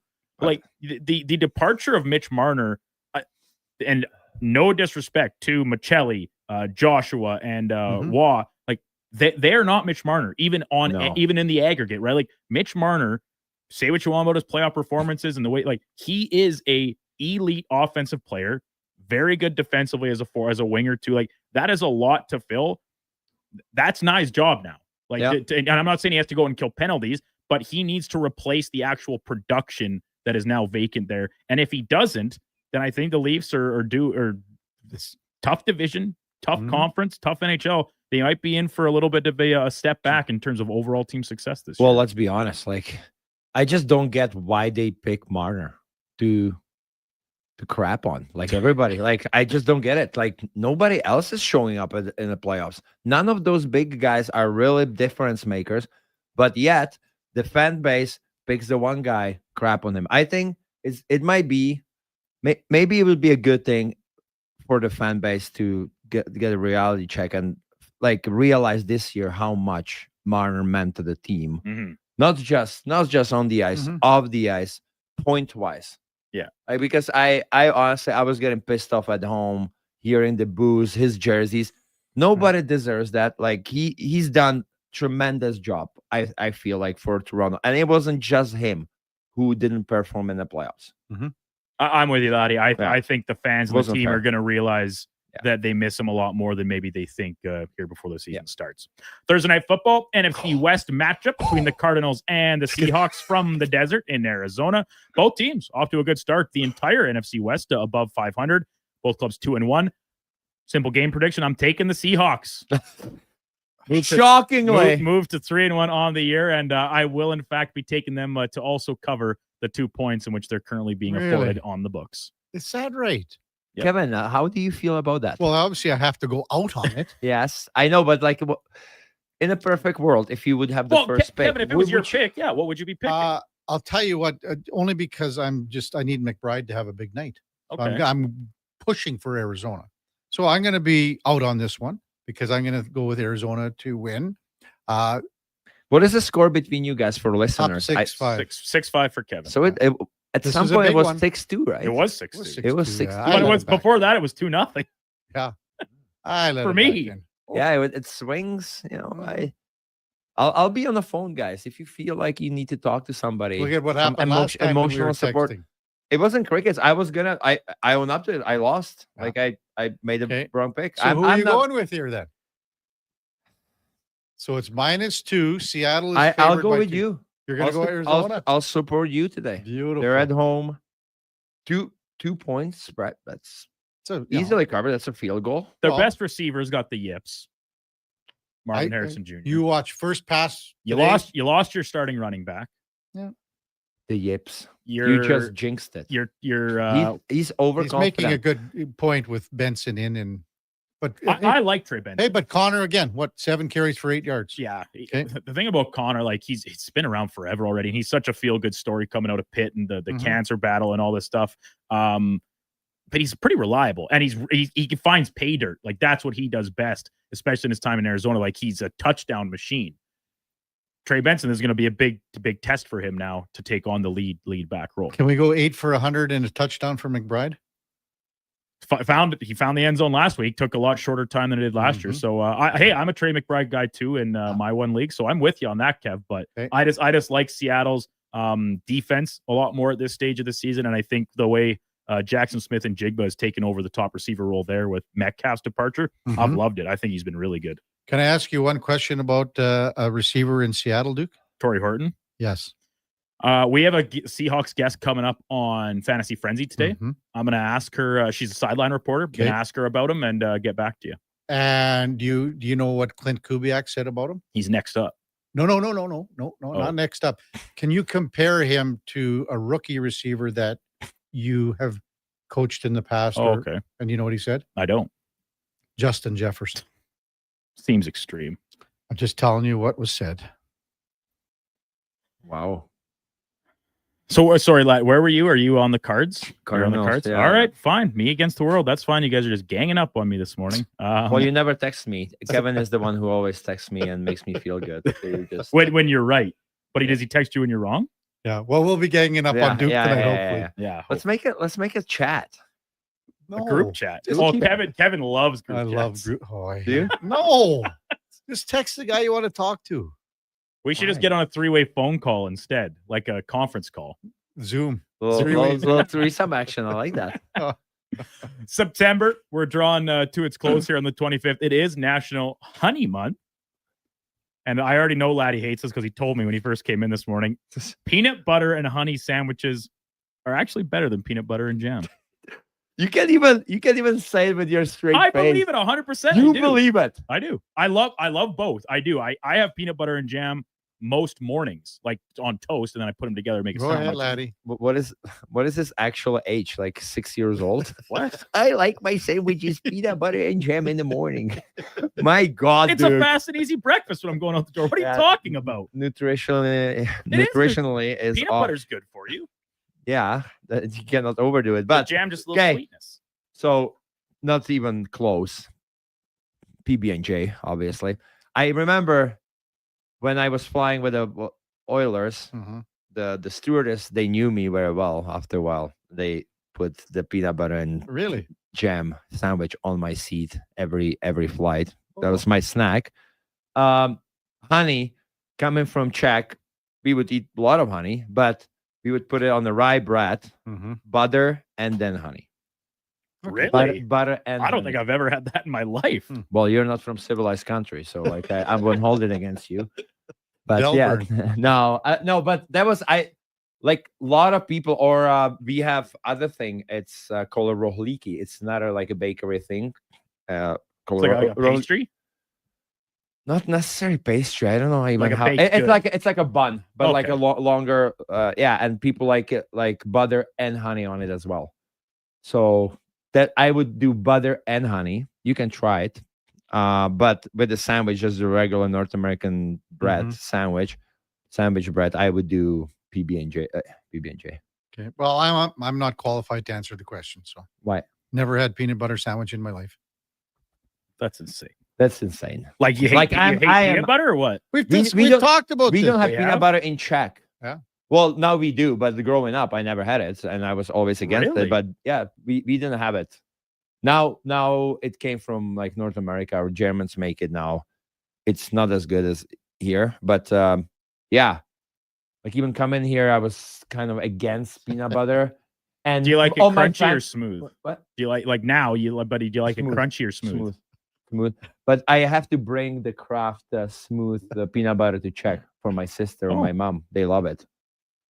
What? I can't believe this, Kevin. Well, So, like you've never had peanut butter, No, I've never had a peanut butter sandwich in my life. but have you had peanut butter? I tasted it when I was a kid. I And you didn't don't like it. I've And never had you've it. you've never spun back around to give it another try in adulthood. So you're Never. not big on peanut butter at all? Not once. It's never been in the fridge ever.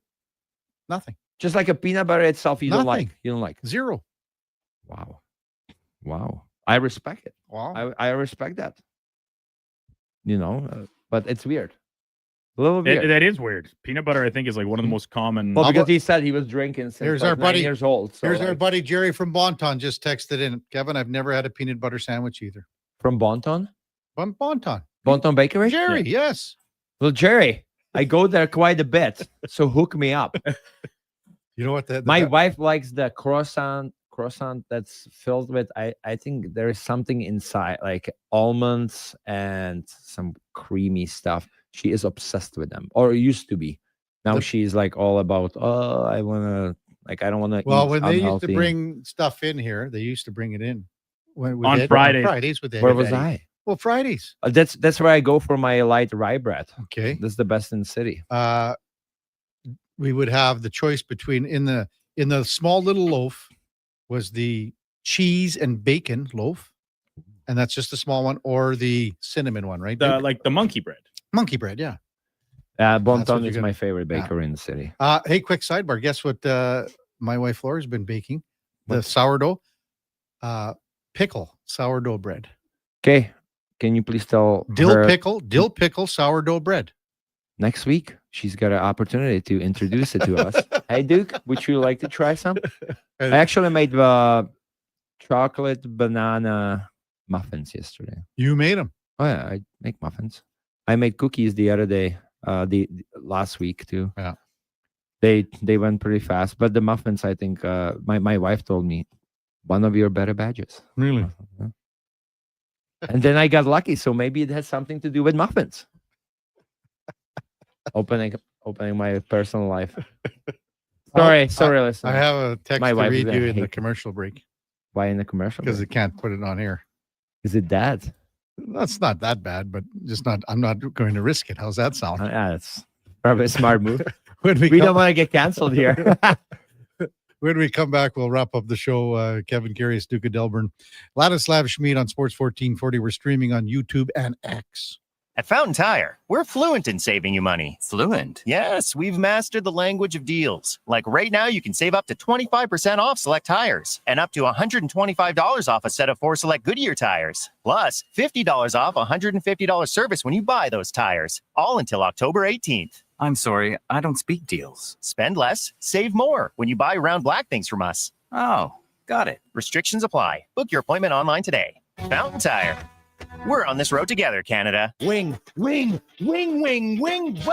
at First Round. Whether you're coming for the first round, the last round, or a few rounds in between, they've got you covered with half-price wings every Wednesday night. Half-price wings. Over 35 delicious flavors like Cajun salt and pepper, maple bacon, and Inferno wings. Now half price every Wednesday night. Wash them down with a cold pint of Canadian or Coors Light for only $5.75. Half price Wing Wednesdays at First Round in West Ed and now downtown. First Round, burgers, beer, sports. God said, I need somebody to get up before dawn, milk cows, work all day in the fields, milk cows again, eat supper, go to town, and stay all night at a meeting at the school board.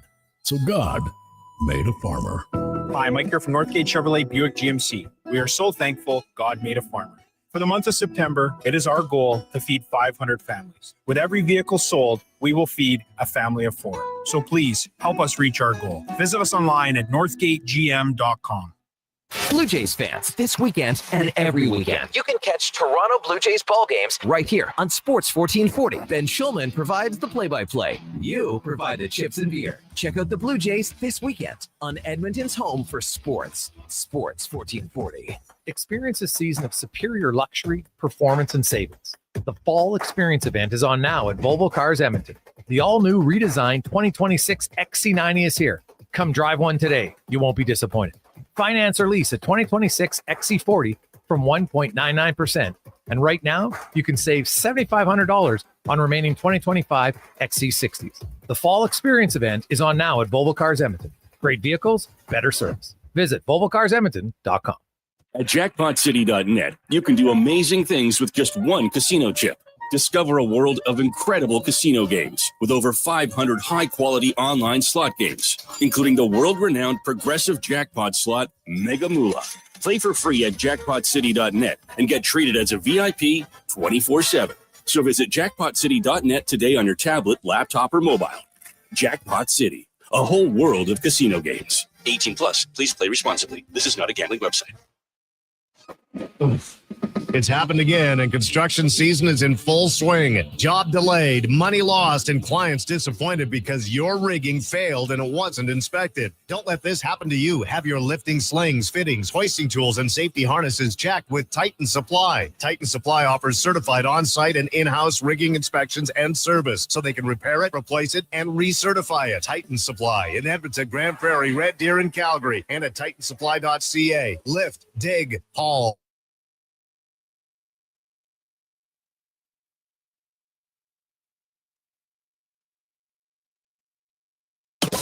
The Kevin Karius Show, breaking down Edmonton's favorite teams, even though his favorite Junior A hockey team is the Yorkton Terriers. Thanks for checking in with Sports 1440.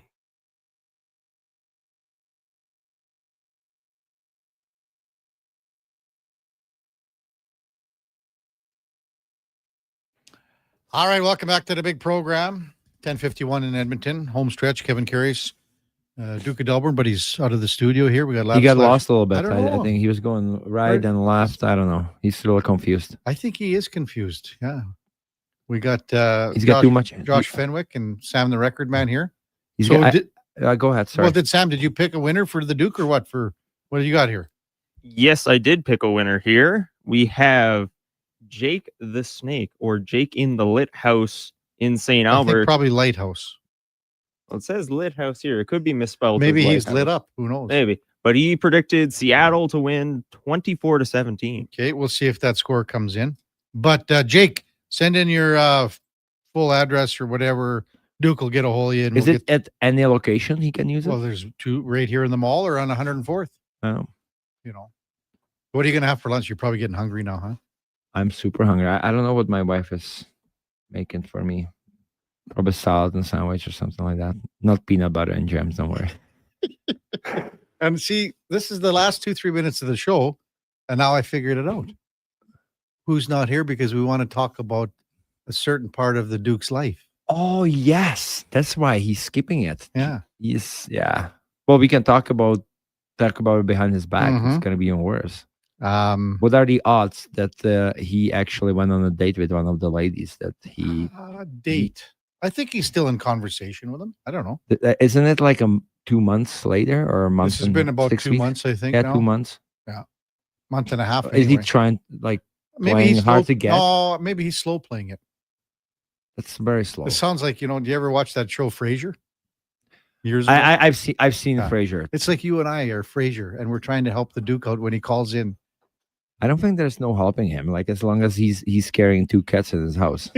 He just walked by. He just walked by. doesn't even He knows care we about are it talking anymore. about his love life.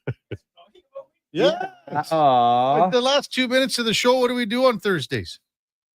We talk about your love life. No. Okay. Well, Laddie had a question for you. Have you been on a date with the ladies from the wedding? I'm not prepared to disclose that information at this time. Like, why? Why? What? I'll tell you off air. Off air? Okay. So you don't want it to get it out there. If one of them is listening, the other one might get jealous. Yeah, sure. Maybe that's why. I'm a private person. You're a private person. I don't know what to say. Well, I know it's bull. I said this during the break. Like, if I was Josh, I'd come in here and crack my mic every morning and divulge my exploits from whatever and everything I got up to over the weekends. But that's just that's not my way of doing it. Maybe it's like the one Seinfeld episode when Duke would be like Jerry. I'm not gonna do it. I gotta get weirdo lighting, shag carpeting, all that stuff. Because menage. he's just doing the proposing it to do the switch with the roommate. Menage, yeah. And I'm not an orgy guy. Should we because I feel like Duke is just I don't know. Yeah. He cannot seal the deal. Let's be honest. Well, should we get involved and hook him up with somebody? No. Do you know people? No. My wife probably has friends. Okay.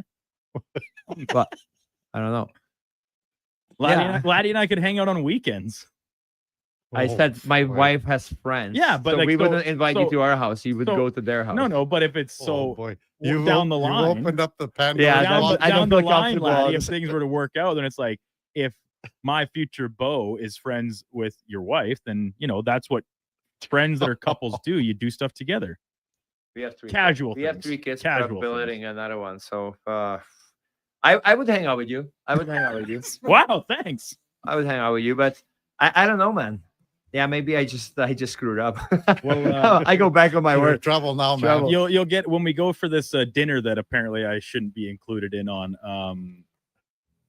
Come on in, Tater. I'll get you'll get a feel if you like whether or not you hang Is out he with coming me. to the chop? Yeah, he's Yeah, Duke's coming to the chop. Maybe he brings her there.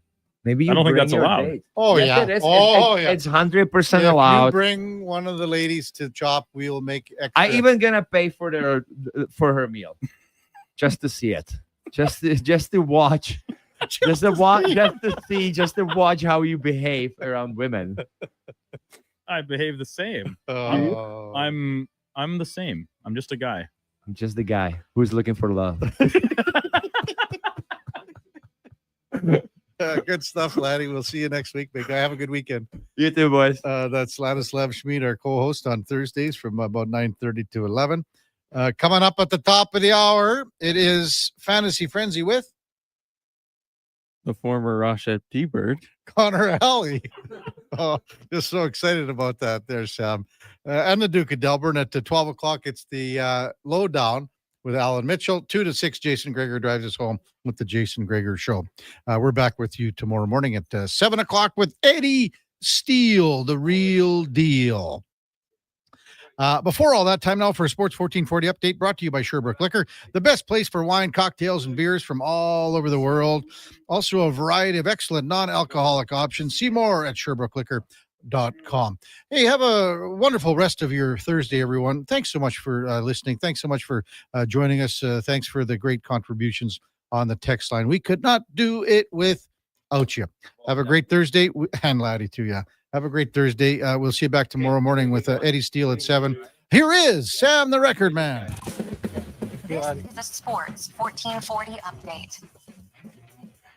Blue Jays looking to avoid the series sweep against the Red Sox tonight, with Louis Varland taking the mound at 5 p.m. Some other games around the MLB tonight see the Yankees try to take the lead in the American League as they face off against the White Sox. The Guardians continue their series with the Tigers. The Pirates take the field against the Reds. The Mets facing off against the Cubs, and the Mariners wrap up their series with the Rockies. Week 4 kicking off in the NFL with Thursday night football taking place in Arizona with the Seahawks going up against the Cardinals. Kickoff at 6:15. NHL preseason continuing tonight as the Canadians go up against the Leafs. The Golden Knights host the Mammoth, and a battle in New York as the Rangers play the Islanders. Off the ice, Dallas Stars GM Jim Nill announced that the captain, Jamie Benn, will undergo surgery for a collapsed lung. Coming up at the top of the hour, it's the Fantasy Frenzy with Connor and Hallie here on Sports 1440. And this has been your Sports 1440 update with Sam.